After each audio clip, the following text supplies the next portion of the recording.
Boom. So it's probably coming in right as you say, let's fucking do this, which I love. What a good energetic Is way to. that when it came in live? I think so, because we're on that Oh, slight let's hope. delay. Let's fucking hope. Yeah. That would be Yeah, the because right now you're coolest. saying, oh yeah, hold on, we'll get back to that.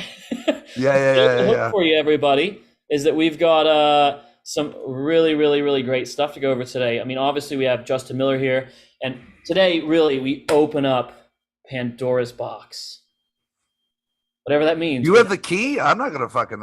Are we doing this together? I think Kieran Johnson did a swallowing thing, but he can bring it back. I think. That'll be cool. Yeah, It'll be in a block of ice, so that'll and be he'll fun. spout the water out of Yeah, the there you device go. Like at the Blaine end. does, right? Like, Yeah, that's it. He's one of the only other people can do it. yeah, and then we'll do a bite out key. It'll be all fun. We'll sell it for Yeah. nothing. That was great. Yeah. Oh, I love that story, and actually, let me get distracted. Welcome all of our viewers here, guys. Welcome to the Enigma Experience. You tell I'm super excited because I love speaking with Justin. Whenever we get on the phone, we always end up on there for an hour, 2 hours, and it's just fun and So stories the true. whole time. So we've got someone really special. If you're viewing Very this and you kind. aren't subscribed, please do subscribe. We'd love to have you on here. You're gonna see lots of the best magic, mentalism. We dive into hypno. Hell, I love pickpocketing. We'll just call it the mystery arts. That's kind of what the channel's called here. And we like to bring the best of the best in content, live interviews, product reviews, and coming soon, more fun stuff. Where I want to kind of bring in some of my knowledge in the digital marketing, video, and advertising space, basically to help you guys, secure, more dollar amounts and more fair deals from magic companies. And what you want to do your own performing things, I'd love to bring that to the whole thing. So if you don't know, Justin is one of the true blue legends alive today. And what we're going to do is really unravel the enigma that is him. We're going to cover the many faces of Miller. You might know the many faces of Sybil, but this is the many faces of Miller we've Dude, got. that's a great name for my fucking book. The Many There Faces you of Miller. go. Oh my God, that's so good. Can I You heard it use here, that? folks. Can I use that? Hell yeah, you can. So you're in contention. Well, you're in contention for one other name. It's Gregory Wilson. I'm not going to tell you the name, but he came up with the name yesterday. He goes, dude, I got a name for your book. Spoiler alert, I'm writing a book. We should talk about that at some point. Yeah, I didn't even know that. That's a new I one. know you did. And that's why. Yeah, this is funny though. So it's the top 5 right now. So you're in the top 5, man. And I of love course, yeah. That's a great name. Well, it really sums up my life though too, right? It's kind of fucking weird. It kind of Gotta sums have up all my of. life. I think you have about five faces at least now. So I mean, get to Just cherry before pick this that. interview. Yeah, just before this interview, I'm sure there'll be another one here in the next year or so. Yeah, well, I mean, I literally have 3 right now. Here's one from Penguin. Here's one as a fan Oh, slash. guys, see And then you have me. So it's like the past and the future. all just coalescing into one. Yeah, Well, yeah. this is a great place, I think, to start here with this question, man. And I love to open up with big, passionate questions. And I Mhm. know you've got to go in for this, man. Dude, Mhm. what's your big why? Can I just illuminate for everybody, first off, because I think that we start with the why and then we go to what it is you do and how you do it. It starts much more powerfully. So why have you been this driving force in magic? What keeps Uh, you coming back? yeah, Man? yeah. I, I have a really weird, different view of magic. It's closer to the way Jeff McBride sees magic than the way that Eugene saw magic. Uh, because it's the way that magic entered my life and how it approached me and how it kissed me on the cheek and said, all right, let's go. It would it's been natural for me. It's never been forced. I know it has for a lot of people, so I don't take that for granted at all. I hope you guys know that. Like, I get that magic is hard for a lot of fucking people, whether it's the performing or whether it's patter or whether it's method or whether it's being able to hold cards or whether it's I mean, there's a lot of different factors. But for me, I can only tell my story is that it came naturally to me. It was given to me when I was 5 years old. It was like I saw my dad do a card trick. It was the 4 robbers. And then he did the packet trick where you shuffle the cards and then 1, 2, 3, 4 packets, and then you have them deal 3 and then put 1, 2, 3 on top, and then keep doing that with the packet. And then at the end, there's 4 aces on top. Right? I was 5 fucking years old when I saw this. Yeah. I had a wizard in front of me, and I remember hearing a voice. I remember hearing a voice loud and clear, and it said, "All right, let's go." It was 5 fucking years old when I saw this. Yeah, and a wizard in front of me, and I remember hearing a voice. I remember hearing a voice loud and clear, and it said, "All right, let's go." It was 5 fucking years old when I saw this. I remember hearing a voice loud and clear, Everybody in the world needs to see this. That's deep. No, I didn't know what that meant. I'm 5, dude. But my life has teased that prophetic. What if you want? Whatever that voice did, it just it like and a passion came in my heart for magic in a way that nothing. I mean, I've been consumed and obsessed with magic from the day one, man. Day one. I know a lot of people get into it when they're 13 or 17 or 19 or 40 sometimes or whatever, but no, it was from day one. And then I had such an amazing collection of people who were my mentors. Tim Moore, who's a David Blaine consultant.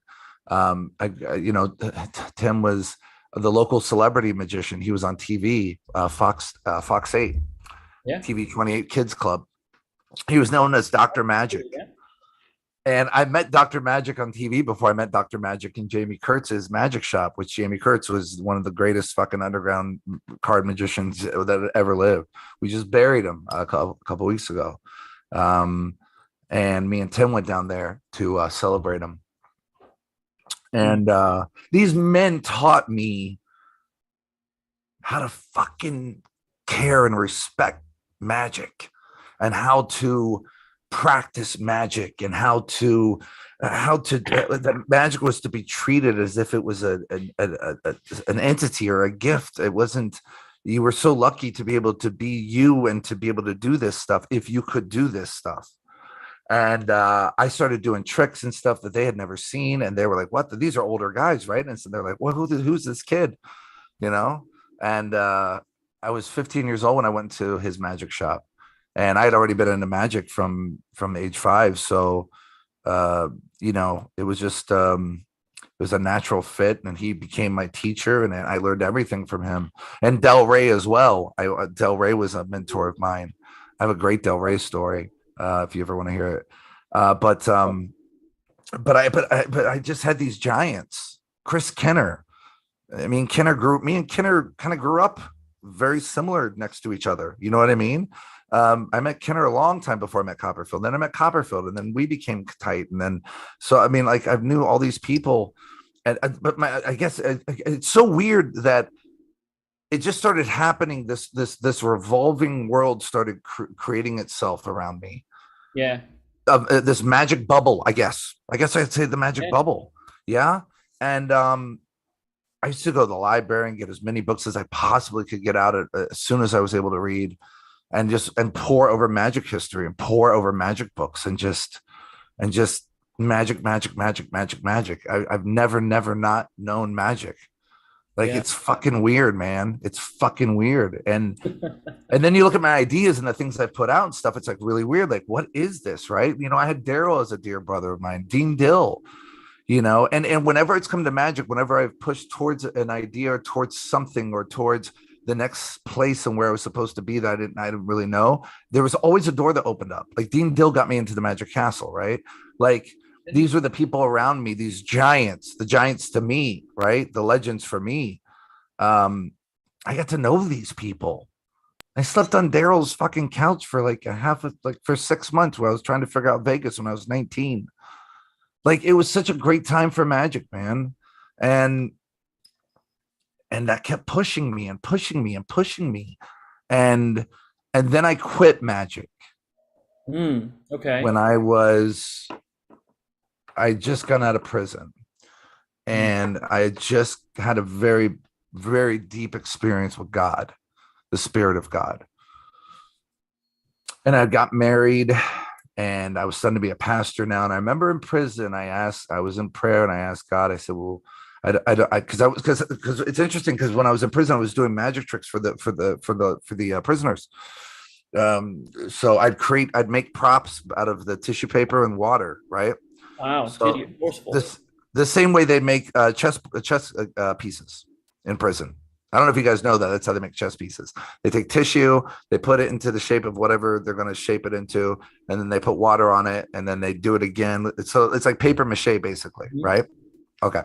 So I made magic props with this stuff, right? I got decks of cards from the commissary, and I mean, I did card in orange for the whole group at one time. Like I was doing shows, and and I had already come to know God at that time, at least the spirit of God, and through that journey, and I did a few years there, and one of the things I was really concerned about is because at the time I really didn't want to go against God. I really thought that I was supposed to be a pastor now. Like it was weird, man. Magic's been my whole life, and now I guess I'm supposed to give that up. But I bet I you. remember I remember praying about it, and I think I heard the Lord basically say, "You're not Jacob anymore." Well, then I remember, well, Jacob's name means trickster. It was weird, man. Right? Yeah. Like, wow, okay. So I gave up magic completely. And I think now looking back on hindsight, just the limited understanding we have as human beings, at least it connects to me. I think looking back on it, I think the spirit of God was like, okay, I'm going to take magic away from you because I need you to see another part of life that you don't know about. You know what I mean? And that was when I became a pastor and I had my son and then the family, and I didn't do magic. I quit magic. I just quit completely. It was all over the cafe, of course, that I quit magic at one point. And I said I did it for God. I did it for my family. I did it for whatever I feel this is. That I just feel this is necessary. And then it was like 2 years later, like I didn't know what I was supposed to do. I was at a loss again, and the pastorhood was not really going where I wanted it to go, and it was really weird. And I asked my wife at the time, like, "What do I do? I don't know what to do." I said, "What about magic? Can I bring magic back? I don't know. I don't know." And it was really weird, man, how it happened. And I've talked about this on Craig Petty and Lloyd Barnes podcast. I think it's the first time I talked about this. Mm. But I was driving home one day and I had a desire to pick up a deck of cards. Okay. Now, immediately, as a Christian, as a new Christian, or as a new person, under trying to figure out what the Spirit of God thing is all about and how it connects to humanity and all this other stuff, I immediately was like, "Oh, it's the devil, right? It's the fucking devil. It's the devil. Like, get away from me, devil." You know, and they just kept nagging at me, nagging at me, nagging at me, nagging at me, nagging at me. And I went and bought a deck of cards from like a gas station, and I brought it into the house, and Angie wasn't there yet. And I remember I felt like I brought porn into the house. I remember that feeling. It was really weird. And I did some stuff with the cards and I threw them away real quickly. Again, I just very conflicted on how I've always, whatever I've been into or whatever's been into me, I've always wanted to make sure that I wanted to follow it as best I could. And if there's something contradicting or something coming in front of that, I needed to deal with that. Right. And so, I told Angie about it and she goes, "How did it make you feel?" I'm like, "It was amazing." Like, So then I got a deck of cards finally, and I didn't throw it away. And I started just all the stuff I had known my entire life up to that point of all magic, everything started just coming back. Routines, methods, moves. Like I didn't even have a magic book in front of me. It was really weird, man. It was really weird. And we agreed for like a year. Let me do this. Let me see if I can do this. Let me see what I can do. We prayed about it. And then she said, "Okay, for a year, you go full head on into magic." And it literally within 24 hours, I get a phone call from a magician, a local magician. Now you have to understand something. I was not connected to the magic world anymore. So I didn't really know any magicians or people that I used to know. I didn't talk to anymore like that. Right. So I was a family man. I was a pastor. I was a father. Right. So I didn't go to meetings or anything. Right. So it was really weird where this phone call came out and how they got my number. It was a really strange story, but it's Carol Baker. And I've known Carol from the beginning of my, well, sure. And Carol's also been a mentor of mine and vice versa. I just talked to Carol 2 weeks ago, actually, to tell him that Jamie had died. Yeah. Good to catch up with him. But he called and said, "Listen, Justin, I don't know if you're into magic anymore or what you're doing, but Ring 7 needs a lecturer. Their lecturer, is not going to be able to go do it." And we just prayed about this, right? It was so crazy, man. And I immediately wrote the 2005 lecture notes, at that very moment. It took me 3 days. There's 91 pictures in it, and there's 60 pages, I think. And I think there is in that first set of lecture notes that I ever wrote. Let me see real quick here. PFDs. PDFs, PFDs. What the fuck does that? Lex The fuck Dixley. does that mean? What'd you say? Lex Dixley. Lex Dixley. That's right. Yeah, That's yeah, right. yeah. That's all that was. Back ass words. And I think I should have pulled this up. I should have been more prepared, Mr. Miller. I think there's like 7 coin effects and like 9 card effects or some shit like that, dude. Wow. And I put them all together, and we went to Kinko's, and I put together 40 sets of notes. And I did my lecture. I got a standing ovation, and they all sold out the notes. No, that's not true. That's not true. I apologize. I got the standing ovation, but I only sold like 5 or 6 notes. That's because I forgot which one that was. If I got the standing ovation, I got the standing ovation. Only sold 5 or 6 notes, but I was like, well, that makes sense though. A prophet has no honor in his own hometown. Right. Exactly. Right.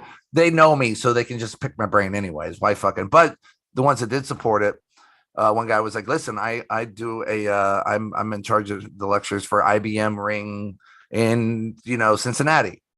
We want to have you. And then it just started going, man. I just started doing all these ring lectures all around. I just started lecturing for a year. And within that year, I met Brad Christian. The man, the legend. That was the year. Well, yeah. Well, with Brad's fucking guidance and kindness and compassion towards me, and he saw something in me too, right? So that's another thing that's really weird. So now I'm into like 2005. I've done like 300 fucking lectures at this point. Like I was booked, dude. Scott Wells was booking me everywhere, man. And I had 2 different lectures now that I was doing, and so I had to new materials just started coming out of me.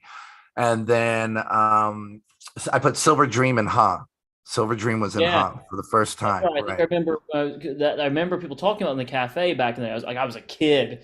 Like Who's this Justin Miller guy? What's going? Like, in my lecture notes were put on the cafe's review way before any of the other stuff started coming out. Before I found Brad and Brad found me. I like the lecture notes were the very first thing that someone reviewed, and people. And then I started a website, closeupjm.com. That's when JM became a thing, by the way. So I was trying to condense Justin Miller for a website, right? So I put closeupjm.com. Was the first time JM ever entered into the ether. It's kind of interesting because that's been another image persona, JM. Yeah, he's a different character for sure. He's a wild card. And I had my lecture notes on there, and that's it. And with my lecture notes, you got the gimmicks. So I forgot to say that I bought all the gimmicks, and then I provided them gimmicks for it, not for every trick, but just for the card tricks. So the gaff cards, double backers, double faces, that kind of shit, right? So they got the gimmicks, and then I got the lecture notes for $60. And I was selling them like hotcakes. And then people started to get to know my material, right? So now magicians everywhere are starting to know who the fuck Justin Miller is, right? Because I was underground for a long fucking time doing restaurants, doing gigs and all that stuff. And I never put anything out. And then the God thing happened, and I got married, and then, all that other stuff happened. So it was really weird how it's very, very strange how that all just went like in this weird bubble, man. And then I found a website called, this is a long why, isn't it? But it's why. It is why. I found a website called magicvideodepot.com. Remember that? Yeah, I do. It had the little wagon was its kind of logo and stuff. Yeah. I used to always love that stuff. Oh boy. And that's where this my really family. started. Please give me a credit card. Please, for the love of God. I need one. Yeah, dude. Marty, I don't know what Marty Fowler is doing anymore, but and he tried to do it again. He tried to bring that back that one time, but it didn't work out. Nobody really cared. But man, that's where it was. That was the first time you could upload show other magicians your magic. They could show you yours. You could talk about it. Like, who the fuck are you? That's just amazing. Like, you should be, you know, you're going to be big, or like, you like help people. Like, fuck the cafe. It had nothing to do with the cafe. It Yeah. was, and you put your video up, right? And then you go to bed, and then you see yours is the top video of the day. Like, yours is watched like fucking 14,000 times. Right. And that's where I met Eric Jones at. His name was God's Hands at the time. I remember God Hands. I loved Yeah. looking for him. Yeah. That's where we met for the first time. That's where we met the French twin too. What is his name? Pierre something. Mhm. Very beautiful coin work, right? And that's where I presented Silver Dream for the first time too. And I also put a video up there using the Ultra Smoke 2000. Now, for those who don't know what the Ultra Smoke 2000 was, it was the very first practical smoke machine device. Before any other smoke device, the only one you had at the time was the one that I think Kenner or Steinmeier created for Copperfield for the Bermuda Triangle special, where he turned the coal into the diamond. And he goes like this, and you could see the smoke, and then you see a light, and then Copperfield brings his hand this way, which is kind of funny, I think. He's like, I want to show that hand, and then he drops it, obviously, and then he turns over, and then he dumps it. Beautiful effect, gorgeous effect. But there had never been a practical device that was great for TV, but there's never been a practical device. Well, Andrew, his name was just Andrew. He was a guy in Michigan. He had created this device that uses this chemical that uses a tube that was a bulb under your arm. And so all you did is went like this, and smoke fucking just billowed out of your hand. And it was so beautiful. And I became the face of that. And I'll tell you, and here's why. I put that video up of like me doing 7 effects or 7 real visual moments, just visual moments of the smoke with cards and coins, right? And it got like fucking 40,000 views in like 24 hours. Well, I'm sitting at my computer, and I'm on this website called Ellusionist. And I see on this website, they have 3 fucking products. That's it. It was How to Do Street Magic, King's Rising, and Revolution. Yeah. Okay? Corey King, Kevin Parker, and Brad Christian. That's it. Nothing else. Nothing else. And I'm going through. Wow. And then I'm looking at Ellusionists. I'm like, who are these people? Then I go in the cafe and I'm looking, what is Ellusionist? Who is Ellusionist? And I see the Illusionist got a lot of bad flack out of nowhere. And I'm like, what's going on? And then Brad told me the story later on, why that happened and how he corrected it and how he became the leading fucking giant that everybody sits on now. And what he's done with this company is just beyond short of a miracle. There's no question. And I'm reading it, and I'm watching, I'm reading, and all of a sudden the phone rings. And I hear this voice, and this voice goes, "Hi, is Justin Miller there?" Yeah. And I go, "This is Justin." "Hi, this is Brad Christian from Ellusionist." I'm like, I'm on your site. Yeah. He goes, "What?" I'm like, "Dude, I'm literally on your forums right now."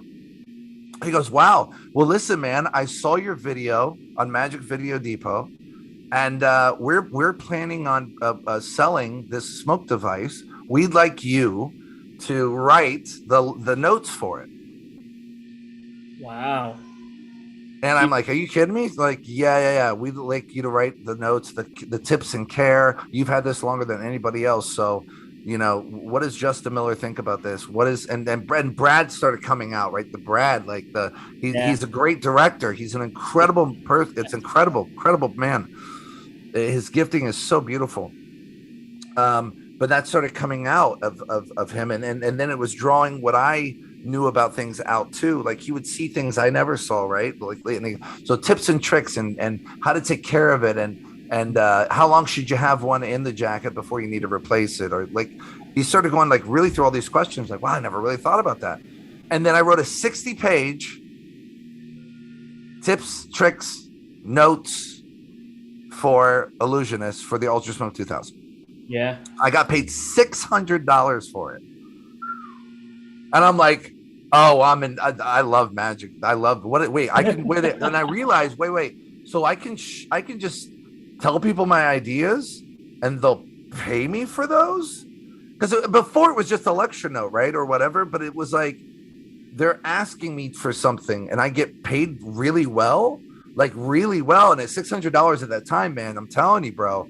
That's like that's getting paid $2,000 right now, right? For a set of notes or something, right? Oh, right. And then he goes, hey, do you have anything else? And I showed him Silver Dream.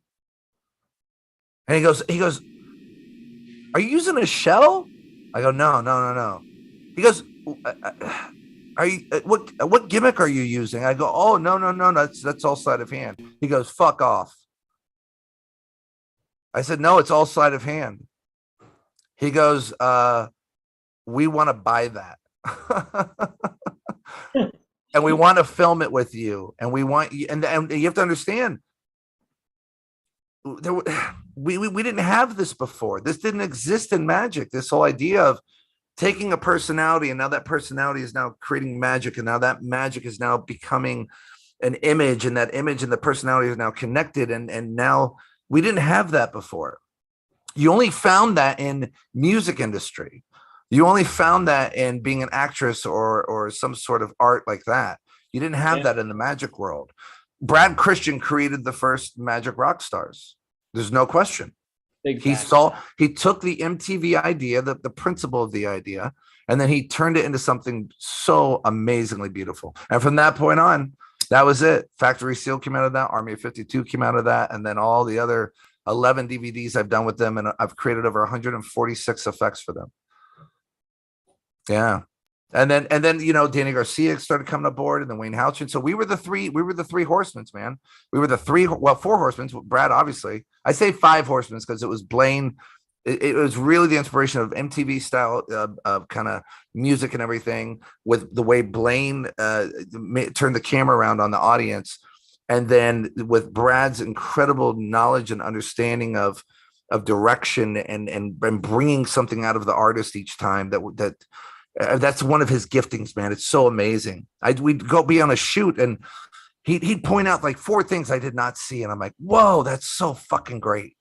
And then we would do it. And it was like, I mean, look, where else did you see those kind of reactions?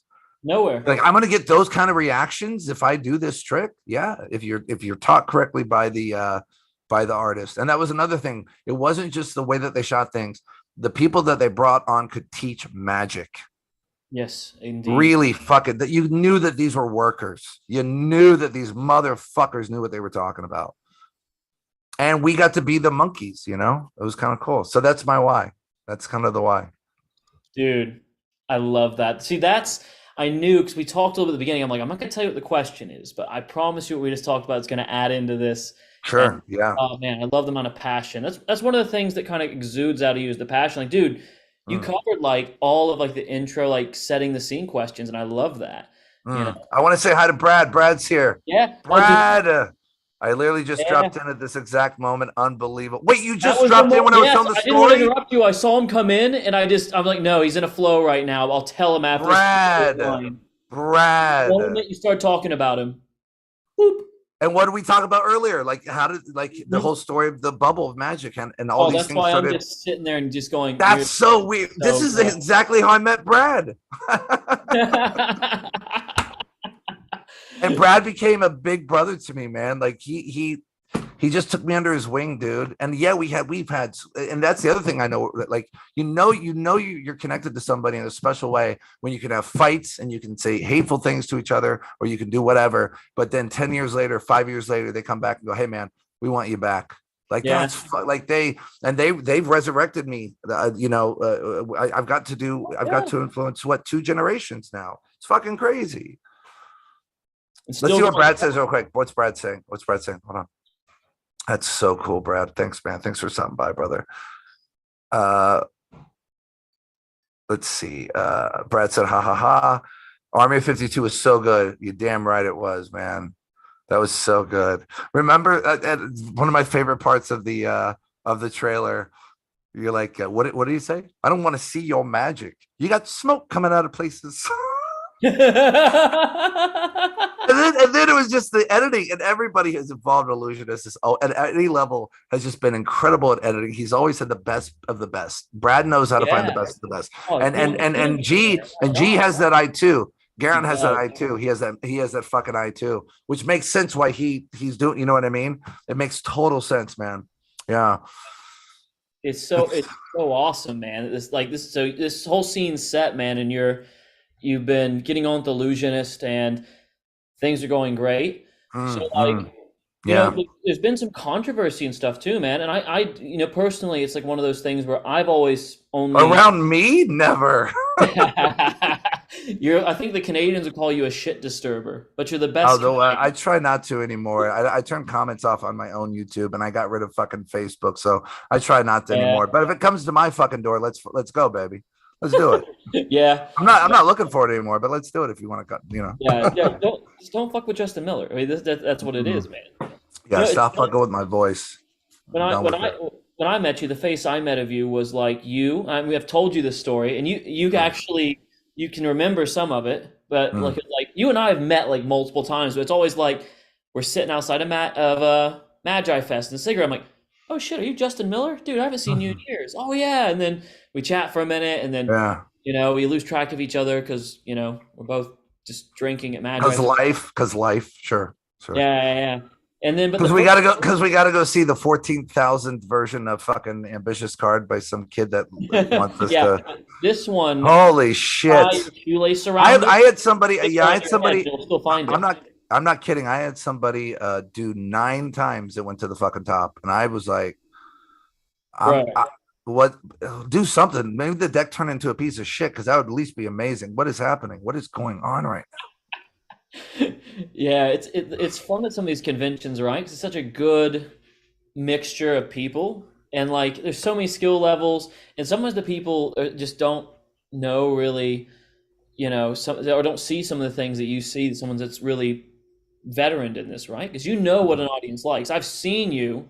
You know how we were doing a few projects for Ellusionist, right? We'd grab our people. We had our system set. I'd walk up the big camera with the overhead rig. Hey guys, we're shooting some reality TV show. Yeah. And you were always so good at selecting and knowing when the right times are. Like even when things got pan, you just knew your way through it, right?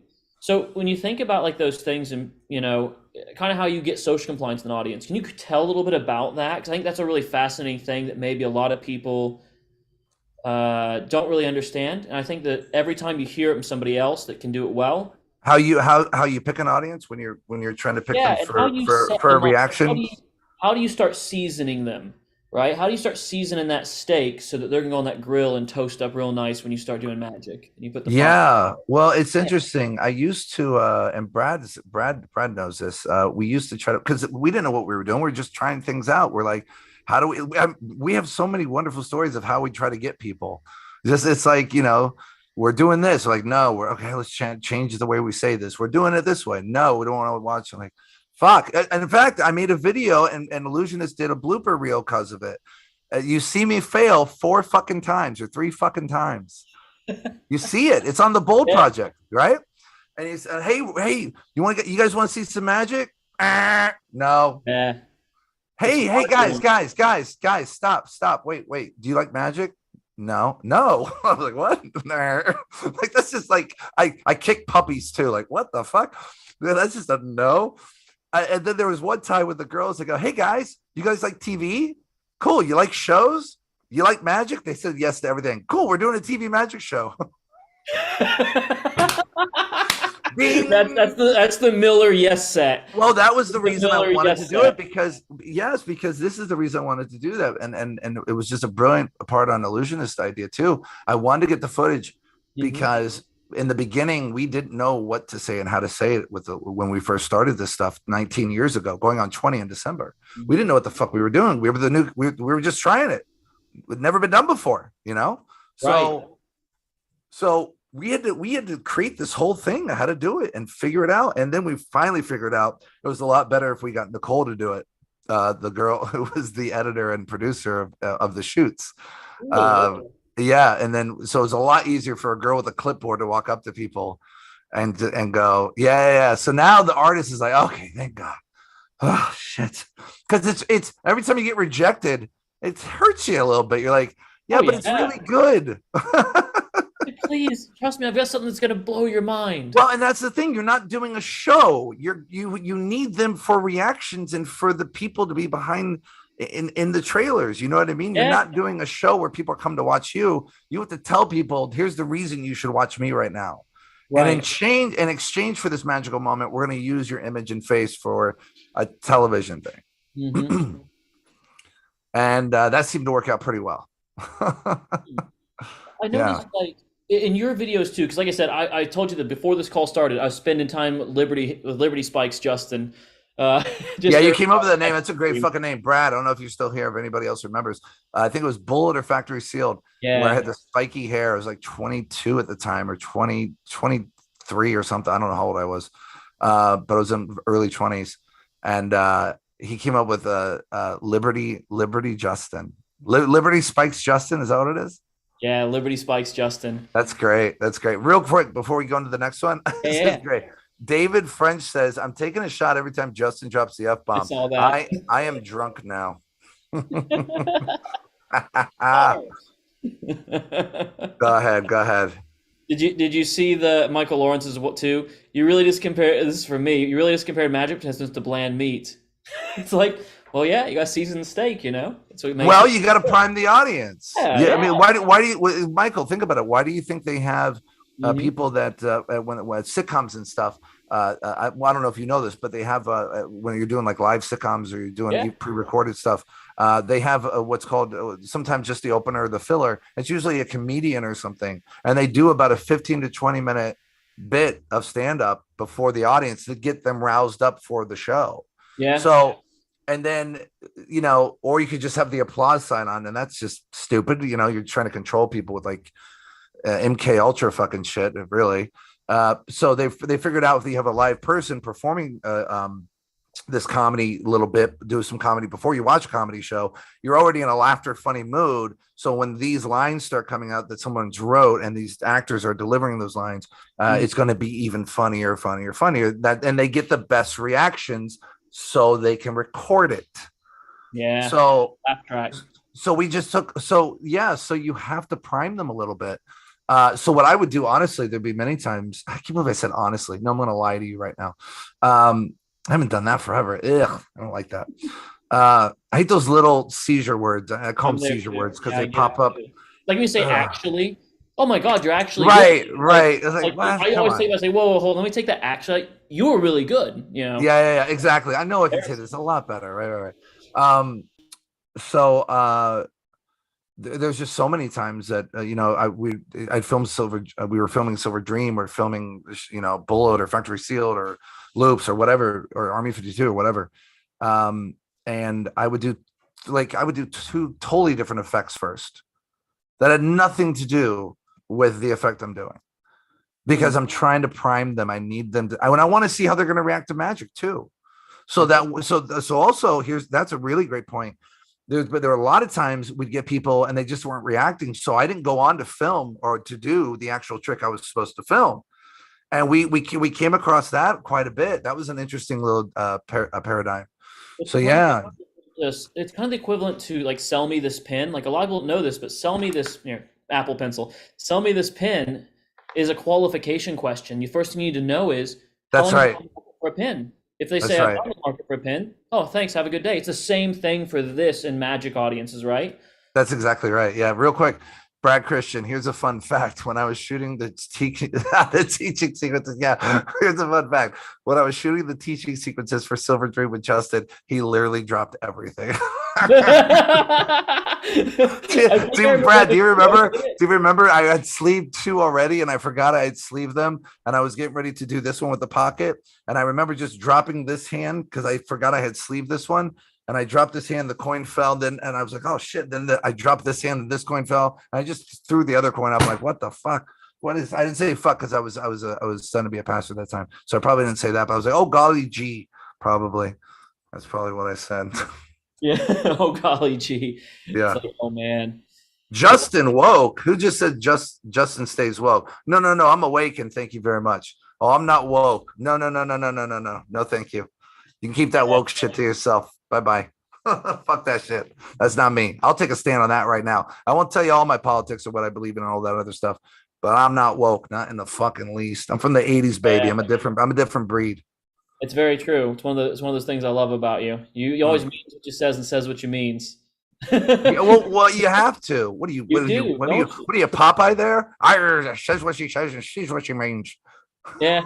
I was an Well, Irish Popeye. That was cool. it's like that's the way I heard a Yorkshireman described one time. Like, the folks in Yorkshire, and it's so true. Peter Turner's one of them. You know, Peter will tell you how he So feels. they put that at the end of it, at the end of each word. Oh no, it's just like how they are. It's like when Okay, they say something, they mean it. they're all mind reading. Oh, I see what you're saying. Yeah, yeah, Yeah, for they're sure. very Yeah, much yeah, yeah. like salt of the earth folks. It's kind of like I love working blue collar folk because of that. Like That's people right. trades, good people, man. Brad Um, Christian just said if people didn't react, we would drop it immediately after the first track and say thank you very much. That's exactly right, Brad. that's so smart. It Yeah, is. yeah. But again, we were learning. We were trying to figure this out. We didn't. There's no. People just keep forgetting, man. Like we didn't have something to go off of. Mm-hmm. We didn't. We had to make this up as we were going along, You're trying to and that find. was the beautiful part about it. You're creating this piece of art. This project was this beautiful. It wasn't just the trick. It was the ambiance around the trick. It was the styling of what the artist is wearing. It's the B-roll footage. It's all that, and it gets the really nitty gritty of each trick. Like with Silver Dream, it was a lot of the B-roll footage was the guy with the truck. Remember the truck guy, Brad, with the American truck behind him, right? That guy was amazing. He loved us.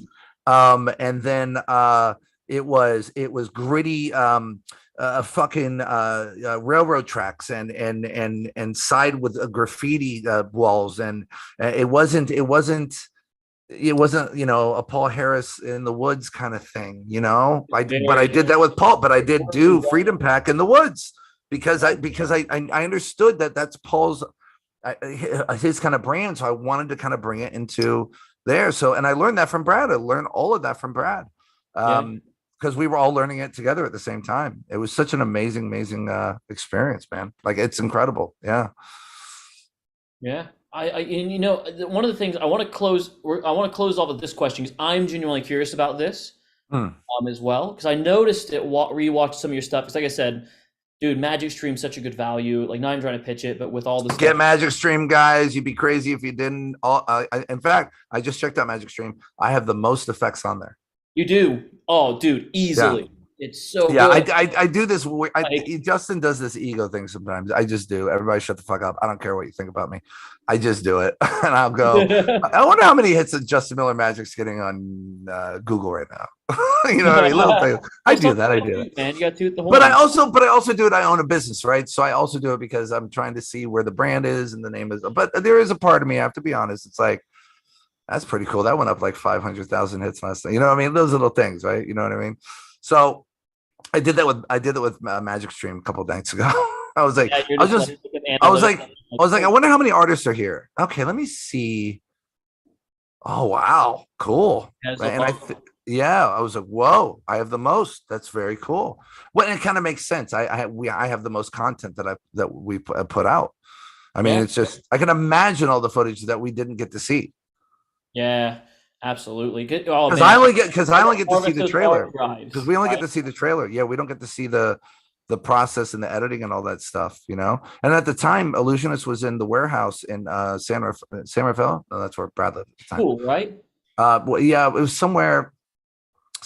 It was the first Illusionist warehouse, and everything was shot in house. Everything was done editing Yeah. in house. Like it was the most amazing, and just to watch this whole journey of this company has been, and to be a part of it at the very genesis of it is just, it's been the biggest experience and adventure of my life, man. It's been amazing. Yeah. Yeah, and they're good people too, man. Everyone I've had Oh, they're contact with. amazing. They're amazing. Yeah. They're Like, amazing. I think that, and I meant Brad, I'm so sorry. Go ahead, real quick. Go ahead. Oh no, go for it, man. Are you sure? Real quick, Brad, since I have you here, how many did we sell of Silver Dream the first month, or do you know if the first week? And the reason I'm saying this because I want to point Brad's generosity out and what he did for me and my family.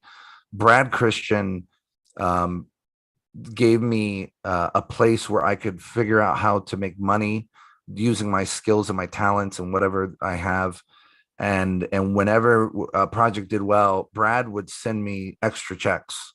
Like, it was amazing. Like, in the beginning of the day, it was just, I know they don't do that anymore, and I get when no company does it anymore, but it was just amazing to see. And I remember getting I was with Danny Garcia. I was on a lecture tour. I was in Danny's house in Houston when Silver Dream first came out. And I'd already got my copies for the lecture tour. And Brad texted me, and he said this incredible number. And I don't remember what it was. But he said, man, Silver Dream just sold this many, blah, blah, blah, blah, blah. Like, we've never, like, this is insane. And blew me away, man. And then like a month later, I get a big fucking check, an extra check.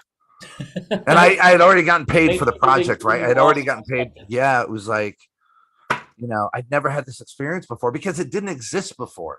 Right. It just didn't exist. The only thing you had was L&L, they'd bring fucking artists out there, and then they'd get the fuck hookers that were in the audience that they used for fucking the escorts that they used. And George and other people that were there that were amazing people for the audience. But that was the only audience reaction based company but you didn't have street stuff. You didn't have real.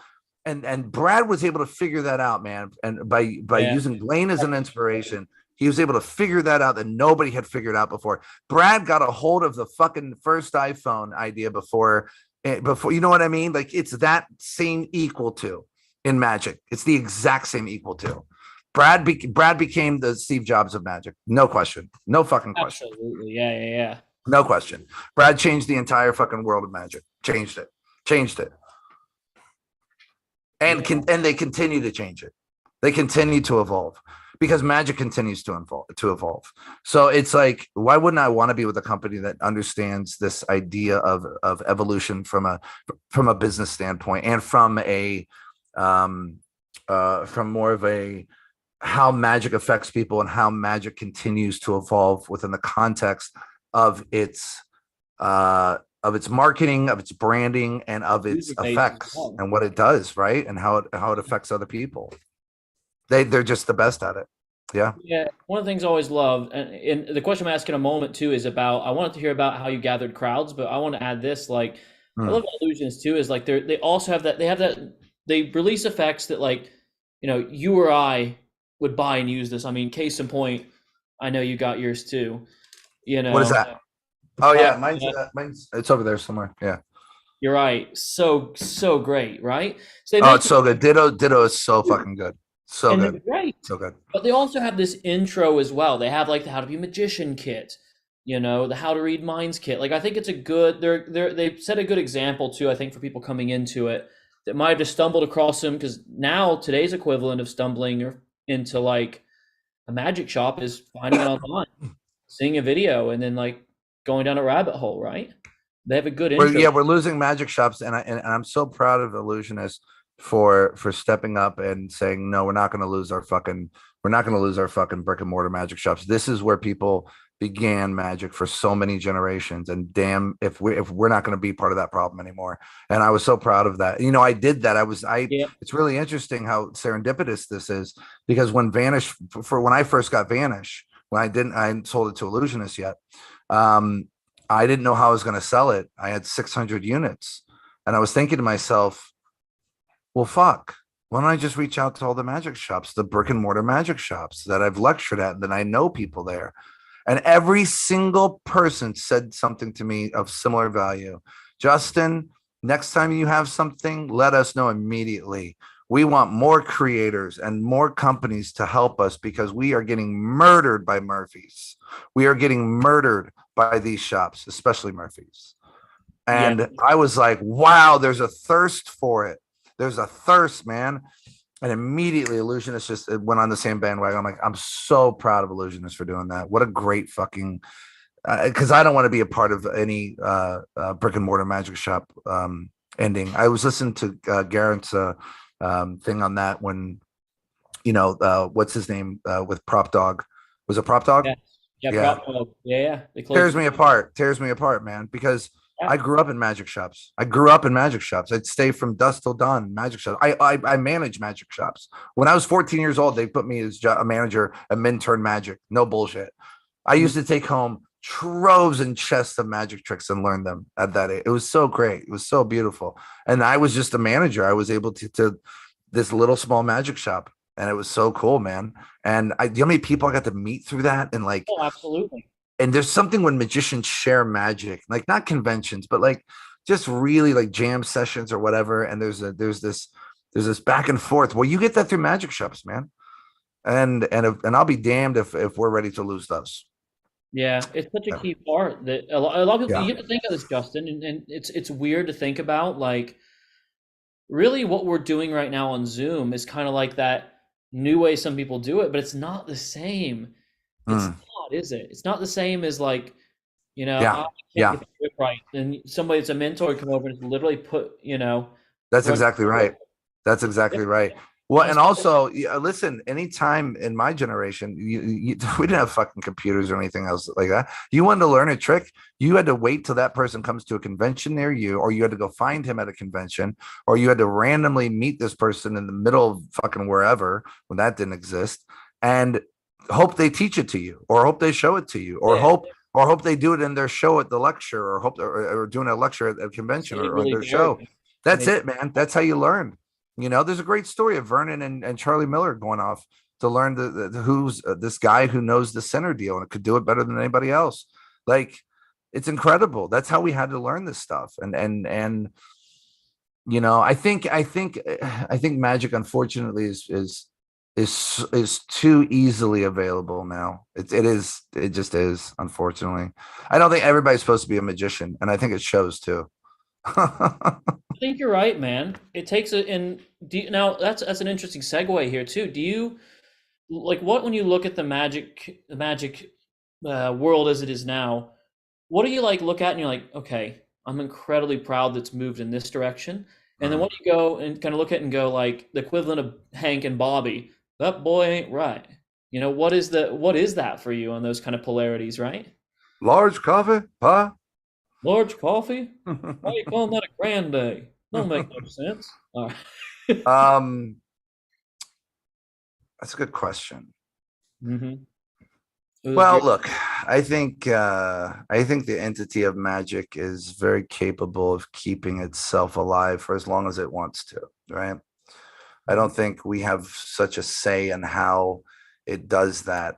I think we do have a say, not fortunately, but fortunately, in how it's passed through certain people or how they manipulate it to make themselves look like magicians. Um, I coined this word, a magic hacker. So a magic hacker is somebody who has gotten into magic and they realize that they could. Rick Lax is one of those people. Justin Flom's one of these people. Unfortunately, I just found out that E. Catalina is one of these people too. She just revealed my pull through and divorce on her fucking channel. And then she used my name and I said, expose it. Oh, sure. Why not? I never said that. I never said that. I just found that out today. Mhm. Very saddened by that because I thought she was one of the good ones. Um, that's a marketed effect. She has no right to do that Yeah. whatsoever. Um, and it's been used to just get people views and likes and subscribers and followers. Now it's magic has become the clickbait of this generation. It's really fucking disgusting. It's really horrifying for magic in general. And you can tell these people don't give a fuck, man, because they expose stuff and they don't care. They don't care. Even Flom said, and this really fucking pissed me off, this fucking motherfucker.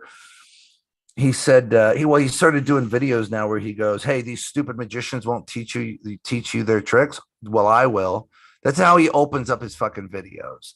These Right. stupid magicians. I thought you were a magician, motherfucker. Oh, you're not. You're just a fucking magic hacker. You guys figured out that, and it's a brilliant figure out, by the way, because think about it. What if we use a system that's been guarded in secrets from the general public from the beginning of its inception. Absolutely. And everybody wants to learn magic. Everybody wants to know a secret. They want to know things other people don't know. Magic's the fucking first and foremost thing you think of when it comes to secrets. What if we expose that to the general public? Well, bingo, you're going to get, and it's visual, and so they're using, it's really weird. They're stripping away the very cosmetics of the magic, and they're taking away the personality of it. They're taking away the presentation of it. They're taking away the connection that it has with human beings when you do it for live people, or even do it in a good way over Zoom or something like that. They're stripping it of all those things, and they're just leaving it with a skeleton of the visual stuff. They're leaving it with a skeleton of what it takes to maybe do a skill or a gimmick, right? To make this thing happen. That's all they're doing. And then they're getting likes and followers and subscribers and views. And in the meantime, they're spitting on fucking magicians. They're spitting on magic. And they're really, really hurting the people that they're sharing the magic with, because they're stripping them away from an experience of true astonishment that could be had. Right. Coming from a place of complete not knowing, because even knowing a little bit can ruin it for you. Well, and it's narcissistic too. It's pathological. It's completely pathological. These people who do this have a mental illness. There's no fucking question. There's no question. Besides the pastor stuff, behavioral psychology is something that I've been part of as well. And I'm telling you right fucking now, it's a mental illness, and there's a narcissistic kind of feel to this whole thing, because there's no taking action of responsibility. They don't give a fuck about what they're doing. They could care less. You know. And then even once that fucking other magic hacker, that kid who went on Craig Petty's thing, and then we find out that he revealed Henry Harris's fucking cube effect. Like, you can't trust these people. They're not in it for magic. They don't care about the magic. If a pile of shit moved from one hand to another could get likes, views, and subscribes, they'd fucking do it. They could, if they could figure that out. So it's not about the magic. They don't care about that. They're using magic, and they're hijacking magic for their own personal narcissistic gain. That's it. That's all it is. Yeah. Well, guess what, motherfucker? You're gonna die one day. So those views and subscribers, those weren't real people. Those weren't real connections. They're not. They're avatars. There's a skeleton. There's skeleton versions of the real person. So who are you really talking to? You're talking to ghosts. What are you doing? You're not connecting at all. And that's one thing about magic. It has to connect. It has to. It's part of its energy. It's weird. I don't know why, but it does. Yeah, it has to have something behind it to drive it, inform, heartbeat behind it. Oh, heartbeat is so fucking good. You've seen it and everything already. Mine's on its way. I swear to God, we're not just like, we love Ellusionist, but we're not like just trying to advertise here. It literally is just. I don't give a fuck people think I'm advertising or not. I'm advertising the shit out of this. It's fucking good. Dude, it is remarkable. To be able to take a concept that is so completely, and I'm using this word correctly. Most people don't anymore. Underrated. I'm not going to tell you what it is, but he took something that was so underrated and literally and figuratively brought it on its head. Yeah. And then then using this beautiful this pantomime action and then of course they're going to give you a hug when you go like this. It's so beautiful, this idea of boom, and then they feel it, and then boom, they feel it, and then you look and then come like this, and your hands are open. They just felt your heartbeat. They felt you. Like, fuck, man. They're gonna hug the shit out of you. Yeah, it's so connected. You can't get more connected than that. Hugging a human being, and by the way, bravo to him, because what a great effect to bring out right after this whole fucking psychological lockdown bullshit. Yeah. Let me tell you that right now. That's the other reason this effect hits so hard, is because of all the bullshit. Not touching, not getting together, not holding each other's hands, not doing what, being human. And now this effect now opens that up and says, hey guys, we need to hug each other more often. Everybody needs a hug. Everybody needs connected. Wow. I had a dream about Heartbeat the night before I bought it. I told G about that dream. Yeah. I had a dream about it. Yeah, I'm not gonna tell the whole dream, but I had a dream about it and how I thought it was done and all that stuff. And then I saw he was right in front of me. He was performing it for me, and I could feel his heartbeat. And I woke up and I said, I have to have this right now. And I immediately woke up. I think I woke. In fact, I woke up earlier than I thought I was going to, and I bought it immediately from Ellusionist. Yeah, immediately. Yeah. I knew I needed. There's something going on right now, and that I'm about to probably perform or something for somebody that needs to happen. Yeah. Yeah. Oh, it's so Yeah. killer. I've done it. I've done it So good. So 3 or good. so times so far, and each time it's just they're so. It doesn't feel like, and this is a good thing too, right? Like I It's think not a magic trick. It doesn't feel like a magic trick at it all. doesn't feel like it at all. It feels like No, because it's not. yeah. It's not a magic trick. It's a human experience. There's, in fact, the idea of the pencil has nothing to do except for it's a transmission to feel the energy of one person to another. That's fucking not a magic trick. That's a connection that human beings need and need it every day. And yet and this is the reason the trick works so well too. We're deprived of it on so many levels. Yeah, We think if you're only in a relationship, or if you're only connected to somebody that way, or a family member, you should only hug them. We need to hug strangers way more often. Be smart about it, but we need to hug strangers way more often. Yeah. Sometimes just grab people randomly because it's fun. Dude, if you come here. No, but dude, you ever had that experience where you just you look at somebody, you go, "How you doing?" or "How you been?" or you just hug them and they just start crying. They just start crying. Yeah, because nobody asked them those questions. Yeah. Yes. And this effect, heartbeat brings that out. Heartbeat brings that out in a way that no other effect has ever done. No other effect has ever done this. Nothing. I know magic history. I'm telling you right now. I don't know one fucking effect that has ever done this. I'm not saying there's not effects that move people. I'm not saying there's not mentalism that makes people cry. I'm not saying that. I'm saying there's not one effect that has taken in consideration humanity. Yeah, I agree with you on that. Heartbeat took humanity into consideration.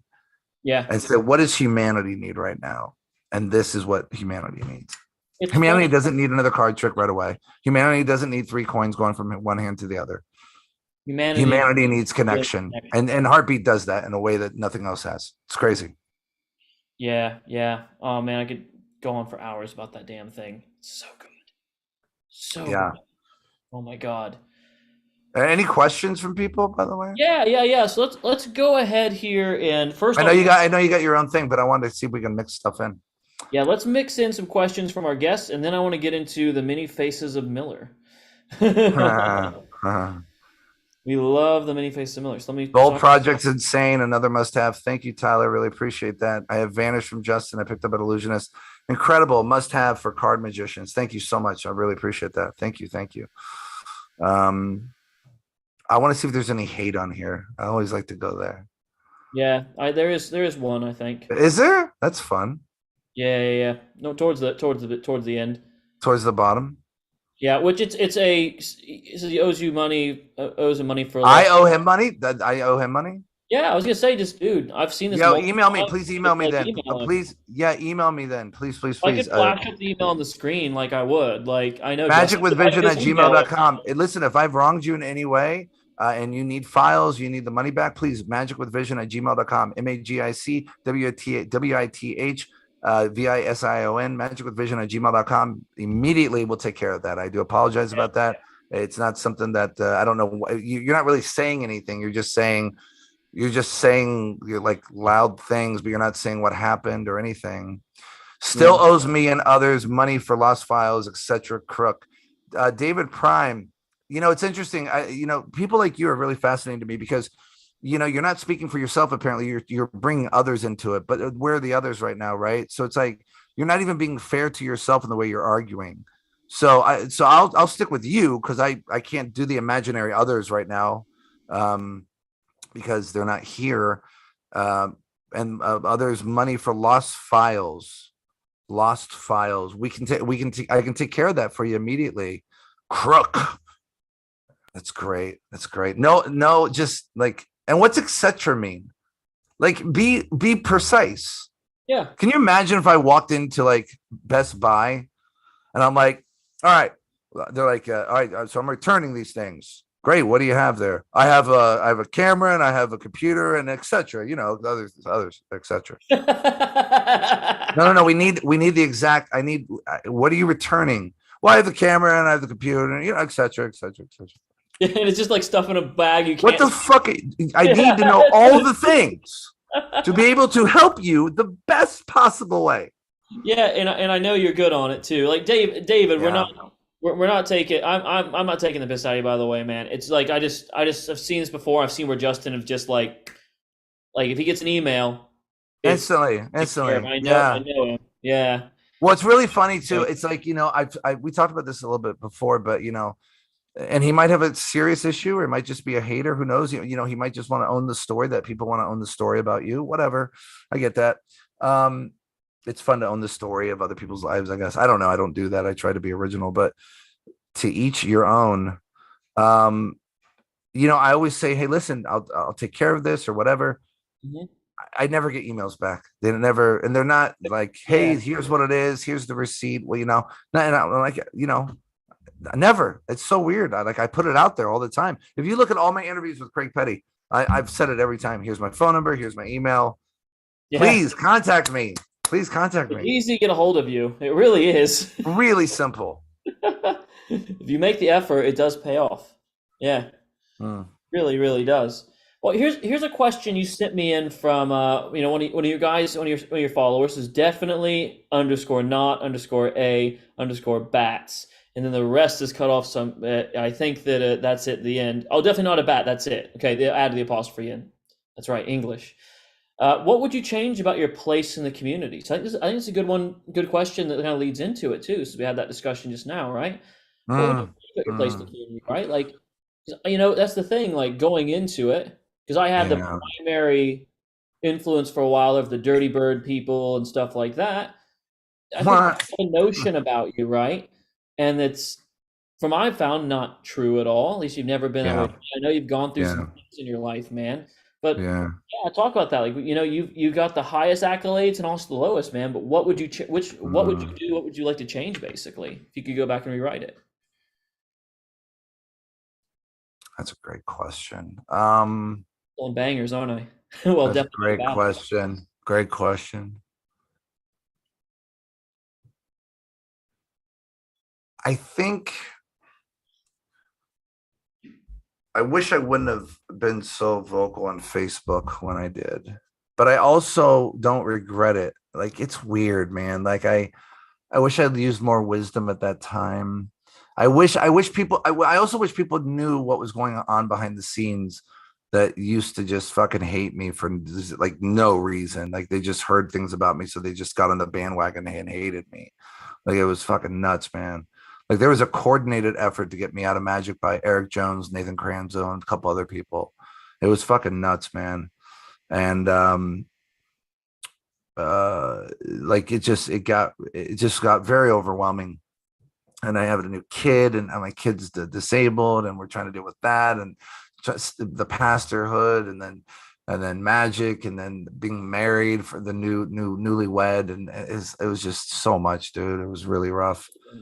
And You're I young too. yeah, well, that's the other thing, right? I was Yeah, fucking 22, 23, 24. I was a yeah. young kid. I know what the fuck I was doing. I made some mistakes, folks. Of course I did. I know what the fuck I was doing. But I tell you right now, since my reemergence and since I've become, older and wiser, I've made every attempt to make sure that I've taken care of everybody. That if they felt I've wronged them or anything, because I don't want that anymore. I don't want that image of that Justin. I don't want that anymore. And I've worked really hard to get rid of that image, really fucking hard. Hmm. Tyler Johnson, 99% of magicians couldn't handle an hour of the pain Justin's had in his personal life. Oh, brother, are you kidding me? Yeah, I've heard a bit of it, dude. You've had a No, rough yeah. day. I've had the most suffering of the suffering life you could possibly think of. And Yeah, also for the most sure. blessed of the blessed as well. It's such a Yeah, well, you've had sure. such Yeah, yeah, yeah, clarity. yeah. I mean, You've jobed it up, man. You've had it yeah, where you're on cloud nine. You've had it where it's like, oh man, what yeah, in the world yeah. is trying to tell me here? Well, one of the things I've learned is that you have to find your serpents and the dragons before they get to your dreams or your front door. Hmm. And if you fight them before they get there, you can reach into chaos and you can create some order from it. And that's what I've done with my life now. I reached into the chaos that was there, and I've created order now as much as I possibly can. I mean, order and chaos are very, they come from the same monster, and you need a balance of them to be as well adjusted as you possibly can, a human being. You can't have too much chaos, you can't have too much order. It won't work. They don't work together. If I tell you that you're going to live forever, for the rest of your life on a beach sipping margaritas, eventually you're going to want chaos around you. Eventually you're going to want to have something happen that's different. Well, And if you're in too much, what's that? the hierarchy of needs, isn't it? Sure. Uncertainty and certainty are both one of the top requirements, Mhm, and absolutely, yeah. they complete each and other. the opposite's true. You can't have too much order. If you have too much order, I'm sorry, too much chaos. If you have, and that's the thing. If you the chaos meter goes a little bit different, because you could have a little bit more order here, but you cannot have too much chaos here. So, like, even a little bit more than you should, like, could fucking destroy your world. Like, so there has to be a balance, right? And that's the hardest thing, I think, is just trying to figure out where that balance is. And that's kind of where I've devoted my life to now. And I also just want to get everything out of my head that I have for Yeah. everybody to know. So I'm not going to be here yeah. forever. I'm not going to be here forever, man. It's just I'm going to be 49 this next month. So yeah, man, it's like I just want it all out, all of it, as Yeah. much Well, as I can. therapeutic too, isn't it? Like, Yeah. Yeah, for sure. Oh my goodness. Yeah.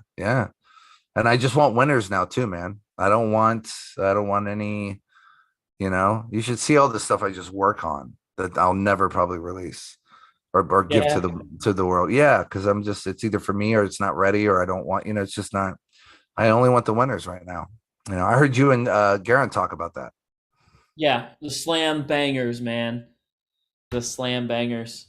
I wish that so we obviously have Albo 2.0 out. We have Mm, Vanish out. mhm, We have the mhm. third one we can't talk about. Oh I man, I don't know how can't much we wait can till talk this about it. comes out. I'm so Bro, excited about it. so good.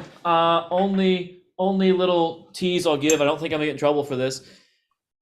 Mm, That's it. That's your tease, folks, mhm, right there. mhm, mhm. And it's gone. It's coming and it's So good, beautiful. so good. And we worked So, our tails off to get it done. I'm really proud of that one. Yeah, and I and am there's a too. there's a really great moment in there that I think we've kept in there. I think I told Dwayne or G to keep this in there, but the teaching moment, right? So it looks like so I fucked up in one of the moments, right? And I said, no, Yeah. I want to keep that in there. I do a voiceover. So Yeah. I'm to be able to teach, to go, okay, this is what I did wrong, but I want to show you how I got out of this. That's a really important part, I think, is missing in a lot of magic today. Is I think there should be a section of you fucking up and getting out of it, I and think you're it's able to. too. Yeah. This is an idea I had a long, long time ago when I had a company called WTF No Limits with Robert Smith, and we wanted to do a DVD at the time where we just fuck up. And what do you do if you fuck up? What do you do when you drop a coin? What do you do when you drop a card when it's the wrong card? What do you do when you've palmed two cards and you thought it was one and you pull the wrong card out? Like, all these things can happen and do happen. So what do you do? How do you get out of them? And unfortunately, most people who call themselves magicians don't know how to do that stuff. It's so And true. I personally think there should be a section in every single project that Illusionists and other companies do, where that is there, because it's a Yeah. teaching tool like none other. Yeah. And it's funny too, like, and I think this is what's kind of interesting about you too. Like when we were doing Albo, for example, like I was super excited because your brain kind of went to the same direction mine did automatically before we even talked about it, on like Mm, incorporating that middle phase of like angle Z in there. But you had your mhm. C drop, which I so in the Yeah. DVD in the release, it's just kind of, oh yeah, so Justin Miller, I can't do Daniel Madison. Yeah, it was a weird I'll thing. work on it. He asked me to be a part of it, and I said, Yeah, "Yeah, I'd be happy to let Steve drop go for that. No, not a problem." It was. I watched it. Brad's there too. It's about 15 minutes, 14 minutes, or something like that. Um, There's some nuances I wish I would have, been able to show him at that time, but it was really an honor to be able to be a part of that. It was really, really cool. It was really, really cool. Yeah.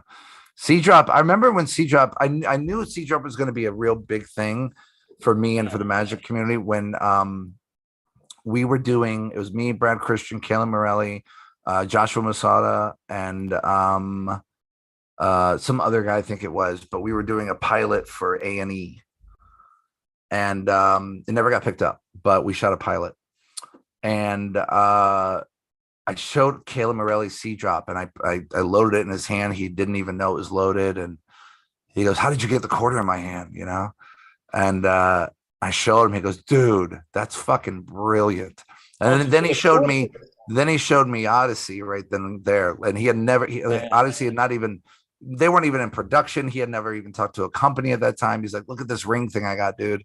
And he's just like, I was like, "Whoa, what the fuck is going on?" He's like, he showed me the gimmick. I'm like, he goes, "Yeah, man." I'm like, "Dude, that's going to be a big fucking seller for you. Guarantee it." He had already done Function 9 at the time with P3 at the time, I think it was. Yeah. Or not P3, it was Paper Crane. Yeah. I remember Penguin had not merged yet with Paper Crane. Yeah. They had not yet sold their souls to the give me God. Well, also on our souls, we just got to figure out, make sure that you're idolizing something in this world. That's true.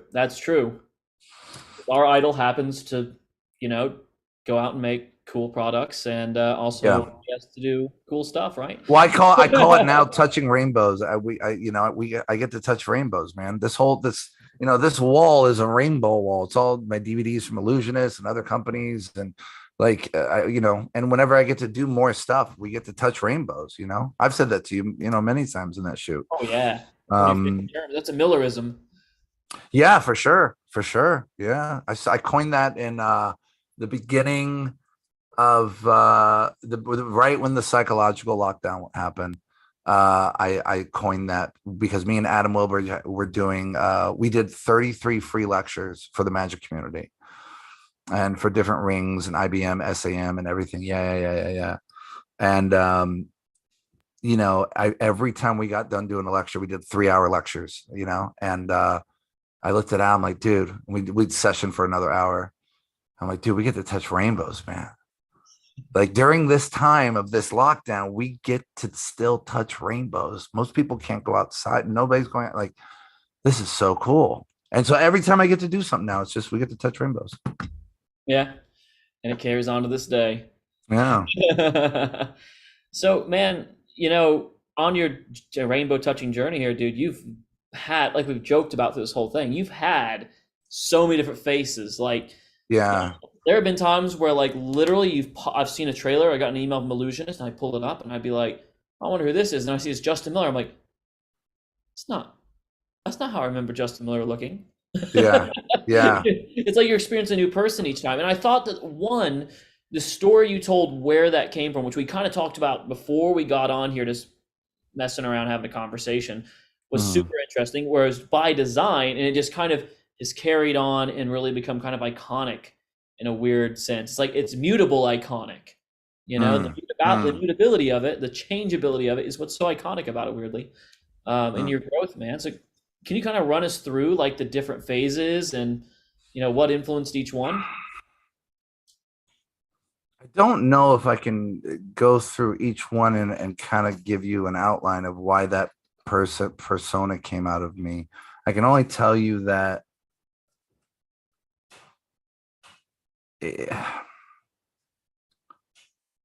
every time it comes out, every time it happens, it's needed to happen.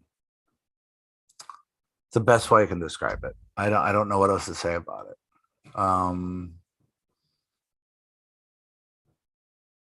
Well, I mean, look, I mean, even the names change with the personas.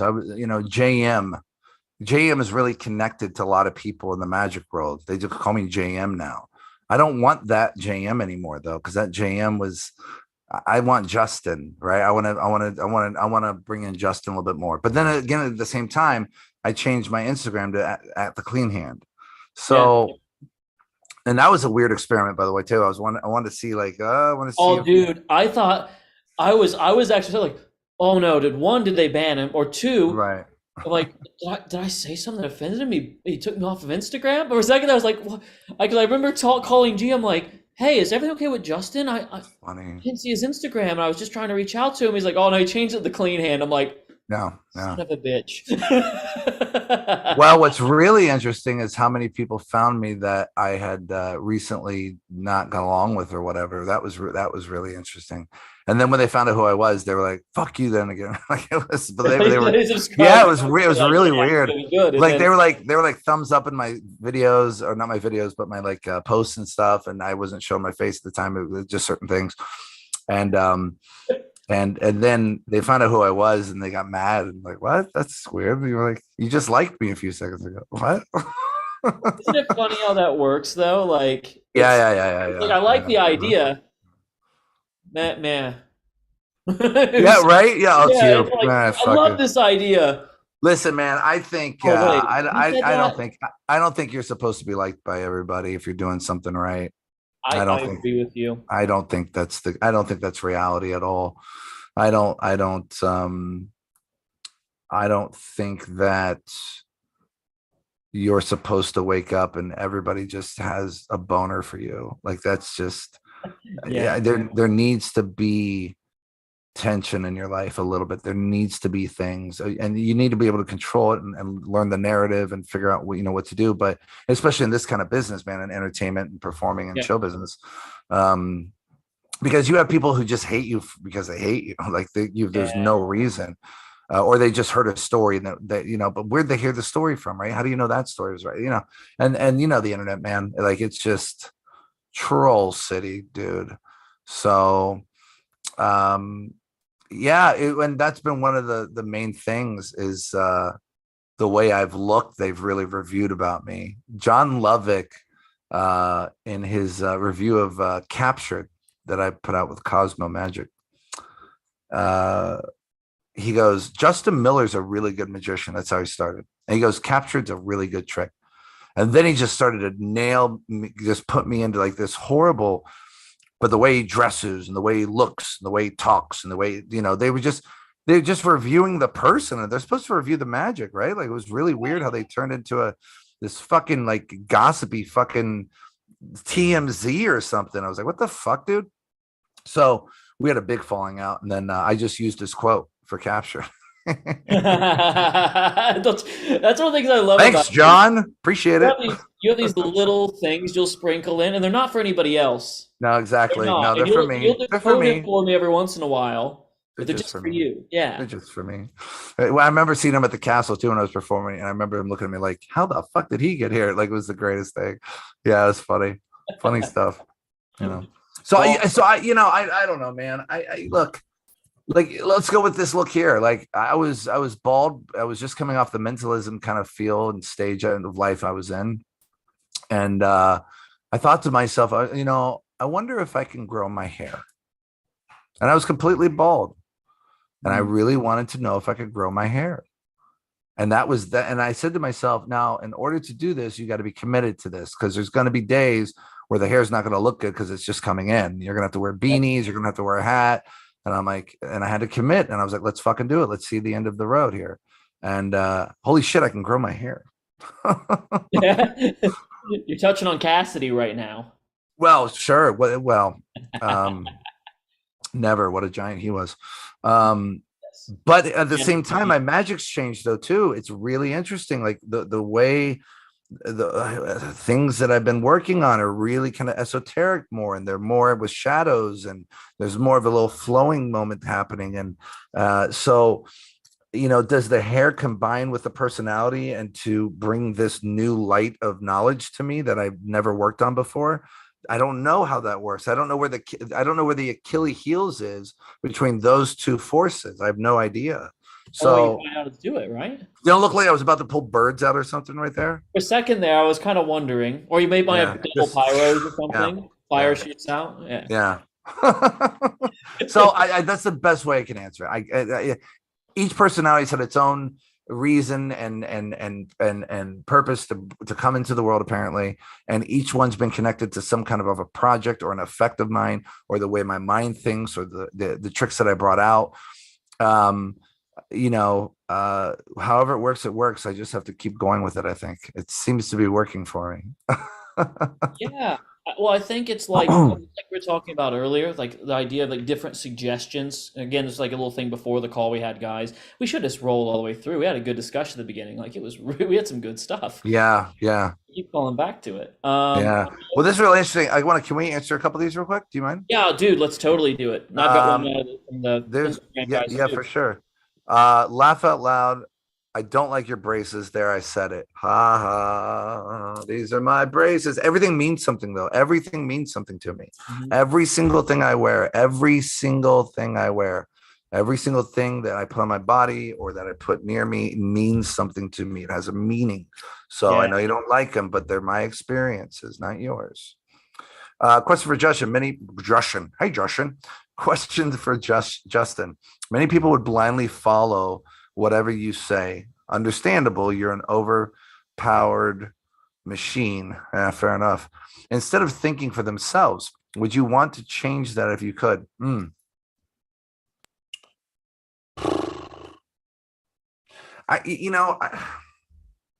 I stopped. I used to be a counselor too, right? When I was a pastor, a family life counselor. Isn't that ironic? Um, thanks, God. That's pretty funny, actually. um, and I give advice to people all the time based on the Bible or experience of my own, or just looking at them and trying to figure out their situation, the best thing that I could give for them. Yeah. And I give magic advice still and stuff like that. I know that when I speak, I'm speaking for a reason. So I hope people are listening. And it would be a shame if the things that I know about and say that are not followed, for sure, because I know what I'm talking about because I've gone through it. So it's my life experiences. That being said, I also want people to have their own thinking and their own understanding of how life is and their own experiences to draw from. If I can be some breadcrumbs for those experience, in other words, if people can go out there and do something and didn't work, and then they can come back to me and they go, "Oh, listen, I should listen to Justin right then for that reason," and then they go do it and it works, then I'm like breadcrumbs, and that's fine. I'll be the breadcrumbs. Um, I'd rather be the breadcrumbs without the bread bag being open at all. Yeah. Yeah. So I'll put the morsels out there, and you guys decide if they're used for you or used, whatever. But there's a reason I say what I say. Absolutely. Everything has intention. Oh yeah, yeah. I hope that answers your question. Yeah. Justin Mind Freak Miller. I need to know Yeah. the I need to know the Chris Angel story. You guys want to hear the Chris Angel Yeah. I want to story? hear Chris Angel's story. I've been Do you want holding. to do you want to do that now? Yeah, let's segue into that. I think that's good because we more stories. You have so many of them too. You got some Yeah, cool yeah. ones. All right, Chris Angel story. So, and I'm just telling you my story. I'm not saying I hate this guy or anything like this, or I love this guy. I'm not giving you my personal opinion on Chris Angel.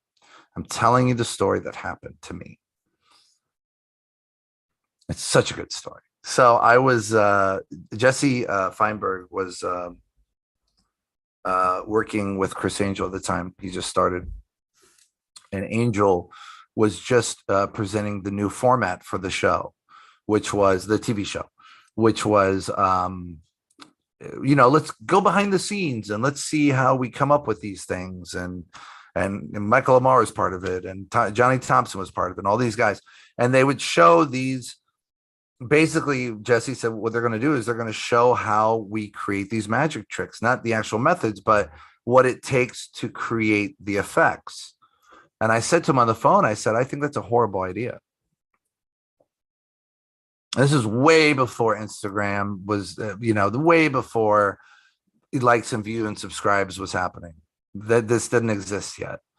And I said, I think this is a really bad idea. I don't think the magic should be so accessible, even the conceptualization of it and how it's created, unless it's a magician watching or unless it's someone in the know. I don't think that's a good idea for the public. I think it's a bad idea. I said, this is a really, really bad idea. And I said, oh, Mars a part of this? Wow, that's weird. I'm like, okay, whatever. So the show is about to air, It hasn't aired yet. He just told me the idea.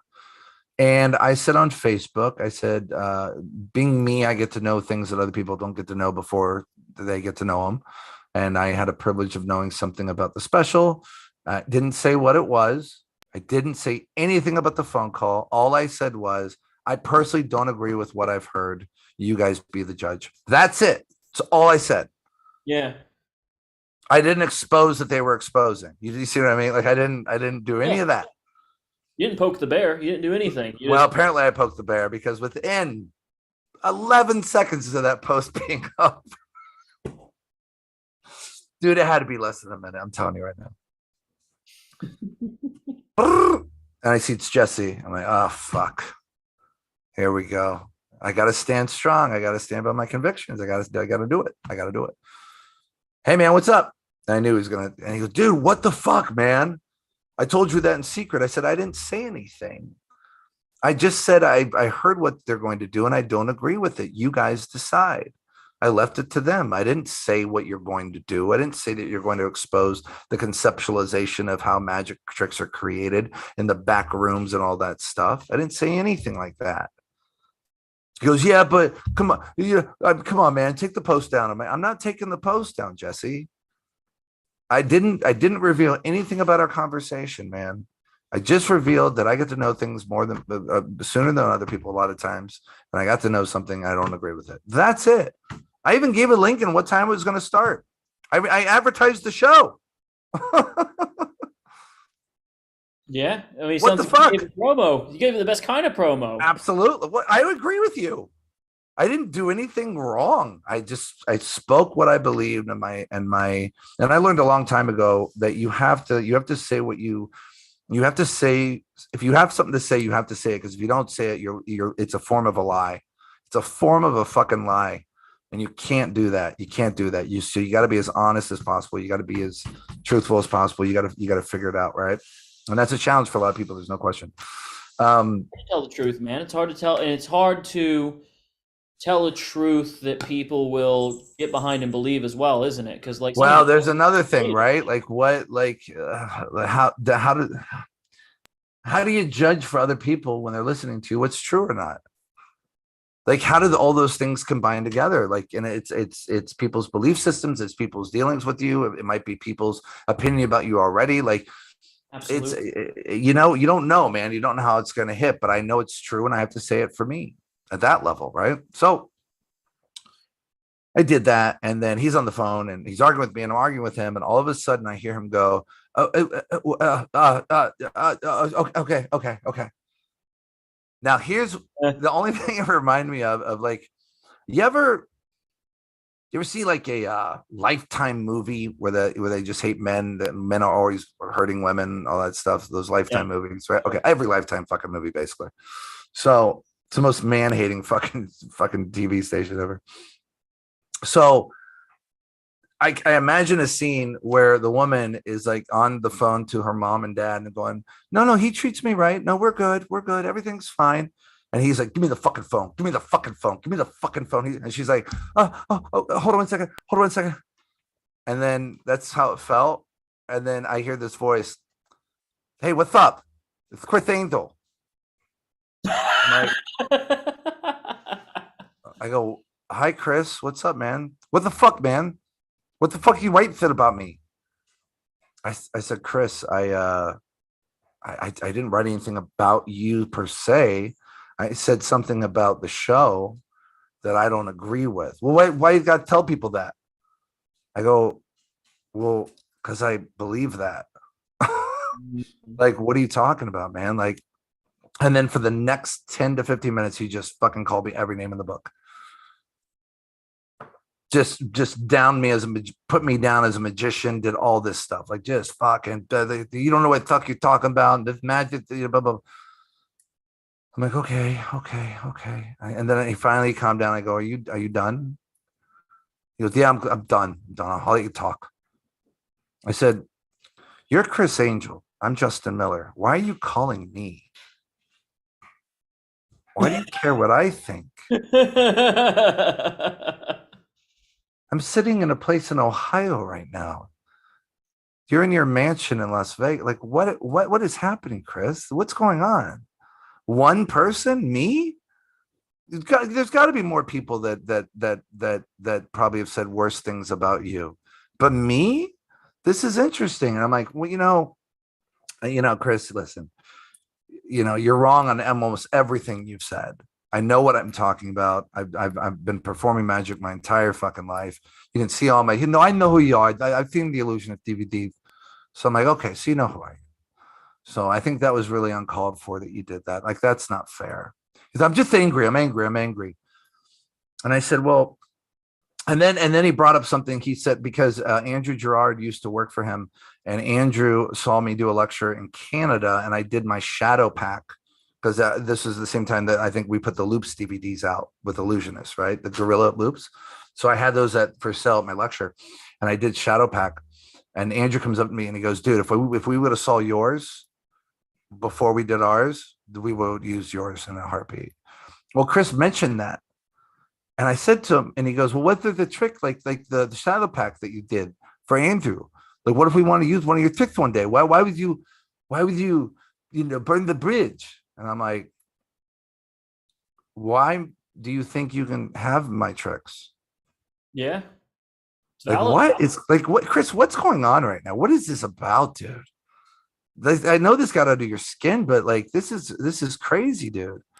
He goes, well, listen, I want to change your mind, man. Like, I want to come to Vegas. You come to the show and it's free. And I want to change your mind.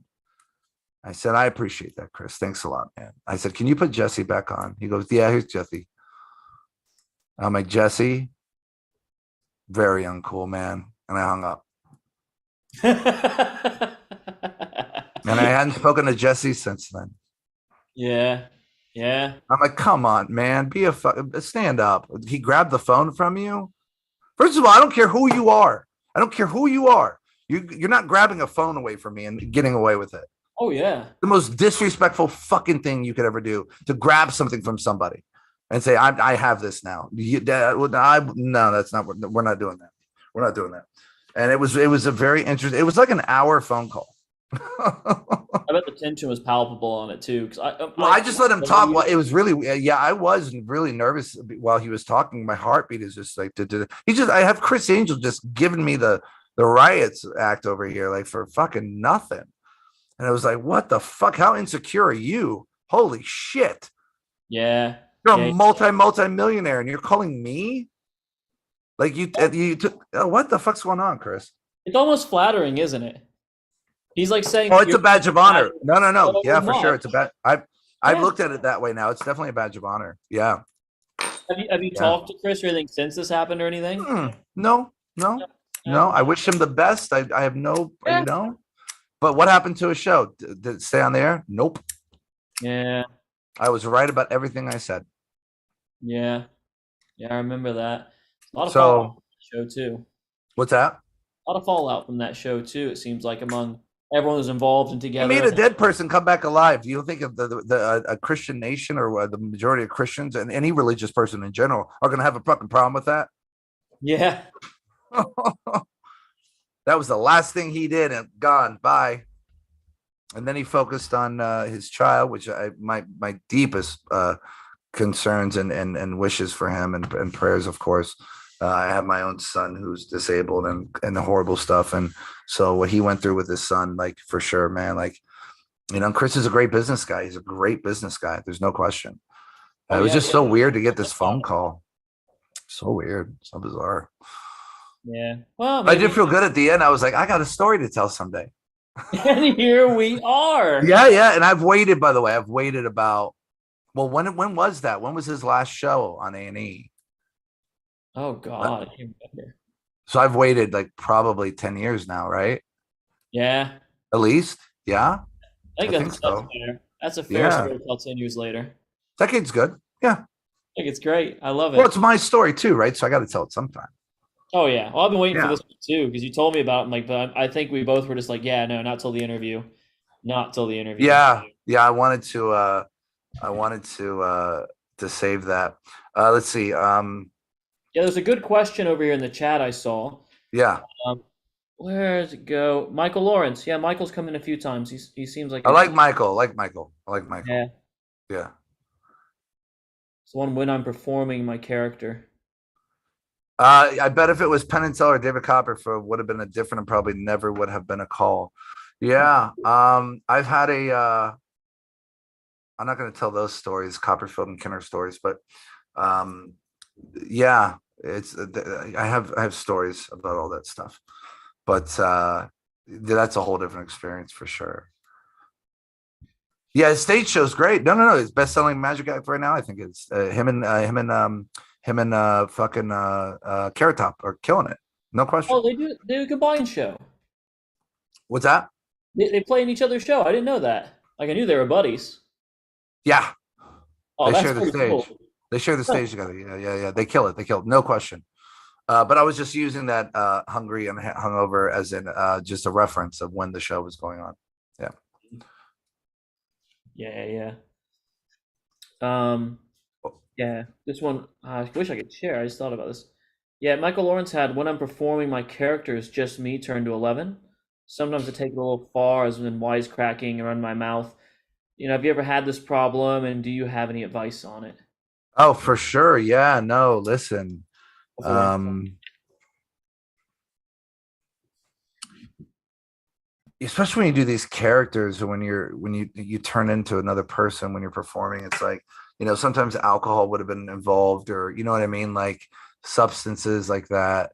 Um, that can change you, that can make you go overboard a little bit, and there's times that you're in the thing, you're in the moment, and you just like, how far can I push things, you Absolutely. know?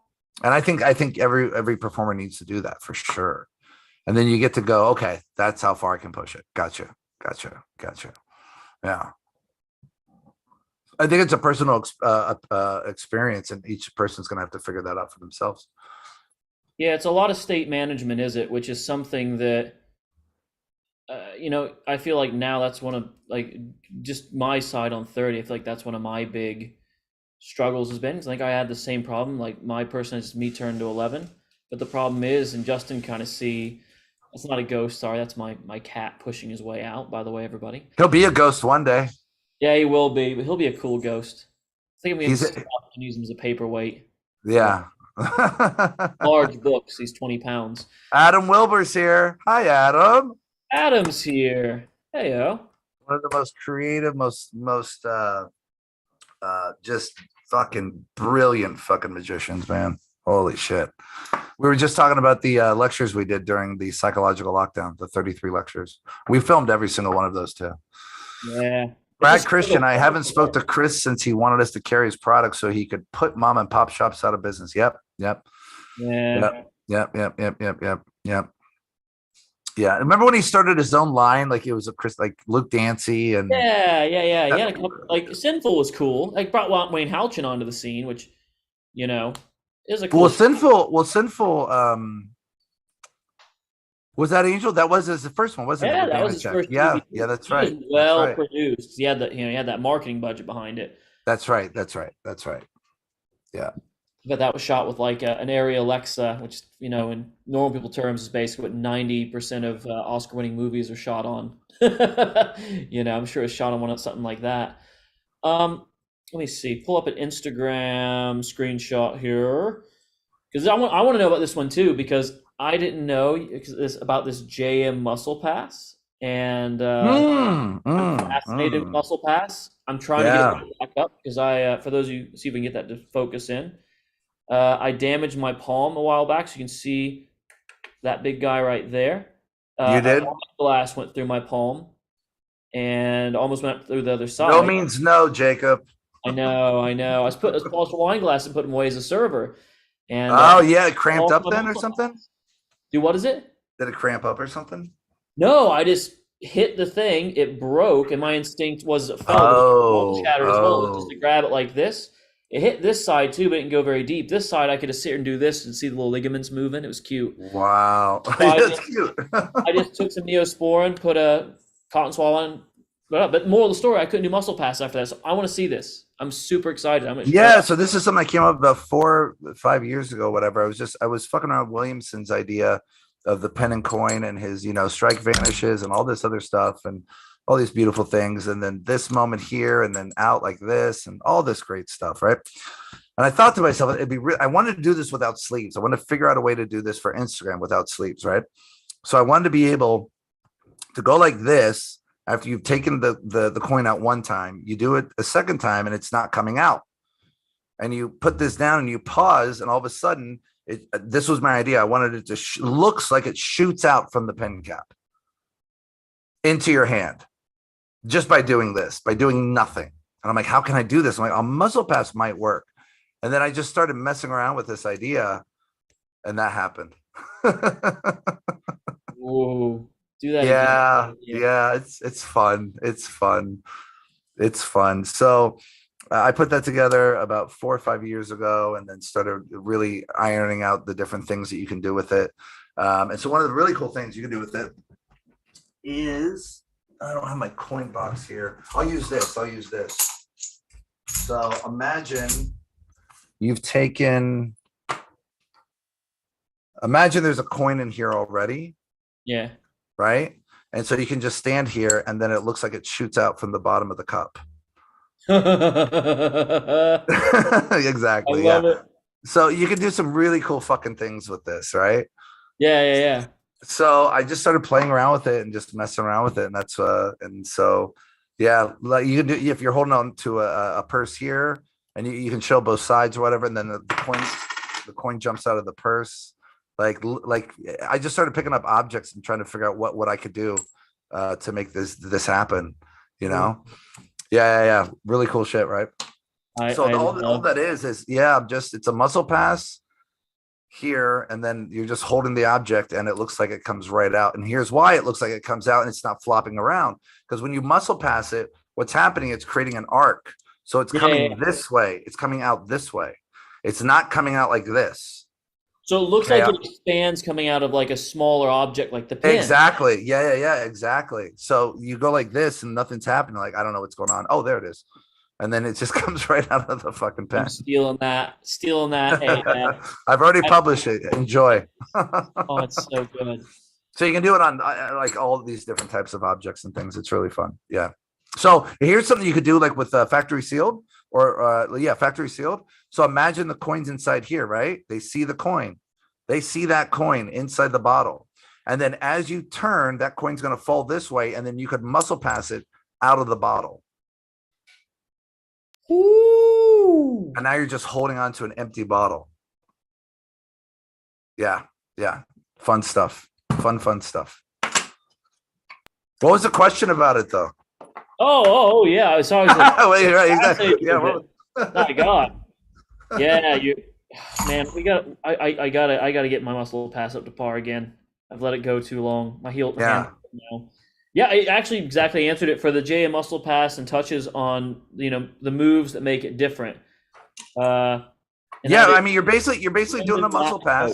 You're just doing a muscle pass, but you're holding on to an object while you're doing it, and the object needs to feel like it can come out of that object somehow, right? Obviously, because you don't want to just do this and then that's weird. You're just holding a coin and a coin appears. So but if you're holding onto an object and there's an opening in that object and they know it, it looks like that object comes out of that, or that object comes out of that the cap.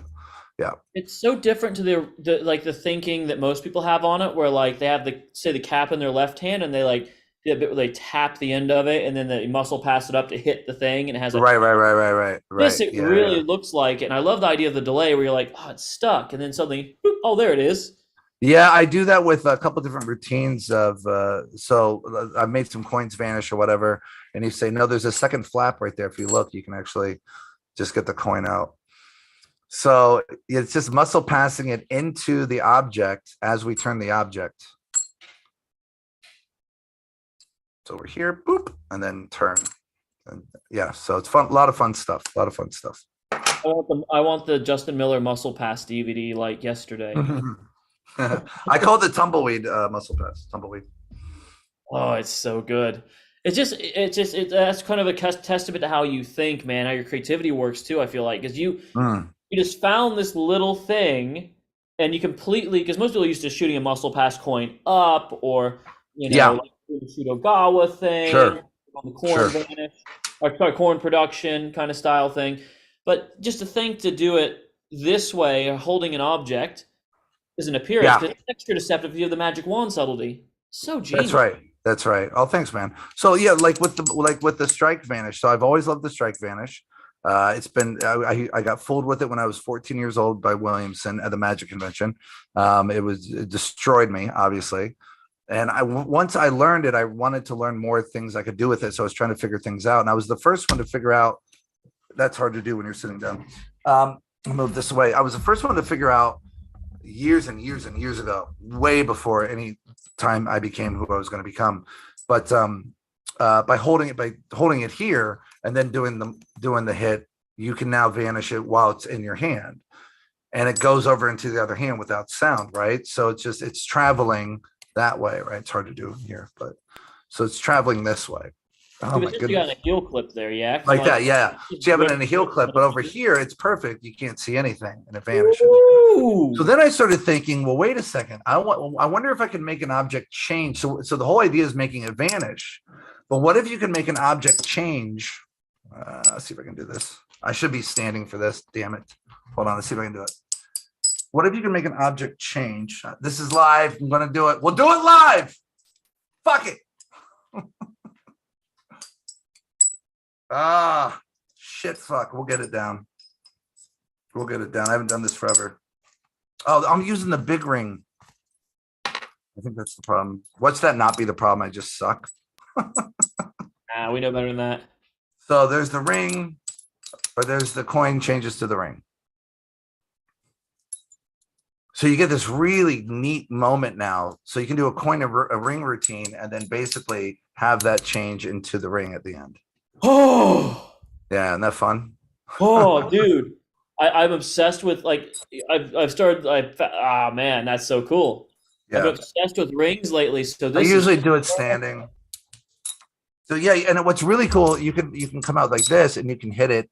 So even if it falls, it still looks like it changes into something. You know what I mean? So oh, that's that fun. Yeah. oh. So that's fun. You can do stuff like that. So little things like that. I just see things differently. I was just like, I wonder what we can do here. I always look at something and I go, my brain goes, what's the most magical value this object can carry? What can it do that's not designed to do? That's the way I kind of think. I look at things and I go, what can this object do that it wasn't designed to do? And then that's when I start like putting the tapestry together of where these things fit in and stuff like that. Yeah. Let's hit that a little bit harder, man. I think people are really gonna be curious about this, and I think we had some questions about it too. Dude, could you kind of run us through like, because you're so sporadically creative. Like I've seriously been like, we got locked in a house together for a few days, and like just watching you go. Yes, we were. That was a good time. That was a good time. Yeah, that Except was a for fun time. Indian food wasn't fun, but yeah. That was an interesting one. Oh, But the Indian food sucked. yeah, like it was good until it wasn't. It was good until it wasn't. It was really fun. We enjoyed it, but it was like the Yeah, next day I was like, mm-mm. yeah, it was a rough day. I remember that.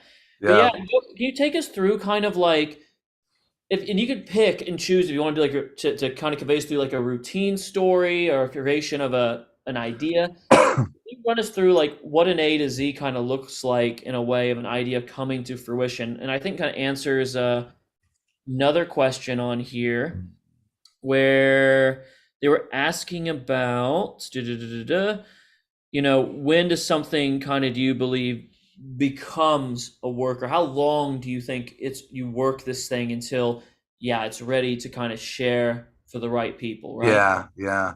Michael Lawrence, you're right. Somebody has done that already. I published it close to what was it? About 15 years ago. Probably more than that. More than 15 years ago, actually. Yeah, it was at a linking ring. I published that. You're absolutely right. It's been done before. Yeah, I was very young at that time too.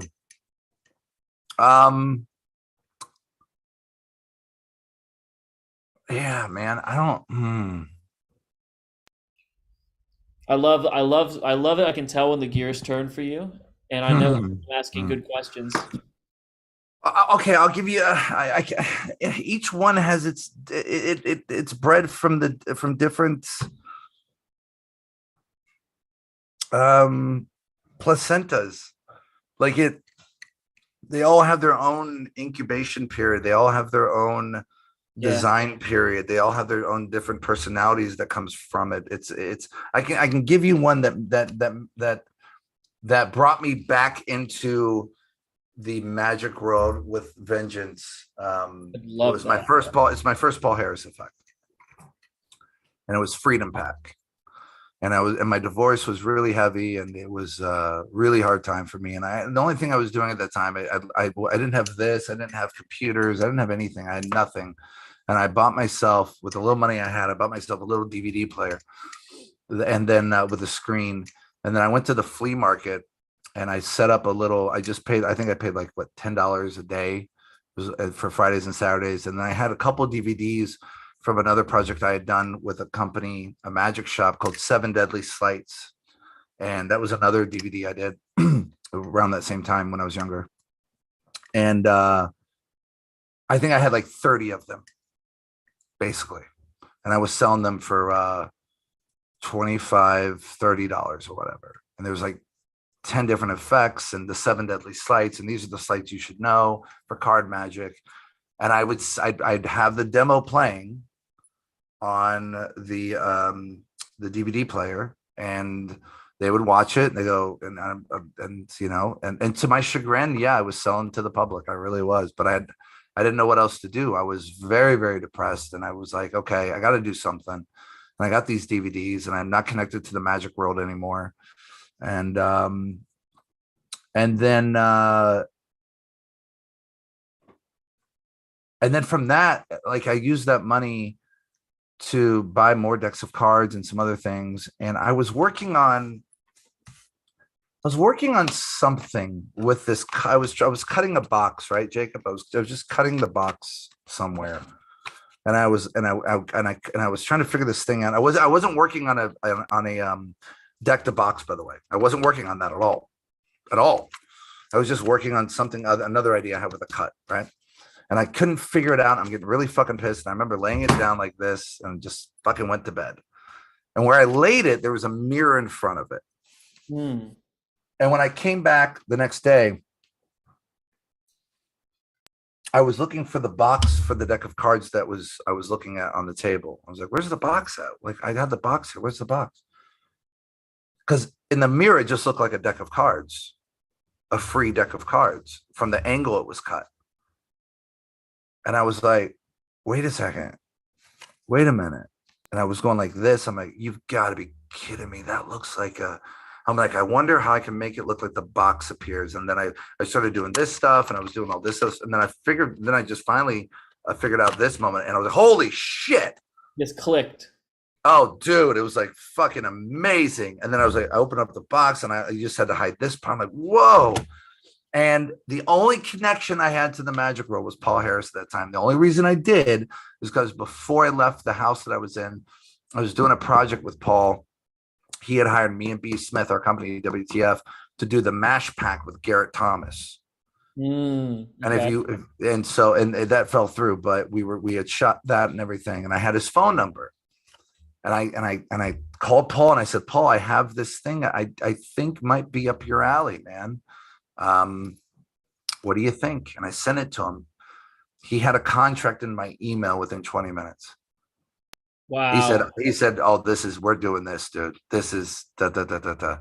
And Freedom Pack just took me into another realm. And then I did more Paul Harris releases, and then lectures started happening, more conventions started happening again, and then blah blah blah blah blah.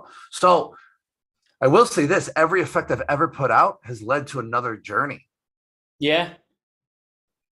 Not just the next release, but there was a journey that was connected to that effect that continued to push out and to push me out into something new every single time. So with that trick, I just gave up on the cutting, and then I came back and I looked at it differently. I mean, you know, and the coin tricks are way different. So I can't really go through each one. I just it's like that personality thing, right? Like how do you the many faces of Miller or whatever? Like I can't. It's the same thing here. I can't go through every single one and tell you how it's done because I don't know. But I can tell you that through each one, I've had different journeys and adventures. Yeah. So would you say, and just kind of sum it up, like for your creative process, it's all about life experience and it's kind of getting into flow and letting things happen and being ready to basically take a lot of people, they have like this stream, right? They go down, to give you an example. But what happens is they see that there's this divergent path and they swim away from it and try and fight the current. They exhaust themselves and they drift down whatever current is going to take them. Yeah. Majority of human beings do that, unfortunately. Yeah. And I Like did that. I did that for a long time too, for sure. it's kind of the key to like your creative process. Like Yeah. Yeah. Somebody once said that I look at items differently than most people. Like Justin can see things and things that most people can't see. It's true. I don't know how I can do it. And if I had bottled it, I don't know if you would know how to do it. Do you know what I mean? Like I like, yeah. I barely know what the fuck I'm doing and it happens. So it's like, good luck and on everybody else trying to figure it out. It's my own, you know, being mentored by the people I was mentored and how they taught me to see magic and how they taught me to every time I create a trick, Jamie Kurtz is in every trick of mine. Like his influence, Tim Moore's in every trick, Del Rey's in every trick, you know, Kenner's in every trick, fucking Copperfield's in every trick in certain ways. Like these people just fucking gave me they gave me permission to see differently. And then when they saw the way I was seeing, they cultivated that vision that I had instead of trying to change it, right? I think that's a big thing a lot of people try to do is they try to change other people's visions because they try to make their vision their own, the other person's vision. It's like, you can't do that, man. You got to let people have their own vision. If you see, and if you're wise enough and if you're a teacher, and that's the other thing, okay, great. I have all these things. I can do all of these things. Can I teach it though? So if you can, so that's the other thing. I think that's another way of knowing if you're on the right path. If you have two things that you do very, very well and they complement each other, you're on a path that you're supposed to be on. So with magic, I can create and perform very, very well, but I'm also able to think of how magic should look and see and feel and conceptualize it, you know? Yeah, you have that second sight to you, but it sounds like it comes a lot from like, you know, like there's a thing that A lot of trauma when I was a kid, for sure. yeah, for sure. It helps process it, doesn't it? Like we were kind of talking earlier, Yeah. it's therapeutic to get this stuff out of your head and, you know, one, build this larger legacy, right? Because it's kind of weird to think about like the people that we like our Slidinis and Dave Vernons and all those guys now, we don't realize that like we're meeting those people right now, like people like you, like Turner. You know, Turner's is Animan, but today's Animan, the one that's been gone for 100 years in a lot of ways. I got Al Baker fucking in me. I got fucking Tim Conover. I got Malika. I've got Williamson. I've got I just name all of them, man. They're all in me. There's no question. Like you are truly, whenever if you're influenced like that by those kind of people, you really do take an essence of those people on each journey with you. It's really fucking amazing. And yeah, it's been an honor to be able to be Justin Miller at so many different levels of life, you know. It really has. Yeah, it's amazing to see. Hold on real quick. I don't mean to interrupt you, but just real quick. You know, it's the teaching and then the creating and all this other stuff, but then to be able to see that other people like it or want to buy it or support it, that's another level of like knowing you're on the right path. You know, because if everybody hates you, everybody's going to hate you, and that's all there is to it. If everybody likes you, then you're not doing right either. You should have a balance between hate and love between different people, right? To really know if you're on a path that's good. Yeah, and all of the worst things seem to come out of trying to please everyone. It's just a fact. Well, you're trying to please yourself too. You're looking in a mirror. Every time you look at a human being, you're looking in a mirror. That's all you're looking at. You're just looking at a different a viewpoint of that mirror. That's all you're looking at. And so you're trying to please yourself in essence, right? And that's a fool's errand. You can't do it.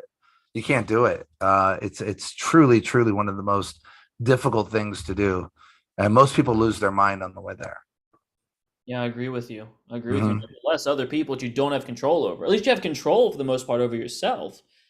But like, if you base Yeah. self control Yeah. off of the admiration and the approval of others, Yeah. you're setting up a fool's errand because you're going after something you can't change that and No. possible for you to change yourself. Yeah, So and then what if they change their opinion about you? Now you're fucked because you don't have a safe haven of like your psychology, so your psychosis is fucked because now you're like you put all those eggs in the basket for the adoration, and now let's say something happens that they're not adoring you anymore. Now what do you do?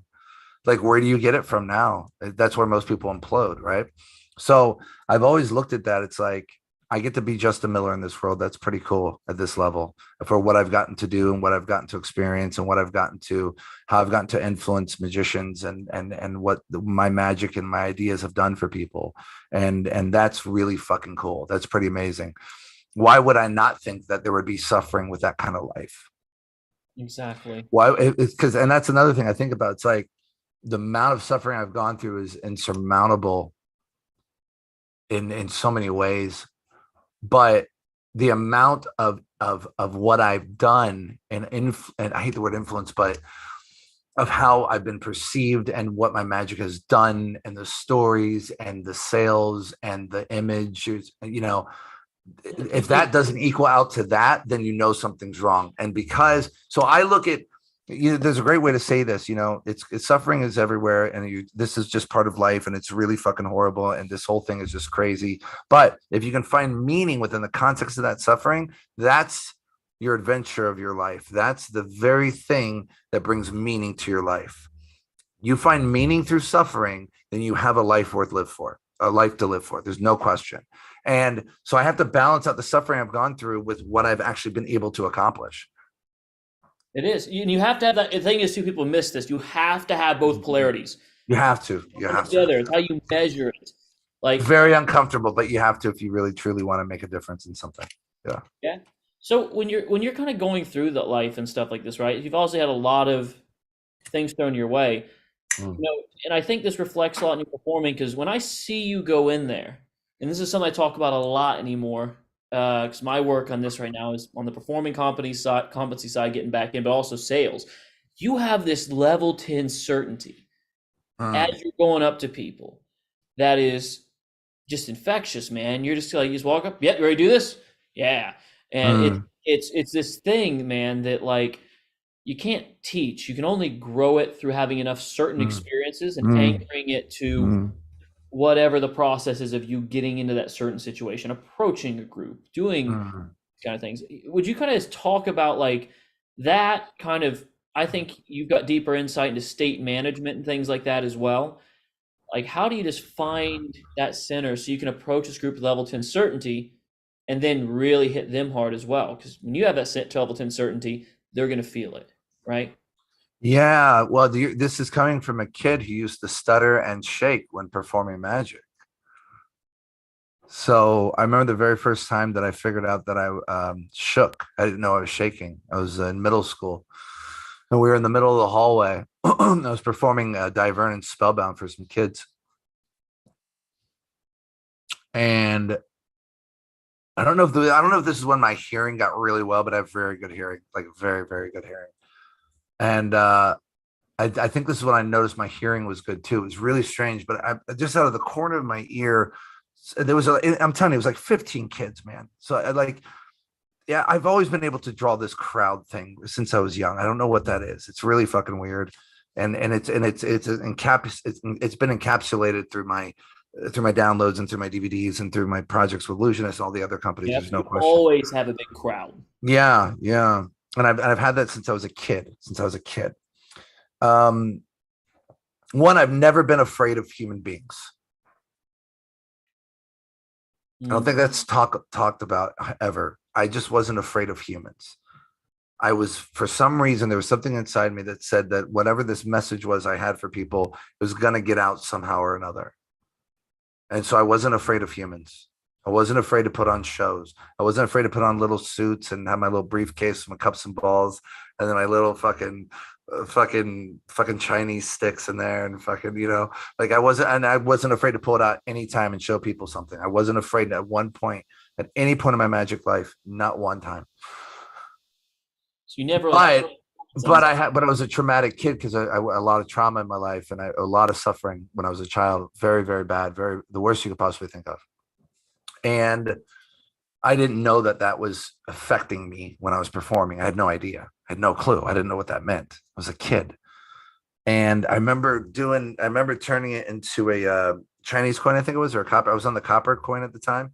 And I remember I just read a beautiful, beautiful coin change that just appeared in Richard's Almanac. Great book, by the way, if you guys don't have it. Richard Kaufman's Almanac. Get it. It's one of the greatest fucking finds you'll ever have in your life.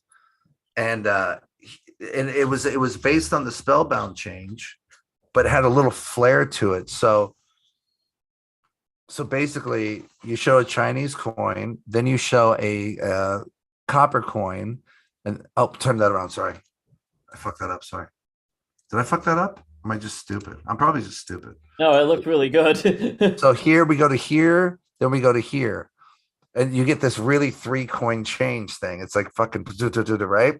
It's in Richard's Almanac. It's a beautiful, beautiful thing. And I was doing that using a Vernon Spellbound move with the thumb and all this stuff. 6th grade, by the way, I was doing this. This is where my knowledge was already at 6th grade for magic. Like I was already doing, Vernon stuff and fucking all this other crazy stuff. And I remember this girl saying, why are his hands shaking? And it fucking tore me up inside.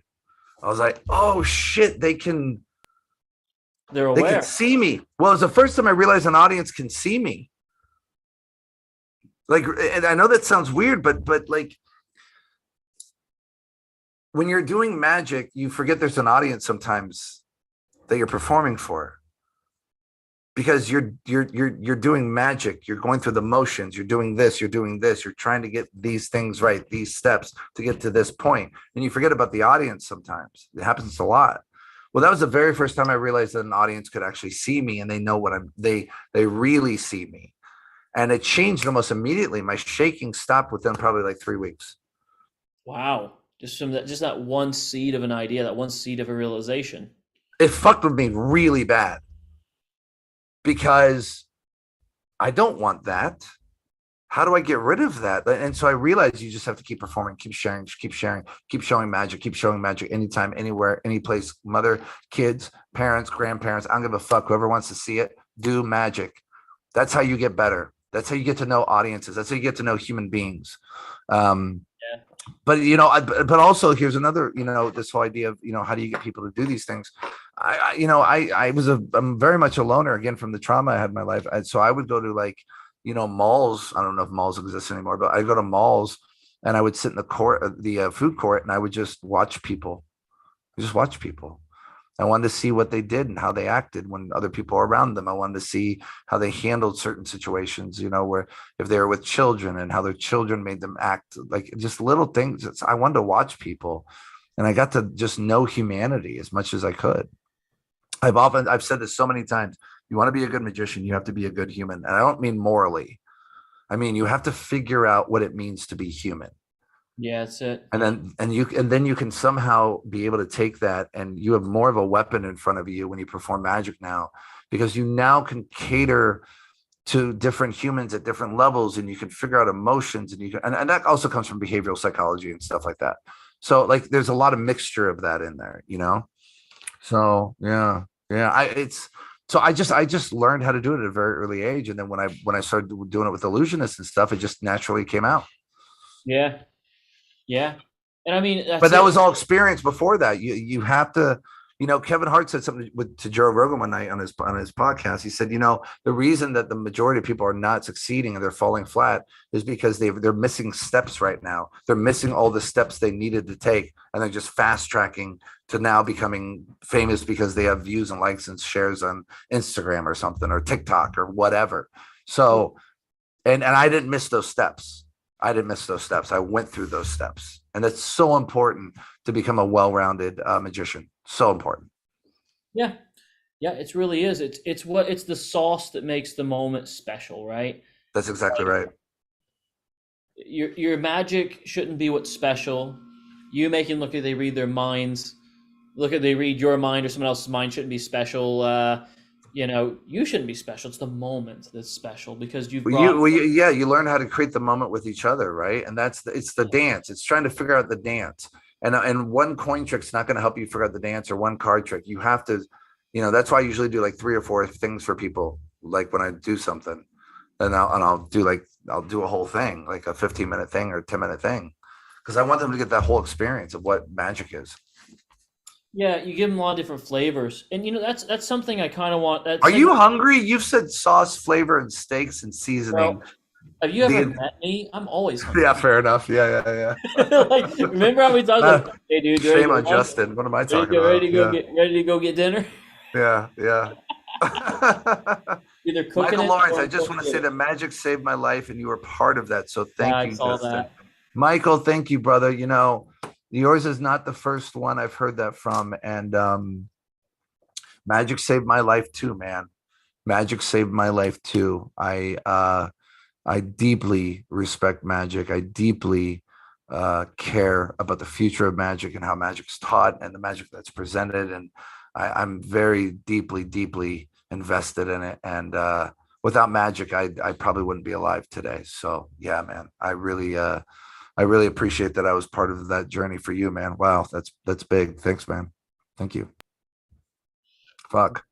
I know I saw that comment. I'm like, I know I can't. I'm just gonna wait. I like letting you find these things organically. Sometimes I'm like, I can see when the reaction hits you. Yeah. Earlier on the Hungry Hangover, earlier on the interview, you mentioned that Dean Dill got you into the Magic Castle. Dean is one of my favorite magicians. Mine too, by the way. Still working on his 3 Dean trilogy. He was a master. Could you tell us the story of how you two met and how he got you there? Yeah, for sure. Yeah. Is that okay? Can we tell the story? Yeah, let's go into it, man. I love it. So, yeah. Well, Dean gave me a quote for Silver Dream. That was very special to me. I was just nobody. I was just coming up, and Dean saw some of my stuff online somewhere, and he rang me up. He got a hold of me. It was really weird, man. He goes, Justin there. I'm like, yeah, it was amazing. He goes, hey, it's Dean Dill. I'm like, oh, wow. Like, and I'm talking to a legend. He was already a legend at that time, right? And I'm like, Dean, what? Hi, man. And I think we shared too at the same time. We were both Christians, and the pastorhood for me, and so we talked about a lot of, we didn't just talk about magic. We talked about spiritual stuff a lot, and a lot of just life stuff. He really just gave me advice. Just every phone call I had with him, he just was more amazing. He said, you got to get to the castle, man. We got to get you in the castle. And I was 24 at the time. Wow. And I said, you think I'm ready for the castle? He goes, dude, you've been ready. I'll introduce you to the people, blah, blah, blah, get you connected, whatever. And he did. He connected me. And then he passed. And then my time for the castle, I couldn't get in. And then it wasn't until Wizard Wars that I visited the castle again and met with Goldfinger, Jack. And then he said, we're going to get you here. And then I think within a year later, I did my castle gig. So, but it was Dean Dill who got me in front of everybody to know who I was. And Dean and David Regal were the first two to really push that. Yeah, we lost Dean's in all my coin work. I have one of his quotes on my webpage. Justin's coin work is flawless. I mean, my gosh, that's a great fucking quote. Especially from him. Well, yeah, and I have to live up to that, So it's like, it's a big responsibility to take on, I have a quote from Paul Gertner too. I showed him Silver Dream at MagiFest before I ever released it. I said, "Can I get a quote?" And he was silent. He was ghosted. He's just silent. And he said, "That's my quote." I said, "Oh, that's the greatest quote next to Dean's." I think I remember that one It was Paul Gertner. Dot dot dot ellipses. That's Yeah, all it was. Yeah, I yeah, yeah. remember that one. It was so good. Yeah, So Jamie Schoolcraft gave me a quote for Silver Dream. So I had all the big guys, man. And oh and yeah. I met Jamie through Dean. I met Jamie through Dean. So it was really. And then Jamie did Triune with me. I put out a coin trick called Triune back in the day. 250. The first trick I ever put out that was the most at that time was $250 for a coin trick, and then he manufactured the coins for me. And yeah, like that's how I met him. And just like every trick I've ever done, every person I've ever met has led me to another journey too, and more people, and magic and stuff. Yeah. It's all about bridging those relationships, right? Like that's where I think Mm, a lot of people kind of go down sometimes is like mm, they don't keep those relationships to what they should be and they don't bridge them further, right? mm, Like mm, people are mm, scared to mm. ask. Like I think this is a good segue point too. I wanted to ask you about this. Like you've come from, you were born with a silver spoon in your mouth, man. No, not at all. You Not in weren't any the way. dude that. Well, you are the dude in your Penguin Live, but you weren't. They didn't have that growing up. You weren't just have these Mm, guys where they just come to you all the time. I mean, you're having mm, to go out and find them the old-fashioned way, or they're coming to you. mm, What would you mm. tell people that want to meet more of their idols? Well, I mean, obviously go to conventions. That's the thing now. So just go to conventions and go up to them and tell them your story. Tell them your story. Every artist loves other people's stories. I'm telling you, every single artist does. I don't care what people say. Because if you're out there performing and sharing and lecturing and you're one of those guys that can do it, there's a reason you're there because you have your own story to tell. And when you come up and say that you're the reason that I have a story, my God, dude, it's the most amazing thing. It really is an incredible thing. Also, go to as many magic meetings that you can. I know magic meetings are gotten weird now, and it seems like the older guys are the older guys now, and the younger guys don't care about the older guys, and they don't mix anymore. But we got to get more homogenized. We have to figure it out again because that's what it used to be. These old guys taught me, right? Like fucking, I was just a young kid when I did my first IBM magic show for my initiation. I was like, I think it was like 16 years old or something, or 17. I don't know what I was. I was very, very young. And I needed that. I needed all of that help. You need that. You cannot just exist in magic in a vacuum. You cannot do it. I don't care who you are. You can't do it. You got to have people around you. I love what Gregory Wilson says. As a creator and performer, we one of the things we do is we have a team. And I love that Gregory uses the baseball illustration. Is that there's a catcher, there's an umpire, there's a manager, there's an outfielder, there's infielders. You know what I mean? There's the hitters. They all do different things. They all have different ways of looking at the game. They all have different knowledge to share. And so you want as many people that you trust to be on your side when you tell them about a trick or when you tell them about an idea, to bounce off an idea to see where they go with it and see what their viewpoint is of it and where they kind of put their own personality into it and what they would do. And you listen to everybody. It's really important. You'll get more knowledge that way. Oh, I'm very fortunate. I get Paul Harris, I get Gregory Wilson, Weber, Adam Wilberg, Craig, Brad Christian, sometimes G. I got a lot of people on my roster that I get to go to and go, hey, I have this thing. What do you think? And yeah. those are the first people to see it before anybody else does. So don't be afraid to just approach other magicians and go, and if they're dicks about it, then don't worry about it. Leave them alone. Don't try to make them your friend. Don't try to, even if like you look up to them, don't do that. Don't do that because you're stuck in that idolism type thing. And then now you just think that person's a dick. Now you have weird feelings about them now. And sometimes that'll turn people off of magic. Yeah, it's sad when it happens. It's really. So, and I hate that I might be one of those people that at one point that maybe turn people off of magic, and I accept that responsibility. I'm pretty sure that happened at some points, And if you're listening in the ether, if you ever hear it, I'm so sorry. I'm so sorry. That's never been my intention. I'm sorry that my personal life and my youngness got in the way, and my family and the time and all this other stuff that I had to deal with and was dealing with. And it was never my intention. So I just hope you know that. Yeah, that's deep, man. It's deep.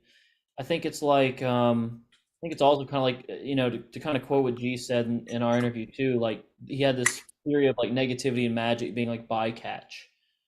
You know, Sure, sure, the sure, sure. bigger Yeah, I the heard that. net, Yeah. yeah, The yeah. bigger the net, you're going to grab all that shit, man. There's no question. You're gonna cut your Yeah. finger dolphins trying to get tuna, man. It's The sad. bigger the story that you have to tell, or the organization or the entity has to tell, the bigger the audience is going to be that it's going to reach, and you're going to have people who just are going to fucking hate you or whatever.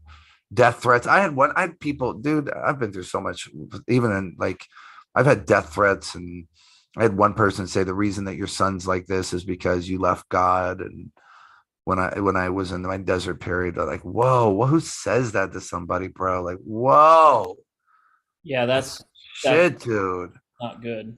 And I used to get the shit like that all the time. I got banned from the cafe because I called Steve Brooks Hitler, and I called all of his little legions Nazis, and that was way long ago, and I got banned for life, so I'm not allowed on there anymore.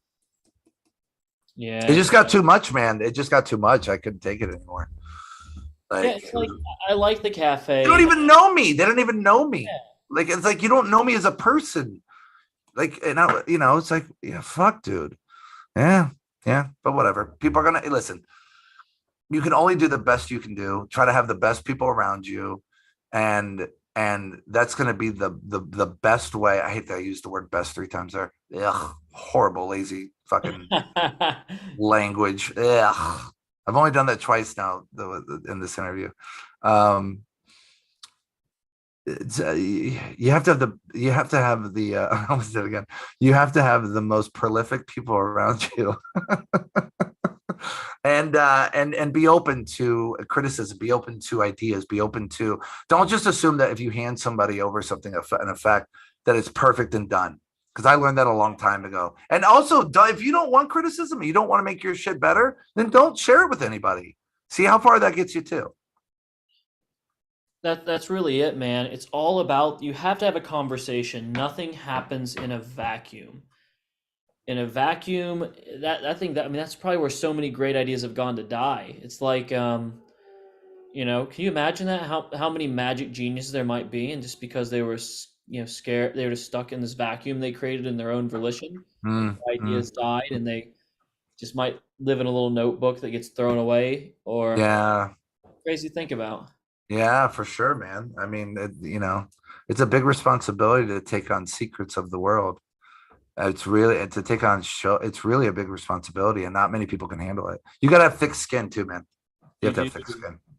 yeah, because if you're gonna have more eyes and more mouths speaking about you, more eyes on you, more mouths gossiping. If you want more people to hear the story, if you want more people to hear the narrative, then you're gonna have to understand that you know people are gonna say what they're gonna say, man. That's why I got rid of Facebook. I haven't been on Facebook for what 3 years, 4 years now. Yeah, yeah. Never. I saw you vanish off there. I'm like, I wonder where I'll Justin. never go back. I'll never go back. I'll absolutely never go back. Especially what we found out about Facebook. But I'll never go back now. Yeah, I had one guy. It's so funny. It's like I don't know if he knew who I was, but I say that humbly. But he said I said something about he was exposing something. I was doing something. I don't know what he was doing. He was doing something I just didn't like. And he said, "Why don't you go back to Instagram, be an Instagram magician?" I'm like, "Do you know me? You called me an Instagram magician?" But I like that now, being called an Instagram magician, because of the videos I put up. They're kind of cool, right? They're kind of neat and different, Oh, they're sick, man. right? Yeah. Was it a live or an Instagram video? I think it was Instagram video, a reel. You did the Okido bits and made me basically want to give a shit about the Okido box again. Oh yeah, where it jumps out without the box opening up. Yeah, yeah, yeah. And then Yeah, flourishy. It looks so good. yeah. You want me to do that? Dude, please. I gotta Please. find, I'll just take it out of this. So this will be fun to talk about. So during the lockdown, I didn't know what I was going to do. So I took the rest of my money because I wanted to create a magic kit. So I created a coin magic kit. And this was the magic kit. You get the box, and I put everything together myself. I sold this for $500. I had zero money on my PayPal. When I woke up the next day, I had $15,000. I'm like, what the fuck? I've hit a nerve. And then I made like 33 of them and I stopped making them.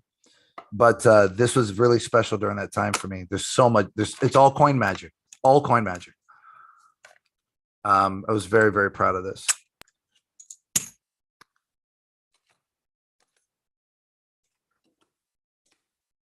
I wanted something, you know what I mean? Like fucking Something with substance. So it's yeah, like, dude, this weighs like 4 fucking pounds. It weighs like 4 fucking pounds, dude. yeah. And yeah, so this little thing I came up with, really interesting. Let's see if I can get it down. I haven't done it since then. And I don't know if it was this one I used or the other, the Z box. Maybe it was this one. But the whole idea is that you've already done, I think it was the Z box, but you've already done the move, right? You've already done the Aikido move, right? So the coin is now underneath here instead of inside the box, right? So you can pass it back and forth, whatever. And then, oh, that was wrong. Sorry, I got to get angled. And then basically it jumps out without the lid opening up. I love that. And then you can just do the Aikido move to make it look like the box has been open or whatever. So yeah, so it's really interesting. So it's basically, you're just doing the Aikido box move to do the move to look like you've closed the box. You've now placed this in your hand. You toss it one time. For inertia or friction will keep it in there. And what you're doing is you're basically doing this. Oops, you're doing one revelation of that. But when you do that, that coin flies out. You've kind of taken the TJ Murphy deck flip idea and applied it to an Aikido box and coin. Similar. Well, what it was this thing. And I don't remember if it's this here. No, is it this way or this way? Hold on, let's see. This thing, right? So it's a beautiful move to show the box empty with having a coin inside it first. Let me do it again. So it looks like you have a box that's completely empty. Ooh. And then you just shut it and then put it down, then do whatever you're going to do, and then show the coins inside, right? So then I was thinking, well, what if we could get it instead here? So that's a great point. How do I create this stuff? So I knew that if we had the coin inside the box this way, it did what it did. Well, what if we did this? Now what would it do? And then I started playing with it. I'm like, oh, it'll jump out on half of Revelation. It will jump out. Okay, that's interesting. Well, what will it do? What will it look like if I can make it all the way around? So then I just started practicing this basically, obviously not since then, basically just started practicing this idea. And then I'm doing this on purpose. So I start like heavy, right? I want to just kind of feel where it's going to go, if the lid's going to come off and all that stuff. Then you start to slow it down. Then you start to get some control over it. And you're like, oh, that's interesting. So what then would happen? And like, holy shit. Yay. So imagine the last coin. This is their hand, right? Oh, this is going to be hard because I might have to stand up for this one. So the goal, so let's say this is their hand, right? This is a little bit too restrictive, but it would be, they could fall anywhere in their hand. And basically it would fall into their hand, that last coin. Ooh. Yeah, so it's really, really fun. And then to clean up, you would just do the Aikido move, letting it fall and open up and everything. So yeah, that was a fun little thing. And then with the, so let's say 3 coins go inside the box here and then shake. And then basically they get to see that coin come through. I had my ring on. Oh, that's another thing. I figured out if I have this ring on, I can't do a good muscle pass. Isn't that interesting? That's really interesting. It restricts it completely. Watch this. Yeah. So I had to figure that out too. So watch. I can't really, it's like, it's weird, right? But if I take it off, so I look at those little things like, okay, how does this affect things? What does it do? And so now basically you can come over with this coin or with a silver dollar. Use a silver dollar. So imagine this was a silver dollar thing or whatever, and they can see the coin come out of the box. Did you disappear? Sorry, I had to grab them up under the chair here. Oh, I gotcha. I was trying to follow along and I dropped my coin. Oh, that's funny. That's hilarious. So yeah, you can see the coin come out of the box now. So Oh my God. with the Aikido box, so you can do some really cool stuff. But yeah, so I was just like, okay, this is what this does, obviously. So what would what would happen if I turn it around and I change things a little bit? If we put things differently, well, now what's the properties of this? What would this look like? And so for that, that's how I figured that out. Wow. Do you have 'cause I don't own no keto anymore. Mine kind of got I had one as a kid. My maybe you know this guy actually. He's from Huntington, West Virginia. Hmm. You know of he had Close Up Magic of the Damned, Mystification, and Hmm. Trifine. He was Richard Bartram Jr. Oh yeah, of course, Yeah, of fantastic. He did course, illustrations for Deception in Paradise, the Curtis Camp. absolutely, for sure. That Know was my exactly who that mentor is. growing up. And he Oh sold really? Oh, keto that's books. great. Yeah, it's funny because then he knew Dan Huffman, who was obviously with us in Columbus, Yep, and they were like best friends growing up, which is funny. But that's like, cool. what's a good recommendation for like like where do you get an Aikido box today? Like, say I want to be like, dude, I want this, I want to do this. Yeah. Where do I find a good? I would go on to, yeah, we don't really get to see him anymore, do we? I would say go onto eBay and look for people selling Aikido boxes. Look for a Jimmy Z style box, or look for a if you can get David Roth's set, get David Roth's set. It's beautiful. It's a beautiful, beautiful set. It's a slot box. It's a Boston box. It's great. It's fucking amazing. Yeah, there's like 3 boxes. There's a plug box, I think, with that. Yeah, it's not gonna be cheap right now since David died. But Yeah, no kidding. but yeah, I have like, I think I have like 17 boxes. I'm pretty sure I have 17 fucking boxes. I have a lot, if not 17. I have quite a bit. Yeah. I know. Well, look, I mean, I have, this is my setup over here. Look, Yeah. Oh my God. that's just my coin stuff. I remember I took the picture of you like doing your like layout. Yeah. We got to the Airbnb. I was just like, Yeah. this is so sick. Like, Yeah. dude, it looks like you know that for all you watching, you know that scene where Joker. It's not the favorite Joker, so it's the one out of Suicide Squad. With the downward shot, and he's sitting there with all the knives or like arranged around him. Okay. It felt like that. Yeah. Yeah. It was amazing. Yeah. It's really, really fun. It's a crazy little experience, this thing called life that we get to do, man. It's Yeah. let's see, what are some people saying right now? David's ashes are in a giant Aikido box. Yeah, like a dollar size box for sure. You can do that and get those. Oh, Copeland's got keto boxes. He's got boxes. Copeland. Oh yeah. Yeah. I'm sorry, Copeland, dude. Sorry about that. Yeah, go there. Yeah, for sure. That's solid. I'm gonna look into that because I'd love one. After seeing the stuff you're doing, like watch you be the guy that just revives the Aikido box. Like we haven't seen heads or tails this thing in 10, 15 Well, years. Kozak's here. Kozak, Paul. Now that's a legend, baby. Paul Kozak has joined this. Kozak's been one of my dearest supporters. He bought one of the subtle kits, man. What's up, Paul? Aloha from Hawaii. I love this coin kit. Thank you, man. Oh, thank you so very much. Thank you so much. That blew me away when Paul, because you never know who knows your material. Yeah. And it was during the lockdown that I get a PayPal receipt. Paul Kozak just bought the coin kit for 500. I'm like, Kozak? Yeah. Paul? The one I fucking used to grow up and watch with the fuck, like, what? Oh, that was so cool. Yeah, so fucking cool. That is sick. Thanks for joining us, brother. He is the real deal, Kozak, baby. One of the greatest magicians that will have ever lived. There's no fucking question. No question. Yeah, if you guys have never seen his old stuff with the parakeet and with the streamers, magic show, and Paul's laugh, and Paul is a force to be reckoned with, folks. Yeah, Kozak is the man.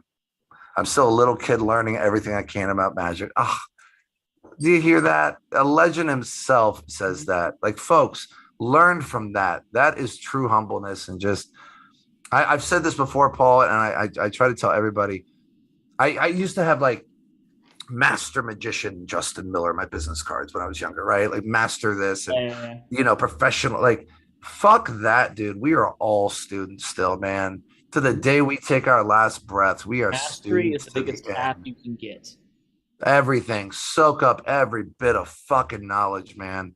Everything you can get, because and the things that you soak up are usually called out to you for some reason. Like you feel like you need to learn these things.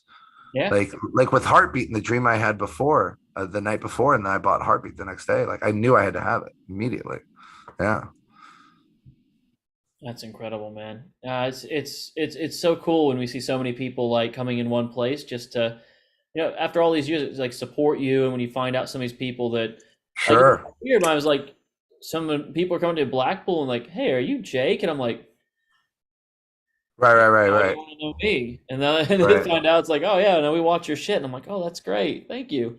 Mhm. Or they say, are you Jake? And then they'd walk right past me and go talk to Pig Cake generally because he's, yeah. Ah, that's Hopefully get him funny. on here. He'd be a great interview too. Well, That's man, funny. so obviously we don't have the Justin Miller coin kit, man. The beautiful thing that it is, not currently anyway. No, and I'll never sell it again. I was just selling. No, no, no. Yeah, you're right. So I was only going to sell 10 at first, and then I saw how big it got. It was really crazy. Like everybody just bought them up, and within 24 hours, and I said, okay, I'll release 20 more, and that was it. I did 20 more, and that was it. And I'll never, ever, ever put it out again. The people who got it, they got something very, very special in their hands. Yeah. Yeah, What, and what, what I had to refilm every video. Because really? I had to refilm everything. It's when I lost all that footage, man. And because the next thing I'm doing, I've already started the folder. I'm doing the 2022 honk kit. So this is the lecture notes kit I talked about in the beginning of the interview. Then now I provided all the gimmicks, all the coins, everything, not just the card gimmicks. So, and I think I sold only 20 of those. I made 20 kits. But now I got to get to those because I lost that footage, and now I have to redo everything. But what's interesting about redoing all this stuff is I have new ideas that weren't there before. Exactly. So it's a lot better now. It's a lot better. Yeah, yeah. So I don't suggest losing files. Oh, it sucks. Don't do that. It's if you can not do it, don't do it. It's horrible. but there is something to be said about putting something out there and then losing it and then coming up with something better. There's something to be said about that. No, absolutely, absolutely. Mm. Yeah, that's a pretty incredible story right there. Just like well, I mean, the second go around, everything can be better. That's always the difficult thing. You can always, there's the 10% rule, right? You can always make 10% of your act yourself, your interactions with people 10% better, everything. So it equals to this too, for sure. Yeah. Well, man, can you give me an idea here? Because I want to continue on the riff of the coin kit because I'm curious, like, what was in that? I love coins. You Do you were want to see the kit? Yeah, can we go over it? 'Cause I just Yeah, want I'll go over the this is kit. like I'm sure like a top down, like, dude, if you want to really fuck people up the coin magic. Yeah. Yeah, this kit was, and again, I handpicked everything. Everything you're seeing, I handpicked because this was the magic that I was doing, that I've always done, that, you know what I mean? It just meant something to me. And they're all autographed. I have the first one, of course. And then the coins, some of the coins were made by Roy Cooper, by the way. Some of the effects were given to me by Nick DeFott, like his P.O. box. So Nick's P.O. box is in here with my routines. My effect, Poor Man's Coin Box, is in here as well. The shell, and I made the stack. So I made the stack, and then the shell and the coins. The shell was made by Roy Cooper. That's a great, great routine. And then you get a flipper. I think it's a flipper, right? What is this? Is this a flipper? Which way does this go? Can't remember. Is this a flipper? I'm just fucking around. Yeah, it's flipper. So a flipper. Deceptive, folks. That deceptive. Very deceptive. So a flipper, Walking Liberty, that I include for my new for the new version of Triune. So Triune I put out. Remember, it was $250 when I first put it out. That's in this kit. Oh, is it? Yeah. And then we have 2 Chinese coins for a coin trick. Then we have a coin clip. I don't know. I was using it earlier for something. There we go. $50 coin clip that goes with the Triune effect. And then, and I found all these really cool display cases, right? Like I noticed that. Very, So, very proud of that. Very, very proud of that. So let's put these up here. And the reason I wanted this really solid big kit, because it was a big box, man. I put this in bubble wrap, and I got this bigger box with a handle, and it was a big deal, man. I remember watching. I was watching Ashton Kutcher's version of the Steve Jobs biop, right? And there was a scene where he's in that store when he had just sold 50 units of the Apple, the first Apple, to that guy at his shop. And they had these white boxes. And I was like, wow, and if you notice, Apple's never gotten away with that, because opening an Apple product is an experience. it is totally an experience. That alone it's like, this moment. I wanted that because I saw that in the movie. I'm like, boy, if I could make a magic kit like that. But I didn't want to do what everybody else was doing. Shin Lim was just bringing out his magic kit, and Evolution or whatever it's called. And he was using all the same stuff, thumb tips and all this stuff. I'm like, I don't want that kind of magic kit. I'm like, you know what? There's never been a coin magic kit ever. Like a professional, hardcore coin magic kit. Never. Nobody's ever done it. Yeah. Not one person. That. I said, I'm going to be the first person to do it. And that's what this was all about.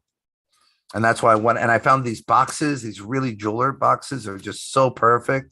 And I had to figure out like how to put all these things in here, like a puzzle. Like it was like, I constructed this whole thing from just imagination. And then I had to figure out what tricks I was going to put in here. So you got a Jimmy Z style Aikido box with 3 coins and a shell for the Wuhan assembly. So Wuhan assembly I sold for $240 by itself. That's in here as well. Wow. So already you have over $500 worth of coin magic just in those 2 tricks, and it's a $500 package. And there's still more.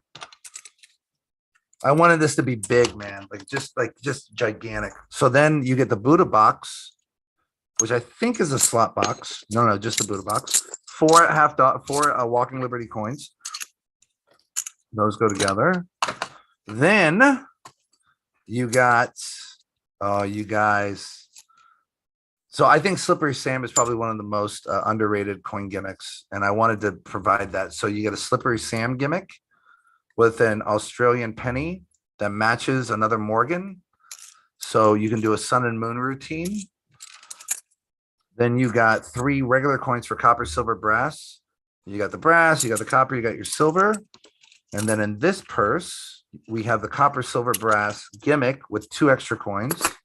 And this was the new style gimmick. So they all go together in one single coin. I want one. Right. And so now you're at the end, and now you do the whatever. Now we'll just take away this one, and then the others vanish or whatever. And you could only get that if you're getting a custom job from Roy Cooper or whatever. And I was able to find this in a way that was affordable for me to purchase and to give to people. And then we have a set of what is this? The Morgan silver dollars with an expanded shell.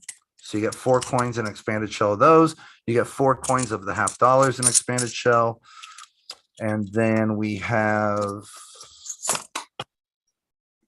I wanted to include a rating pen. I've always liked the rating pen trick for some reason, but they always use that magic wand. So I finally found a version that has the magnet on the pen itself. So then you get a Roy Cooper made coin with a shim. It's not expanded, but it fits over a dime. Then you get a 4-in-1 coin. The one's down there. So these coins go together into one. Then you get, there it is. Then you get another Slippery Sam with a Chinese version. So you got the Chinese version, plus you got the Australian penny. And then you have another Slippery Sam for another copper silver moon routine. The copper silver moon. What the fuck does that even mean? For my version of our brother. Fuck. Holy shit! Why am I forgetting his name? This is so stupid. It happens, man. Jeffrey Latta. Oh my gosh, I should be shot in the fucking face. Jeffrey Lotta's A lot of stuff. routine. Yeah. So that's my version of that. And then you get, but wait, there's more. Then you get all the bands to repair the flippers. Then you get the striking thing for the matches for Hell's Currency for my bent coin routine to create the smoke. Huh. Then you get a purse, just a regular another purse, Goshman style, 2 jumbo coins, a new style magic wand, a different kind, right? I like that. I like that. Right? And then you get a savant. What? The savant in the end? Yeah. Dude, that is badass. I sold that for $500. That's a steal. I sold, and what was really weird, I sold it at a time where nobody you wouldn't think would be purchasing anything. We were just locked down for the very first time in the world. The future, yeah. It was real, and it was a gambling. I ordered enough material for 10 kits, and I said, okay, that's all the money I have. I'm at $0. If these don't sell, I don't know what I'm gonna do. I don't know if this is gonna be good or bad. I took a big fucking gamble on this, man, and holy shit, did it fucking pay off. There's no question. And I was just really happy to get all this magic out there. And then I filmed everything. Yeah. So I had to film new stuff with everything. Yeah. You're not getting fucking the stuff from China that's already pre-filmed with no. You're getting Justin Miller's thoughts, ideas on every fucking thing you're seeing. Oh, then I got a handkerchief too for some coin stuff. Dude, that's gorgeous. So for everybody watching, also take note. This is like if you really want to have some money coming in, this is what you buy. You know, to really kickstart your coin magic as well. Yeah, well, I don't sell it anymore, but if I did, for sure. I got to a point where I was like, oh my gosh, I'm done with this. Like, because I had to package everything and I did everything myself, but it kept me busy during the lockdown. And that was important. I had to figure it out, man. So I always have to be doing something. My brain is always doing this fucking carnival thing, man. So my brain has to always be creating or doing something, or my hands got to be doing something. Yeah, I have to feel like I'm productive in some sort of way. I have to. Yeah, I'm the same way, man. I can relate to that. There's no sitting down for a minute. No. Fully wiped. You'd be fully wiped. Well, no. When we're done with this interview, I'm fucking ordering a pizza or something, and I'm chilling. I'm turning everything off and chilling. Like, yeah, for sure. But it's like, it's like filming any kind of magic or whatever. It takes a lot out of you, man. It just takes things out of you. Yeah, you're teaching. You're giving everything you know about this subject or whatever it is, and you're like, oh. You know, but it's a joy. It's a joy to be able to do, and for people to accept it. That's what's even fucking crazier to me. Yeah, I think that's it, man. And now you've walked a few different worlds that we've kind of mentioned, man. You were a pastor at one point. Mm-hmm. You know, you've been magic on and off your whole life. You've switched things up. You've changed your looks, dude. What in all the worlds you've kind of walked here, like the pastoral world? I mean, obviously that has influences into how you teach and stuff now. How you kind of in a lot of ways, I see you profess these kind of insane moments. Like filming with you is just like sometimes I'm sitting behind the camera going like, "Wow, that was extremely deep." Like it makes me just stunned in silence. Well, it's coming out of my mouth, and it makes me stunned in silence too. Trust me, I don't know. You know, I don't know how it works, man. I don't know. If you have something to say, you got to say it. And for whatever reason, I have things to say and people listen, and hopefully it changes people's lives, and hopefully it touches people's lives, and it makes them better magicians when they go out and perform for people and share this beautiful craft that we have, you know. I hope. It seems to be the feedback for the past 20 years. Yeah. Yeah. Right? Like we have these gifts, right? And if we don't share them, then we're keeping one of the best parts about ourselves selfishly for just us. Well, and also you don't grow yourself. You have to get these stories out. You have to share these things because you don't grow as a person, man. Yeah, because you don't know the other side of you. You don't know there's another side. Like there's so many sides to every person. There's so many personalities everybody has. Carl Jung was 100% dead on when he figured that out. Like and you will never find those until you go to the depths. You have to go to the depths. That's it. And It's hard to and I think people know when something's genuine or not. I think human beings have a very good kind of alarm system to know if even though we live in a weird world where everything's misinformed and people don't really know what the truth is about anything anymore. But I think there's an internal thing that humans have that we go, that's pretty genuine what that person said. Like you can tell you know what I mean? Yeah, I agree We with you. still have that. Yeah, we still have that. And we don't, it's weird. We don't really, we do feel it, but in a different kind of feeling, like a feeling of like, oh, this person makes me feel good or this person makes me feel sad. We feel it on an instinctual level, right? Where it just like, it's hard to explain it, isn't it? Because I think everyone's No, it instinct. is. Yeah. Well, no, even trying to talk about it, you start getting, it's like, you know what it feels like? Anytime I start talking about these kind of subjects, it feels like I just woke up from a dream and I'm trying to explain to someone what the dream was. And as you're speaking about the dream, you lose it. It starts dissipating. Isn't it weird? You're like, well, Yeah. I was, but wait, well, ah, It's like your man, brain's own fight to try and keep its existential existence alive and not kill this other party view that you're trying to describe, right? right. Sure. Yeah. Yeah. Yeah. Yeah. And that's, many of men and women have fallen under the gauntlet of that they weren't able to handle that. So, it's, I don't know why my brain does what it does. But we're glad that it does. Yeah, me too. Yeah, Yeah, me this too. is Me real too. thinking, grow rich right here. Yeah, Don't right, care what right, you're right. thinking. Yeah. I'm What you not rich though in any way, but I do I'm comfortable, I'm doing well because I figured out, sell your own magic, sell to magic shops and sell to one or two big companies. And that's really the secret. But it took me a long time to get there, right? So it's not like, I hate when people like try to come out with new stuff these days and like they think it's just gonna be like gangbusters Oh immediately. yeah, it needs to be Like, huge. It's like revolutionary. It's like no, that's the thing from the '40s that we've known about for. yeah, then they get mad at you. It's like, well, why'd you ask me then? What the fuck did you ask me for? Mhm. That's really it, man. That's Yeah. really it.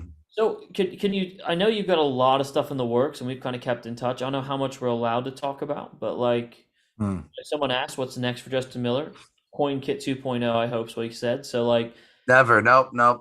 Not by me. That'll never happen. But you never know if it might come out with somebody. Who knows? I've never thought about it that way. But I'm really into reviving coin magic in the magic world at this it's the level. hardest side, I feel like.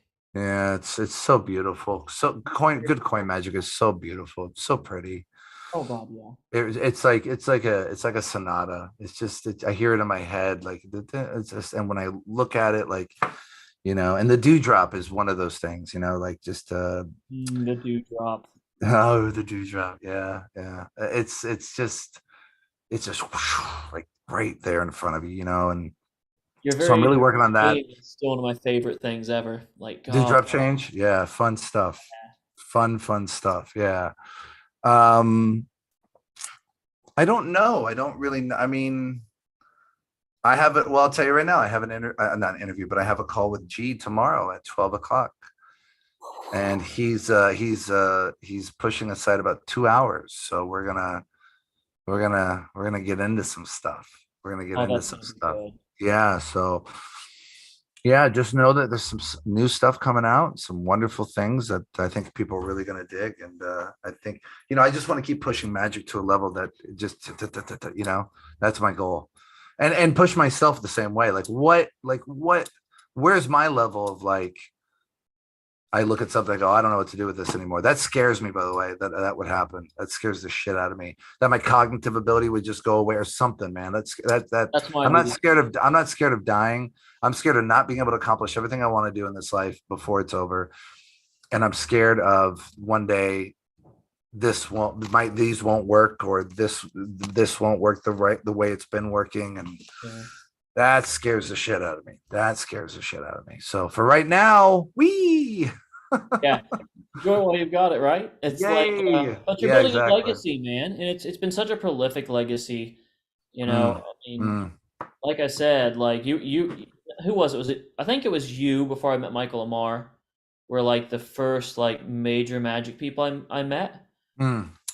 Because I met you at Be Amazing Magic Shop when I was like 10 years old, I feel like, or 11. That's so long ago.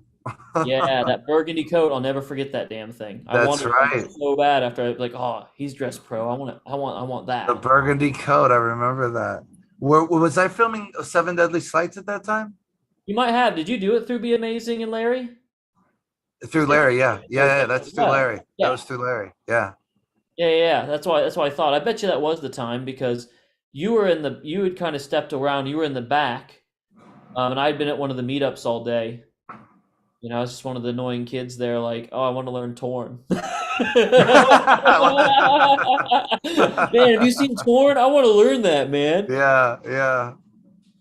And then, of That's course, take so it, what, 20 years later, and then I'll finally see a Torn and Restored card that, you know, changes my opinion on him. yeah.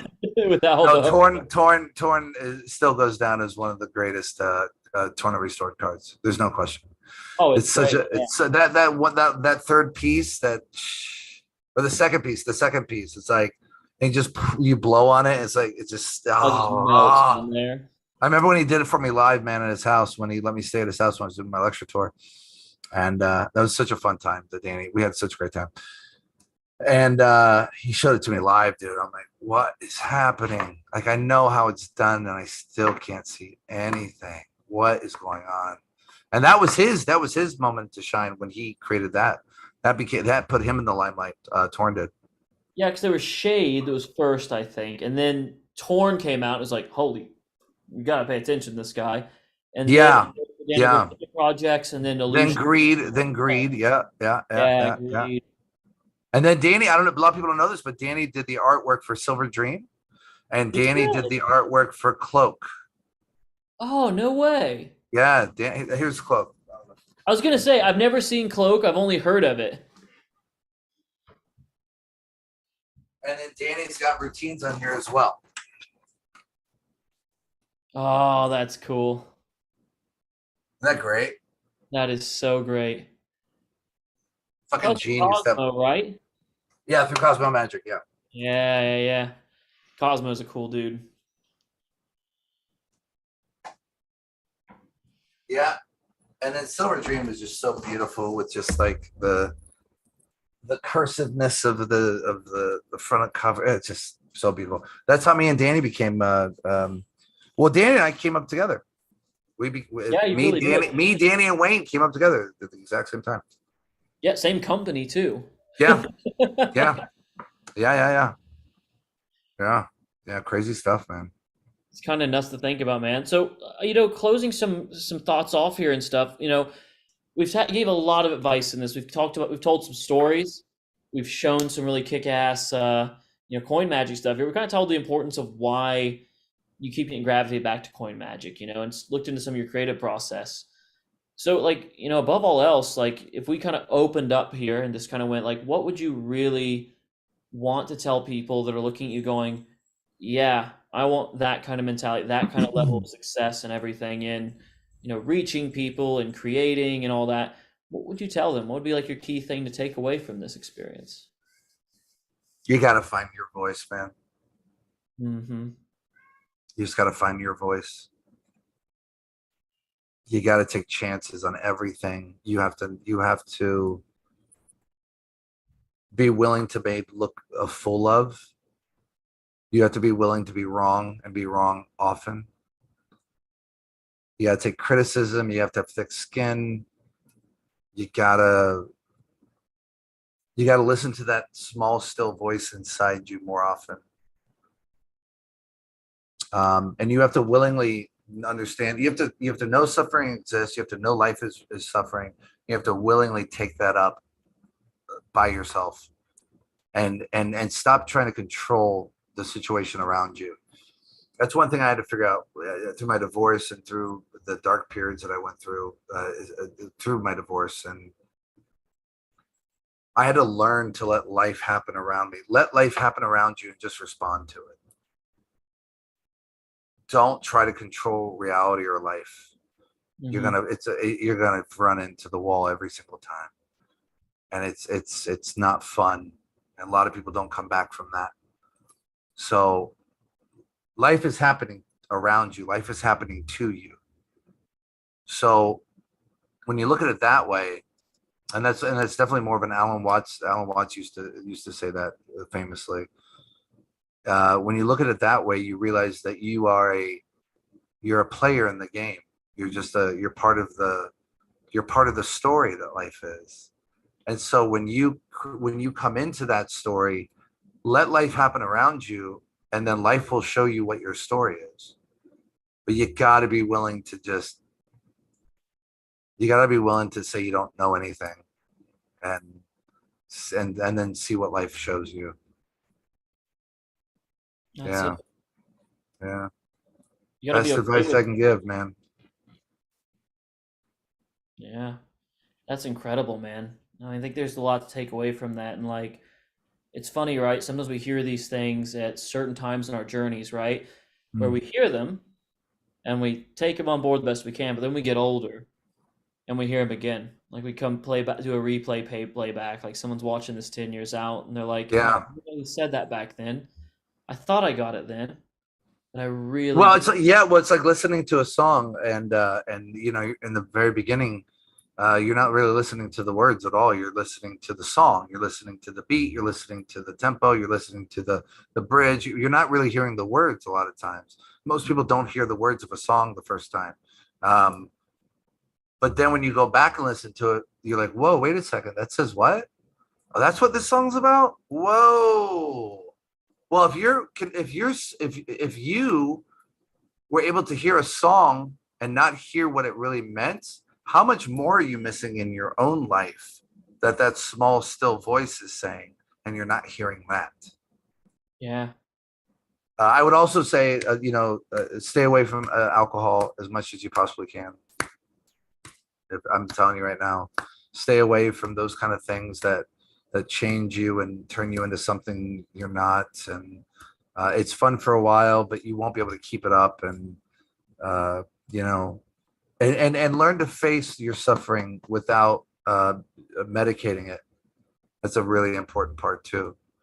Um, it's a hard thing to do, but I know a lot of people. I know alcohol sales and a lot of sales like that went up during the lockdown, which makes sense why it would do that. Um, but I found that I've gotten in the way of myself so many times, and if I just get out of my own way, that's such an AA thing to say, Right. but it's true. I hate that it sounds so cliche, but it's true. I didn't go to AA myself. I went to Al-Anon when I was a kid, so I went to all those meetings because of my family members who were involved in that stuff. Um, and it will rip away your soul, rip away who you're supposed to be, a lot shorter than you anticipated. I want to quit smoking cigarettes. I hate that I still smoke cigarettes. So there's things like that I'm still working on, Yeah. but you gotta fight those things head on, and you can't use another thing to mask the other thing. It just gets so exhausting. It's not worth it. Yeah. It's like fighting against it's like fighting against the stream of that river, right? Like it's taking you down a path. Sure. If you try and fight away from the, oh, should I or shouldn't I? Right? Yeah. You exhaust yourself and just go down whatever path it can now, versus you could have Yeah. had control over it before, right? Yeah, absolutely. And I think another great thing, this is more of a more esoteric philosophical thing, but a lot of people think that when you're on the bank of a river, is that you are there looking at a river, and it's going down, the stream's going down, and you're watching this experience. But the true reality of life, which is hard for people to get, is that there is no you, there is no bank. There's just that river. Hmm. And if you can understand that, if you can figure out how to get to that point, you're ahead of the game. You're ahead of the game. Meditation helps. Um, Going on walks by yourself, getting away from the hustle and bustle, putting your fucking phone down, stop getting on there every 5 minutes, every 2 minutes, like little things like that. Take a day off from technology, turn your computer off, turn everything off, and go do something else in the world. You have to have those moments. You have to. or you'll just be part of the herd. Yeah, precisely. If you're Yeah. not part of the solution, you can't be part. Then you're gonna be part of the problem. One of my Not make the decision is still one, making a choice. oh, absolutely, yeah, for sure, yeah. Well, listen. Here's another. That's a really great point. So, let's say you're supposed to be the voice for something, but yet you aren't. You're so much in your own way, and other things are allowing itself to be in your own way that you'll never get to be able to be that voice for that thing that you're supposed to be. Absolutely. And now you've cheated out the entire world. And I think a lot of people don't think of themselves so highly, so they would never even think that they could do that. And so, it seems to me that when you're a teacher of any sort, especially when it comes to magic or just teaching kids or teaching, at a fifth grade level or whatever kind of teacher you are, it seems to me that there needs to be more of an emphasis on trying to helping other people see their own potential.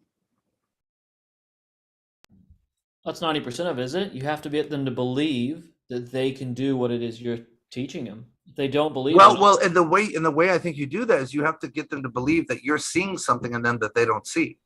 absolutely. So it starts with vision. You have to give them a vision. If their vision is only this of them, but you see something different, you have to say it. You have to say it. It's so important. It's needed. And anytime I see something that fools me, or anytime someone says something that's really interesting and they don't see it, I go, "Wow, man, you're really funny." Like, really, I'm not that funny. I'm like, dude, that was really funny. Like, I'll say little things like that, or like, "Wow, that was a really good trick." Like, really, you know, like, no, man, that was a really, really good fucking trick. That was a good method, or that was good, whatever. So now in my older age, I'm focusing in that part of my teaching. I want to help people as much as possible, which is why I wanted to do this interview, because I want it all out there as much as I can. Absolutely. Well, you've got a lot to share, man. I mean, we were talking a while back, dude, you doing public speaking would be like phenomenal. I thought about that. Well, I don't know. We'll see what happens. I don't know. I don't know. Yeah, I can't wait Are to there see. any more questions? Questions? No, we just have some awesome just comment and everything. Do we have any Instagram questions that Yeah, let was me have a sent? look.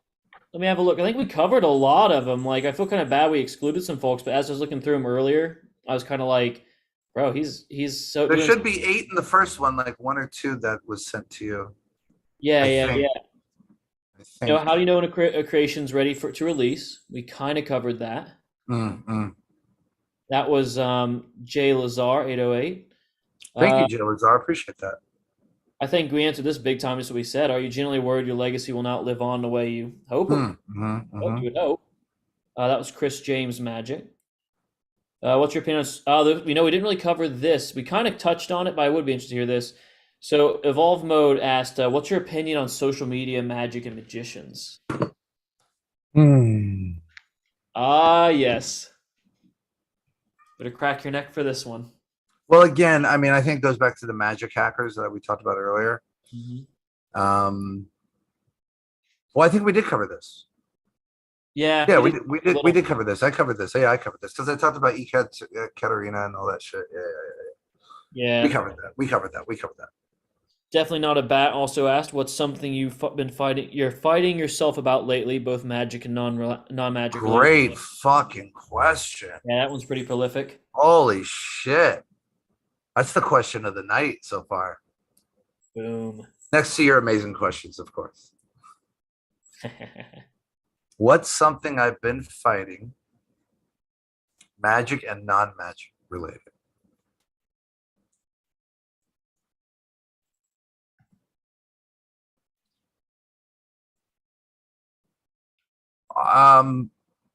My dad's dying. He has 4th stage cancer, and he's been on chemo and has been at bay, and he's also going blind. He's got retinitis pigmentosus. He's had that since he was younger, and so he's gone blind, um, and my dad showed me magic for the first time. He brought me into this world, and so I can feel part of myself dying with him. It's really fucking weird. We had this conversation a while ago, me and him. My dad's my hero. He saved me when I was a kid from a lot of horrible things that could have happened, and I'm fighting that. I know it's going to happen within a few years, probably, most likely, statistically, and so that I'm fighting. I'm fighting myself so that when it happens, I won't be a bumbling mess, and I can be there for the rest of the family. Yeah. I need to be strong, and I don't know how I'm going to do that yet because I'm very connected to my father.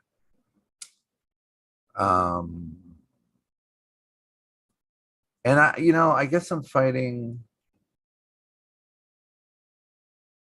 I always get up and I go, what am I doing? I do every day. I just sit down, I get ready for the business side and look for either orders, or I'm fulfilling orders, or the packages are going out, whatever, in the other room. But I look around and I go, what the fuck am I doing? Like, what am I doing? And then I'll play around with like objects and shit. Like I'll just like sit here and just like, what am I doing? What do I need to do right now? And then usually within that time period where I start asking that question, that little small voice starts answering and gives me and says, okay, da, da, da, da, da, da. Right. Begins to give you the voice of reason, the kind of guides. Yeah. And then for the rest of the day, I'm busy. Yeah. Yeah. But I set schedules up now because I have to, or I'll lose my mind. Because I'll just keep going. Like I won't stop. Like, so I'll have to. So from when I get up to about 5 o'clock is when I do all the business stuff and all the magic stuff and all that stuff. No filming or anything, nothing, no editing videos, but just this stuff. And then 5 to wherever, I'll just either fuck around with coins or cards, or just work on weird ideas that I don't really share or anything. And then I have an idea and I want to film this for Instagram, or I want to film this for blah, blah, blah, blah, blah, blah. Right. And so, yeah, it's really weird. Like I don't try to make content to put content out. I try to make magic to put magic out, Yeah, that makes a lot of sense. It's like a Yeah. true creator's passion, isn't it? It's like you can't help but put this out. Again, you can't help but put this out and share it. And Mm. if it resonates with somebody, you never know what it could trigger in them. Like I'm just Yeah, for sure. Yeah. No, I totally agree, man. It's life's a very strange concept. Yeah, it really is. It's a big. I don't know what the fuck we're doing here, kids, but here we are. Yeah. It's pretty fascinating. Yeah, it's full of twists and turns. That's what keeps it interesting and fun. For sure. Tyrone Johnson, Bloodlink rocks minds. Thank you, brother. Yeah, Bloodlink is such a great effect. It's a fun, I love that fun one effect. too. So special to me. Justin Miller's a Nicolas Cage of magic. Peter Turner says that as well. Thank you. You're in good. Oh my God, yeah, he does, doesn't he? Yeah. Sorry to hear about your dad. Hoping for the best. Thank you, Xavier. Appreciate that. He cheated Justin. Who cheated me? Cosmo. Yeah, he sure did. Yeah, it's unfortunate. Cosmo was one of the guys that really helped me get into it was Cosmo and Illusionist is what really. Yeah, I remember those back to back DVDs and releases, like for sure. Oh, I have Tim Conover's photo on my magic wall to remember. Oh, that's so cool, dude. I have like 3 or 4 videos of him, private videos that I sent to Eric Mead for his book. So that was really cool. Yeah, I miss Tim. Tim did a real quick Tim story, if that's okay. Yeah, I think Silver Dream had just come out, and I was lecturing, and it was me, Tim Conover, the guy who does the mats, the close-up mats, Pazesky or whatever. I keep Patrick Pazisky. Patrick is his first name. and Paul Gertner, and there was like maybe 2 other lecturers. And I got to sit in Tim's lecture, and it was the first time I really saw magic. And I remember I'm already Justin Miller, like in a way, but it was like just a weird. I mean, he fooled me with everything, man. I was like, he was so Goshman. He was like, come on, come, everybody, come. You know, Tim had that real high pitched voice, and yeah, come. And said, yeah, he did a Goshman salt shaker, pepper shaker trick, fried the shit out of everybody. Well, anyways, we all were doing lectures, and we couldn't go to each person's lecture and see it because we were always doing our own lecture, right? Whenever everybody else was doing theirs. So Patrick came up with a great idea. He goes, "Hey man, why don't we just do our shows, or our lectures, but our shows? Why don't we just do our shows for each other? Bring the wives, bring the family in, and we'll just do a show. Me, you, Conover." And I'm like, "Fuck, let's do this." I didn't say fuck because I was like, yeah, but I'm like, "Yeah, this is great." And so we got a side room away from the convention, and Conover, I did mine, and Conover did his, and Patrick did his, and I got to watch Conover up close right then, and it fried me again on everything. I knew what was happening, and his bent coin routine. And I almost don't want to read the book that Eric's bringing out about Tim, because I don't want to really know how this is done, because it's fooled me ever since then. And Conover passed like a month later after this show, by the way. He took his life after this. Yeah. And so he takes 4 or 5 half dollars. I think they were the bell kind, the Liberty Bell half dollars. Yeah. And he hands them out to everybody. We're all looking at him, and he has this little bowl, clear bowl, with a tuning fork. And I thought he was going to do David Ross tuning fork routine, right? So he says, "I want you to notice that every single one of those coins has a different date on it. They're not all the same date. We're all looking, yeah, all different dates." He goes, Justin, pick a date." And I pick one coin up, and he takes the other coins and he puts them inside the bowl, and he starts shaking it. And he takes my coin, he puts it inside, and he takes the tuning fork, and he talks about how the vibration of the tuning fork will change the molecular structure of the coins, but not all the coins, just your coin. Boom. And he's shaking, doom. And then he dumps everything out. There's one coin that's bent, and it's my fucking coin. I looked at the date and everything. I'm like, what is going on here? He did the exact same thing. He saw the bent coin, drops it, no switches, does it again, shakes it again, does the vibration. All the coins are now back to normal. He said, but if you do this, and I could be remembering this wrong. That's how good it was, right? But I'm pretty sure the next part I'm about to tell you happened. This is what fucked me up more than anything. He said, but here's what's weird. If you go backwards, and he put all the coins back in, he said, name a date. And now I just named a date of the coin. That coin now inside, without touching it, turned to a bent coin. He put the coins back in, hit it again, and when he dumped it out, all the other coins were bent except my coin. Oh, wow. And I have if I tried to explain how it could possibly be done, I would be doing an injustice, because I know that's not possible. I have no clue how it was done. And it made me feel like a kid again. Like it was so beautiful, and that he shared that with us, and Tim's going to put it in the book too. I know, he already told me he is. And so I don't really want to see the book, kind of, but I do, you know. I don't know, man. Like you're stuck in the middle. It's like, I don't want to know this thing. There's a real moment of magic. It's never Yeah. So anyways, we talk about Tim Conover. That was my Tim Conover story. Yeah. That's awesome. Yeah. I love that. That's so awesome, man. Yeah.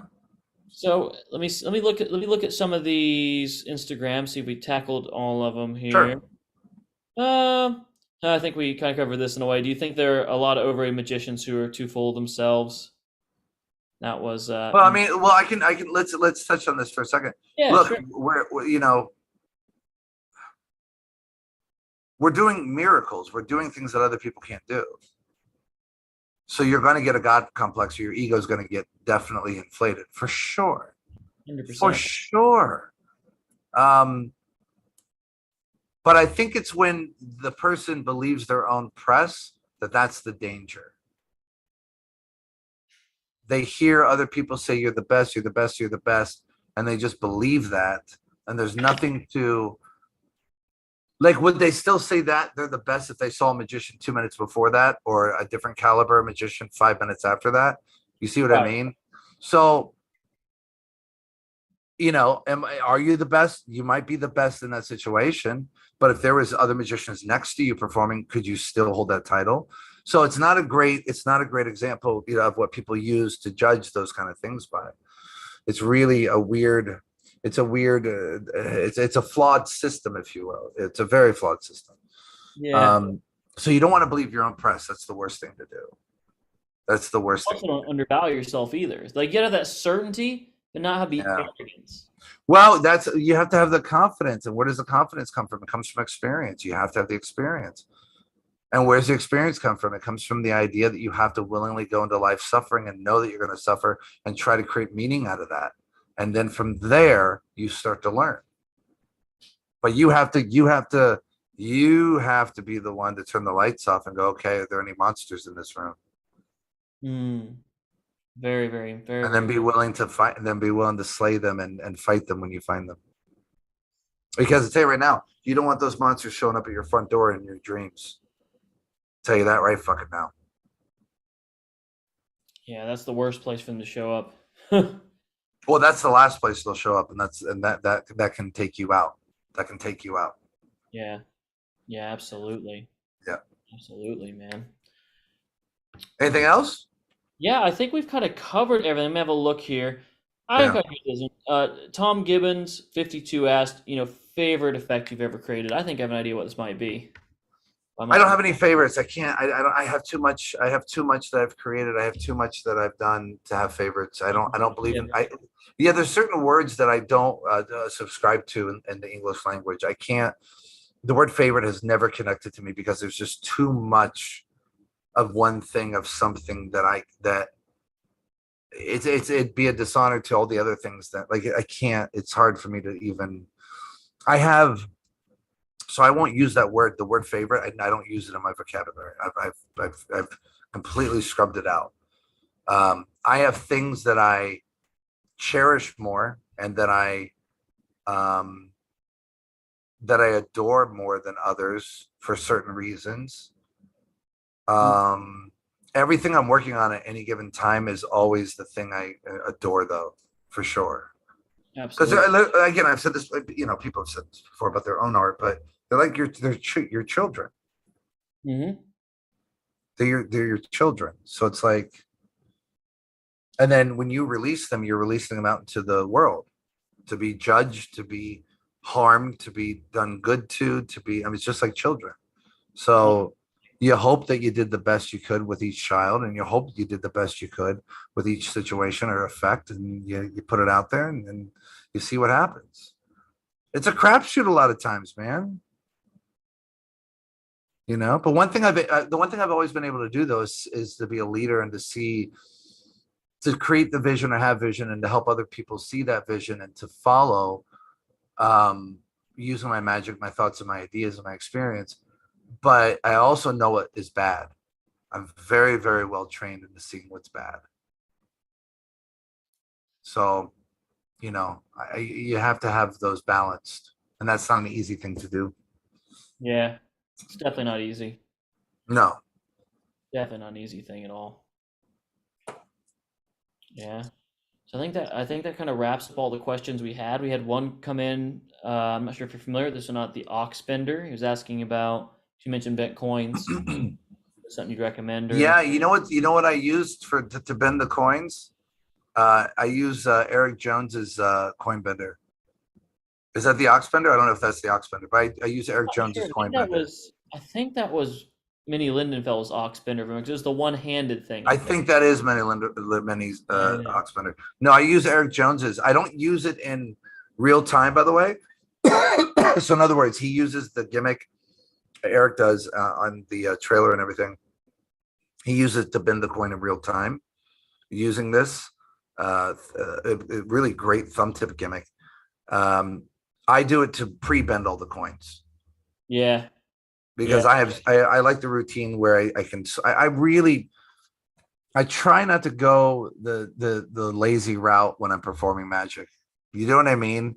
And if I don't have to be bold, if I could get it done with a switch and they'll never know, I'll do it with a switch. Then fuck it, why not?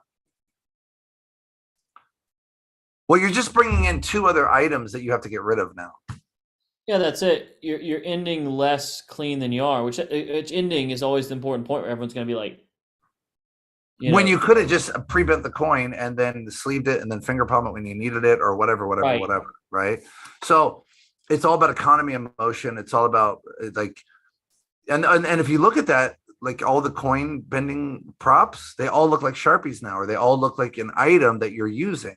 Well, there's a reason for that because you have to get rid of that object somehow. And Yeah. so yeah, so it makes sense to do that. But I really like the idea of just pre-bending them. Yeah, that's always what I preferred too. I mean, there's some clever. I mean, what Morgan Strebler had some of the best coin bend stuff I think back in the I think day. well, I don't remember any of his coin bending stuff, but he had the fork stuff. Silver what the fuck was that called? It was based off a Banachek's thing or something. Liquid metal. Yeah, yeah, yeah. Liquid metal. Took the world by storm. Oh, hell yeah! I got thrown out of church for that trick. Did you really? Honestly, yeah. That's They funny. took one look at it, so this is the devil's work. I'm like, no, no, guys, I'll tell you a secret. I'm like a little kid, and I'm not supposed to tell you, but I'll tell you a secret. Why And would the yeah, no, why would the not that. it's always funny to me what people think the devil is when it comes to magic. They're like, you'll do a card trick, like, that's the devil. I'm like, well, why would the devil find the ace of spades? Like, why would he carry himself with an ambitious card? Like, what? No, what are you talking about? You think very lowly of the devil then, because that is not what the devil's doing in this world. I promise you that. Yeah, got a lot bigger plans. What he's gonna bend forks with power. What's the point of that? What's the whole fucking point? Yeah, If you were doing that and blaspheming God and saying horrible things like a demon, then you could say that's probably the devil right there, right? Of course. yeah, yeah, yeah. But if you're just like here, twist, bend, watch with your mind, Probably. come on, the devil. That's ridiculous. Yeah, no, it's funny, man. Like, I remember I've gone out with a few. One was a girl that was actually in a Pentecostal church, and I'm doing James Brown's Box Clever. Still one of my favorite things to do ever. Mhm. And man, when that deck vanished the first time, we were at a live music thing, and live music just wasn't up to par, so I was doing card tricks instead. And I'll tell you what, it was devil. Oh my god! And like I remember like I'm already at this point like, okay, I'm not really interested in this girl because she's just a bit out there in her thinking, and I just don't align with it, right? So I said, well, do you want to see how this stuff's done? I mean, this is not a weird coaxing you back to my apartment. I live down the street. If you want to see them live, Come back to my I'd love for apartment. you to look at it. So We'll that way read the you Bible know better together. to not believe this silly devil stuff. And that was really the intention. I'm just like, man, maybe she's one magic book. It'll make her go, oh wait, this isn't devil stuff, and then it might make her think, oh wait, maybe like maybe some of the crazy stuff other things I believe and judge people on, Mm. true. Yeah. I had a going along that same line. I had a when I was running small groups for the church, and I was the leader of a small group. One of the people in my small group was very hyper sensitive to spiritual things that could look like the devil, that could look like something that could take you away from Christ, right? And one time in small group, I was doing magic for the group, and they were just loving it. And I would just pull magic out every now and again. So magic was still in my life when I was a pastor, but it was very, Yeah. very small. And I would just, and everybody enjoyed it, whatever. And she was very, very upset. She left. And I got a letter that said, I really love your teaching, Justin, and but I can't be under leadership anymore because I think you're really into devil stuff, and this is really not. And I'm like, really? Like what? No, I promise that's not what this is. I said, I'll tell you what, come to one of my shows. And I was doing Cheeseburger in Paradise at the time while I was still starting to be a pastor. So I was still I doing remember magic. that place. Oh my Yeah, god, Blair's. right off the Sankis. Yep. Yeah. And I was the magician there. I did that for 3 years. And I said, come to my show. Come to one of my shows. And I'd love for you, bring a person of interest or your daughter or whoever. And I promise you, you'll have a different experience. And she had a totally different experience. I performed magic for her and they loved it. And it was because she felt, I think it was, I took her away from the small group feel of where she thought God is present and devil shouldn't be there and magic shouldn't be. And I brought her to a fun place. I brought her to Cheeseburger. She's having a good time. She's having a margarita, right? So I changed her mind, completely changed her mind. And then, unfortunately, I think it was either that year or whenever, but she committed suicide. So, but just a wonderful, wonderful lady. And it was really cool though to see her change her mind and admit that she was wrong. That was because she was so heavily against anything that could be the devil or something. And I respected the shit out of that, Yeah, she stood on the moral high ground, and her beliefs.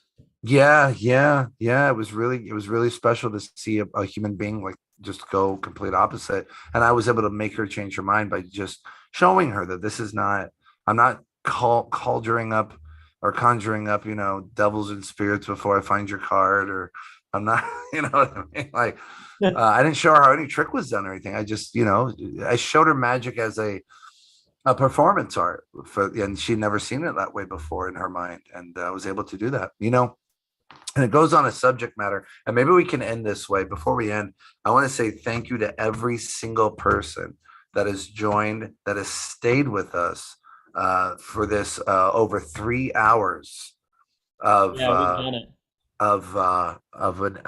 just touching rainbows again, we'll call it. You guys are amazing. You guys are just fucking absolutely amazing. And to all the people who asked the questions, thank you so much for asking those questions. Very poignant questions. And I hope I was able to give some good answers to you guys. And to Jakob for inviting me on here, man. You're a great host, dude.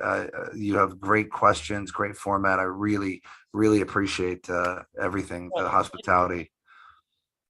It means so much to me, man. I mean, like I said, back in the day, you were like the first, big magic guy I really met. And then I remember buying Silver Dreams. I mean, like I said, everything in my coin magic. I mean, yeah, I might have cheated a little bit from our friends, the Walking Liberties, over to the Barber halves now. But I used them because Hey! I got barber halves too, sir. Come on now. Yeah, I know, but back in the day, it's like I remember seeing the Silver Dream video, and he had these Walking Liberties. I'm like, I've got to get those, man. Where do I don't see those. Yeah, well, I introduced a lot of people to Walking Liberties and to the silver dollars at the time because people didn't know that those existed for magic. And, I had a lot of influence of Walking Liberties when I was a kid, and those were the coins that I used. And those are the coins that the people who taught me when I was younger used. And I fell in love with the Walking Liberties at a very early age. That and silver dollars, like Morgans and peace dollars. And of course, and I just got this set from Roy Cooper. It's a gravity flipper plus with the shell barber set. I think I showed you this when you showed me yeah, it's just so pretty. It's so pretty. So I was really proud of this set, very proud. But yeah, those are fun times. Those are crazy times back then. Thanks for being on my journey with me, man. Dude, it's been great seeing you. We've crossed paths on and off, and just to have you here and have this much of your time and be able to address some of the questions and my personal questions, which there's a laundry list more. I mean, I could ask you about coin magic for hours, which I'm sure I'll have to do eventually. But I'd love to have you back on, at some point too. I'd be honored. I would absolutely be honored for sure. Yeah. So real quick, I'll finish with this story. People ask me all the time, why do I take magic so seriously? Who do you think you are? Like, why do you think you're the gatekeeper of magic? And I'm like, well, I'll tell you why. I think when you have something to say, you have to say it. And I think when there's something inside you that wants to protect something so sacred as magic, you instantly become a gatekeeper. I don't care who it is.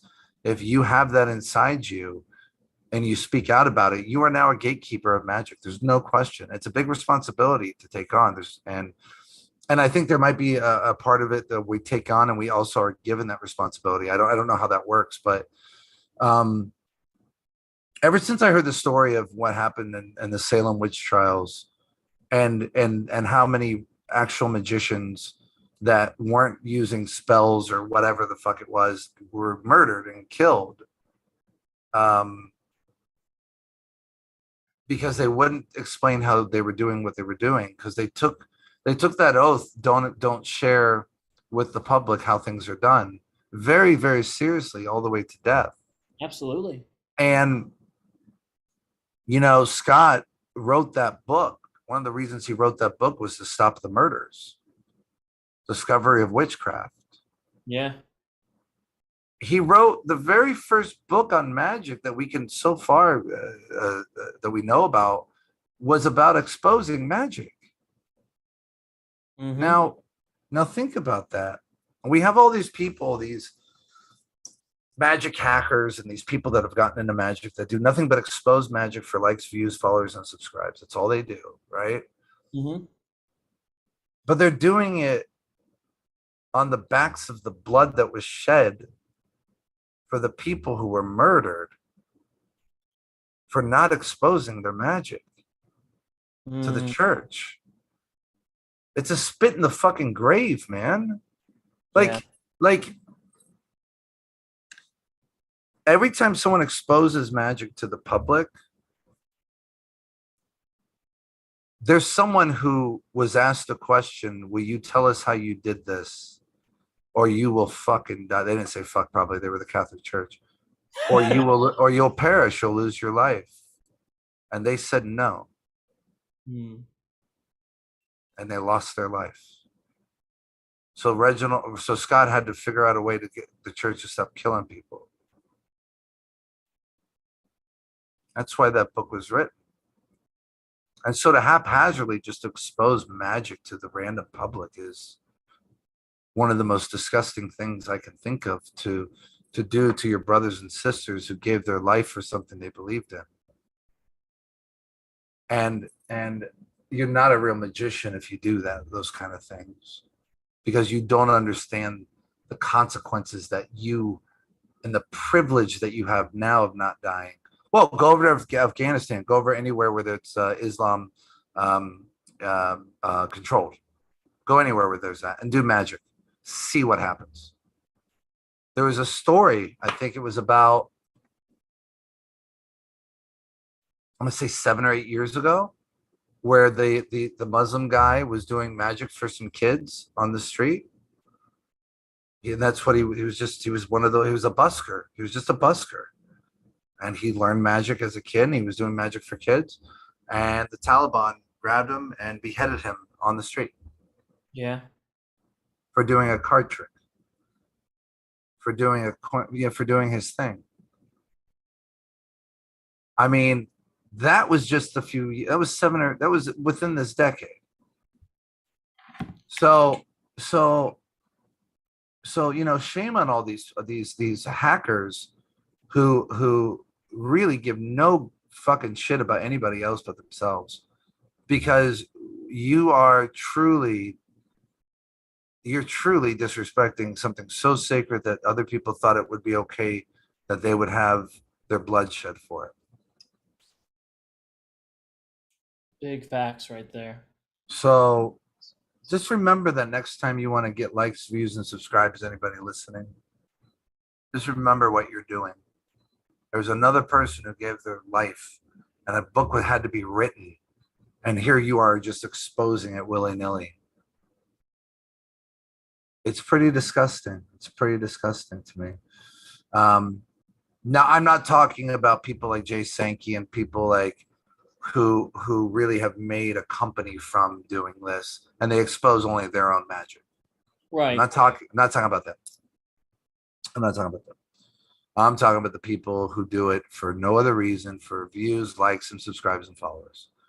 For TikTok, Instagram, YouTube, that's all they're there for. They just think they're smart enough to learn a couple of tricks and to reveal other people's magic.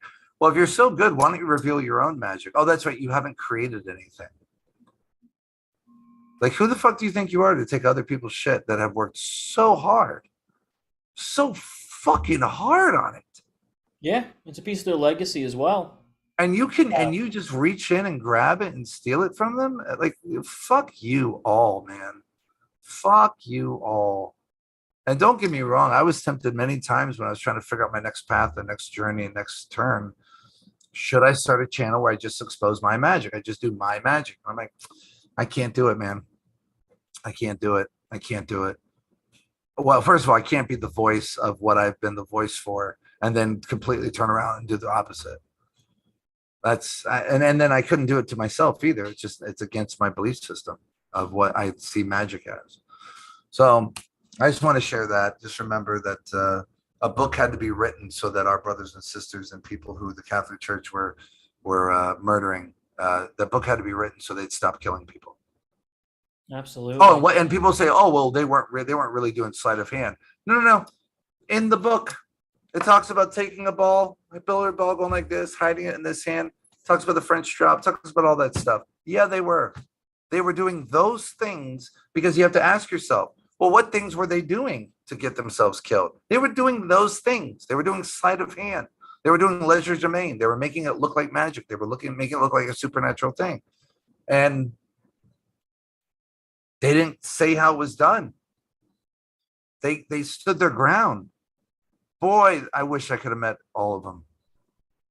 Yeah, absolutely. Could you guys all stand your ground? You had a gun against your head, and they said, "Okay, show me the last trick you did. Show me how that trick's done. I'm gonna fucking blow you away." What would you say? How deep does magic go into your life, and how much is it pumping through your veins? It's true, man. It's very true. It's a high calling. Most people don't understand that, though. Yeah. Yeah. Big facts. Wow, what a dude, what a point. What a point and a good I've never heard it described like that by anybody. It's Well, I've been formulating this the way that I just described it to you for quite a while, and I've said it to a couple of places, but not like, and I've said little bits and pieces of that, like on Instagram and other places, but like this, I really wanted to get it out in all of its kind of glory, if you will, because I think about that stuff all the time when I see exposing videos and stuff like that. I think about it all the time. yeah. It's prolific, man. There's been so many crazy moments in this. I'm man, people that play it back, they'll probably get it first, see like, what do you mean it was almost 4 hours? But it's like, no, there's so much in here. There's so much. Yeah, we're reaching the 4 hour mark, aren't we? We're doing 10:47. Yeah. Yeah, and for the most part, what I like about it's everything but effects. Yeah. That's what I love most about this interview right now. Is Yeah. almost everything but effects, but it is at the same time the real effects. This is the real. Yeah, well, it's what makes the engine run. You know what I mean? And I hope more than anything, people just see how passionate I am about magic and about, I don't take it lightly at all. I just don't. Yeah. It means too much. It means too much to me. It saved my life, so I owe it everything. Yeah. And and I know that God allowed magic to come into my life for whatever reason, and God's used it in whatever reason the Spirit of God has used it. So that's pretty cool, man. That's a pretty cool fucking thing to be able to do, to be able to say, Yeah. Well, I mean, dude, we're blessed as equally as by you, man. I mean, you got to think about this. Like, if I hadn't met you as a young kid, or maybe Silver Dream hadn't come to fruition, I might never have picked up the coins, which is what I consider myself. Yeah. What I love to do most, right? Yeah. You change people's lives with this, gift that you've been given, everything, and God bless you, man, for doing that. Honestly, You as well. Thank you very much. Thank you very much. So that being said, Justin, tell everyone first off, give your Instagram again. Where can they follow you? Where can they find you? What's pitch the site, tell them everything. Yeah, where they can take action. Yeah, at the clean hand is my new Instagram handle. It says Wolfle Dust underneath it.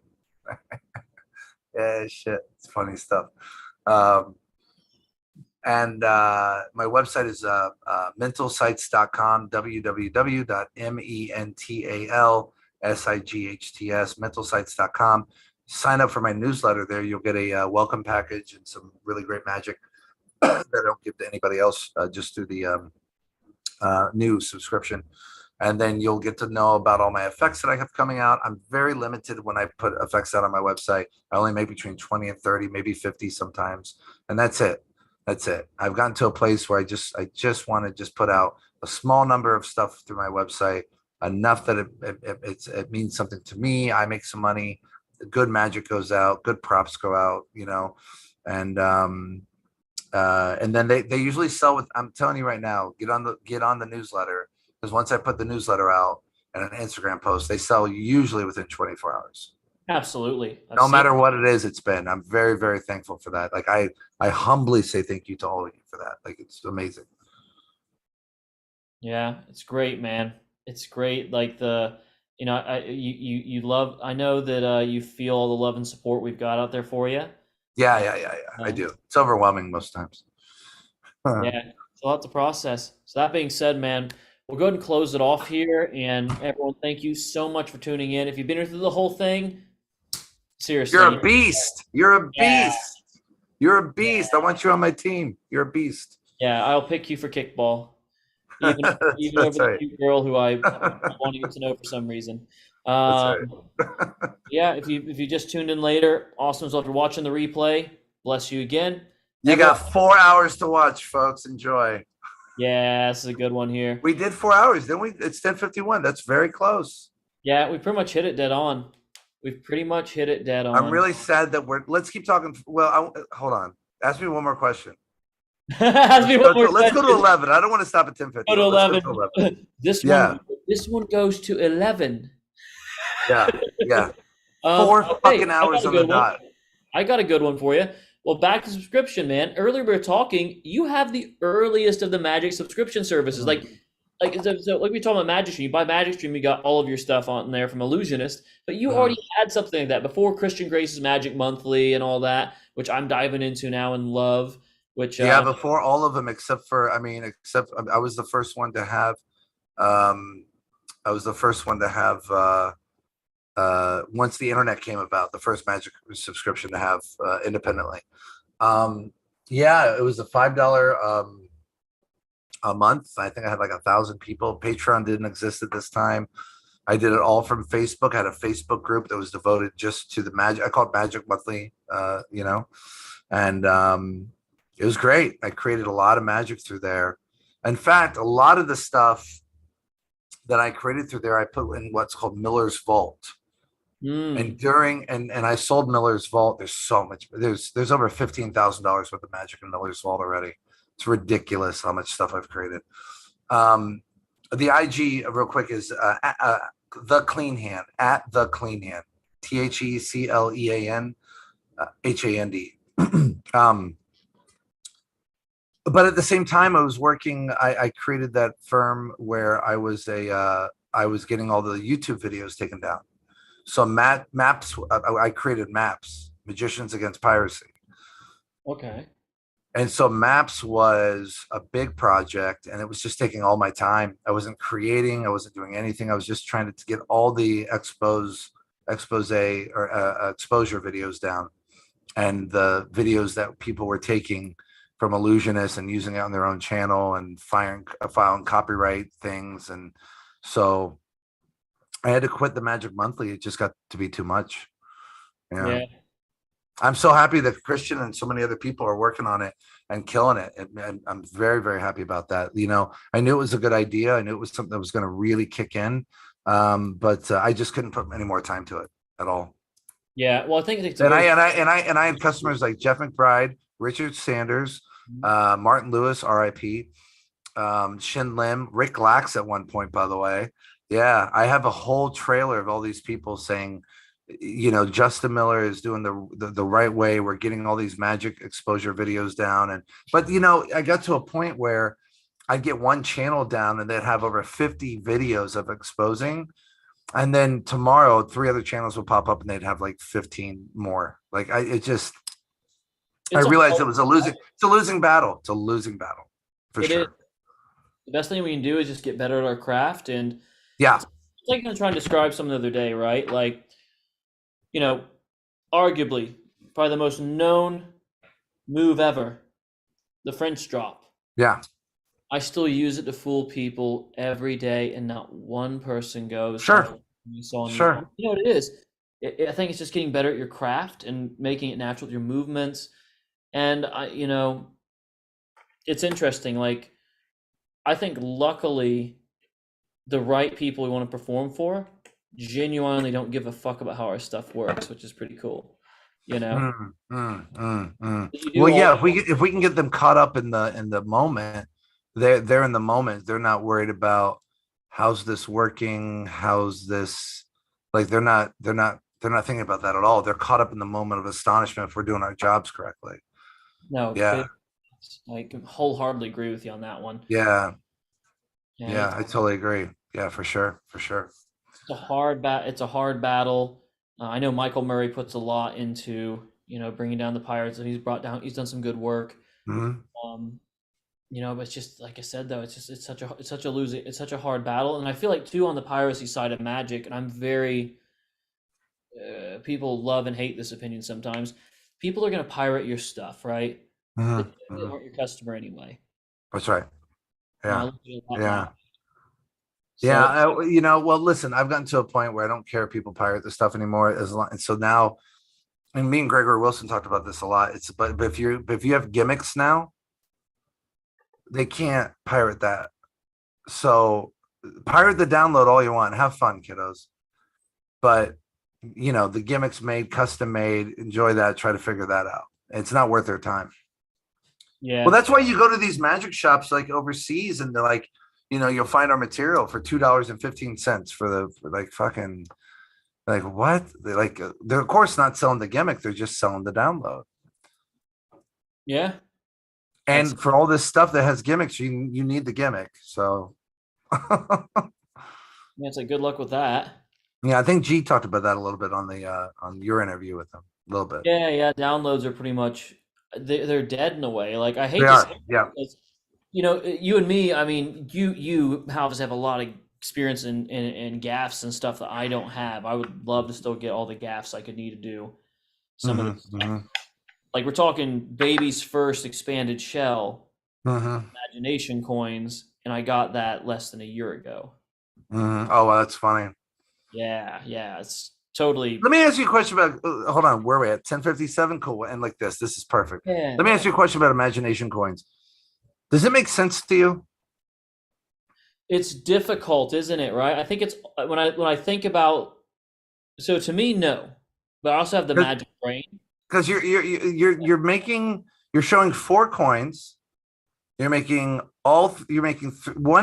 making one coin go at any time to travel. Yeah. And I know why you're using the other three coins, so that you have a shell and you can hide it. Because you can't do that with just two coins. You have to have that third coin to make the one coin travel. So we have three coins in a shell to make one coin travel two times. Yeah. And I get that last part where the coin is actually in his hand and they open their hand. There's only three coins there. That's a beautiful part. But isn't that the same thing that David Roth fucking did? Yeah. So Yeah. to me, it doesn't make any sense. It's like you have to have extra things to do something it's like, okay, it's like this. The pass makes no sense when you're only controlling one card. So this means that you're putting one card here and you have to now move. I'm going to do a horrible pass. You now have to move two blocks of cards. So you have to move 53 cards to control one, counting jokers. Like that makes no sense. It would make more sense to do a side steal, right? It'd make more sense to do something. Well, it's the same thing with imagination coins. It's like it just doesn't make sense to me at all. I've never understood it. It blew me away when I first saw it. I'm like, what? I don't get it. It's like I get why you had to do it, but it seems like there's a better way of doing it, which and the method being just adding another coin to hide it. Because you can't do it with 2 coins, because if you only have a shell and a coin in their hand at the end, right? Because you have 3 coins and a shell in their hand, or you have 2 coins and a shell in their hand. That means that they'd have to close their hand, and that shell would have to fall perfectly over that 1 coin. So then when they open up their hand, there's only 1 coin, and they're not going to do that. So you have to do it. It's really, it's, I've never understood it. It's just, it seems that was not thought out properly. I don't know. That's just me, though. That's just me. Yeah. The only way I've thought about, because I've thought of that too on the justification side, because you're right. You're like, why? And that's what put me off on buying it for years. Years, literally. But then, like, I thought about it like this, right? We look at I thought about it this way. If we look at the larger picture, what we're going to try and force and remember, we have this image of 4 coins. We have this image of 1 vanishes. We have this image where it happens multiple times. If we put a coin like a you know, No, it only happens 2 times. Only happens 2 times. Only happens 2 times. Yeah. But if you put something in the middle of it, like the Jeffrey Lotta, like coin to spectator's hand or something, what I think is it begins to infuse the memory where suddenly all 4, I close my hand around 4 coins, open them up, and they're gone. It feels like it's not done to me. It just feels like it's not a done project. And I think you should buy it for the sake of having a good quarter shell and 4 coins. Yes, I agree with that. Yeah. And on that note, 11 o'clock, we did 4 fucking hours. Boom, boom, boom. All right, guys, we hit our mark. Thank you guys so much. Thank you, Jacob. Yeah, thank you, man. We'll go ahead and close off here, guys, and end the stream. Thank you for watching. You have a great night. Bye. End the stream and stop the recording. There we go. Cool, man. So yeah, we've got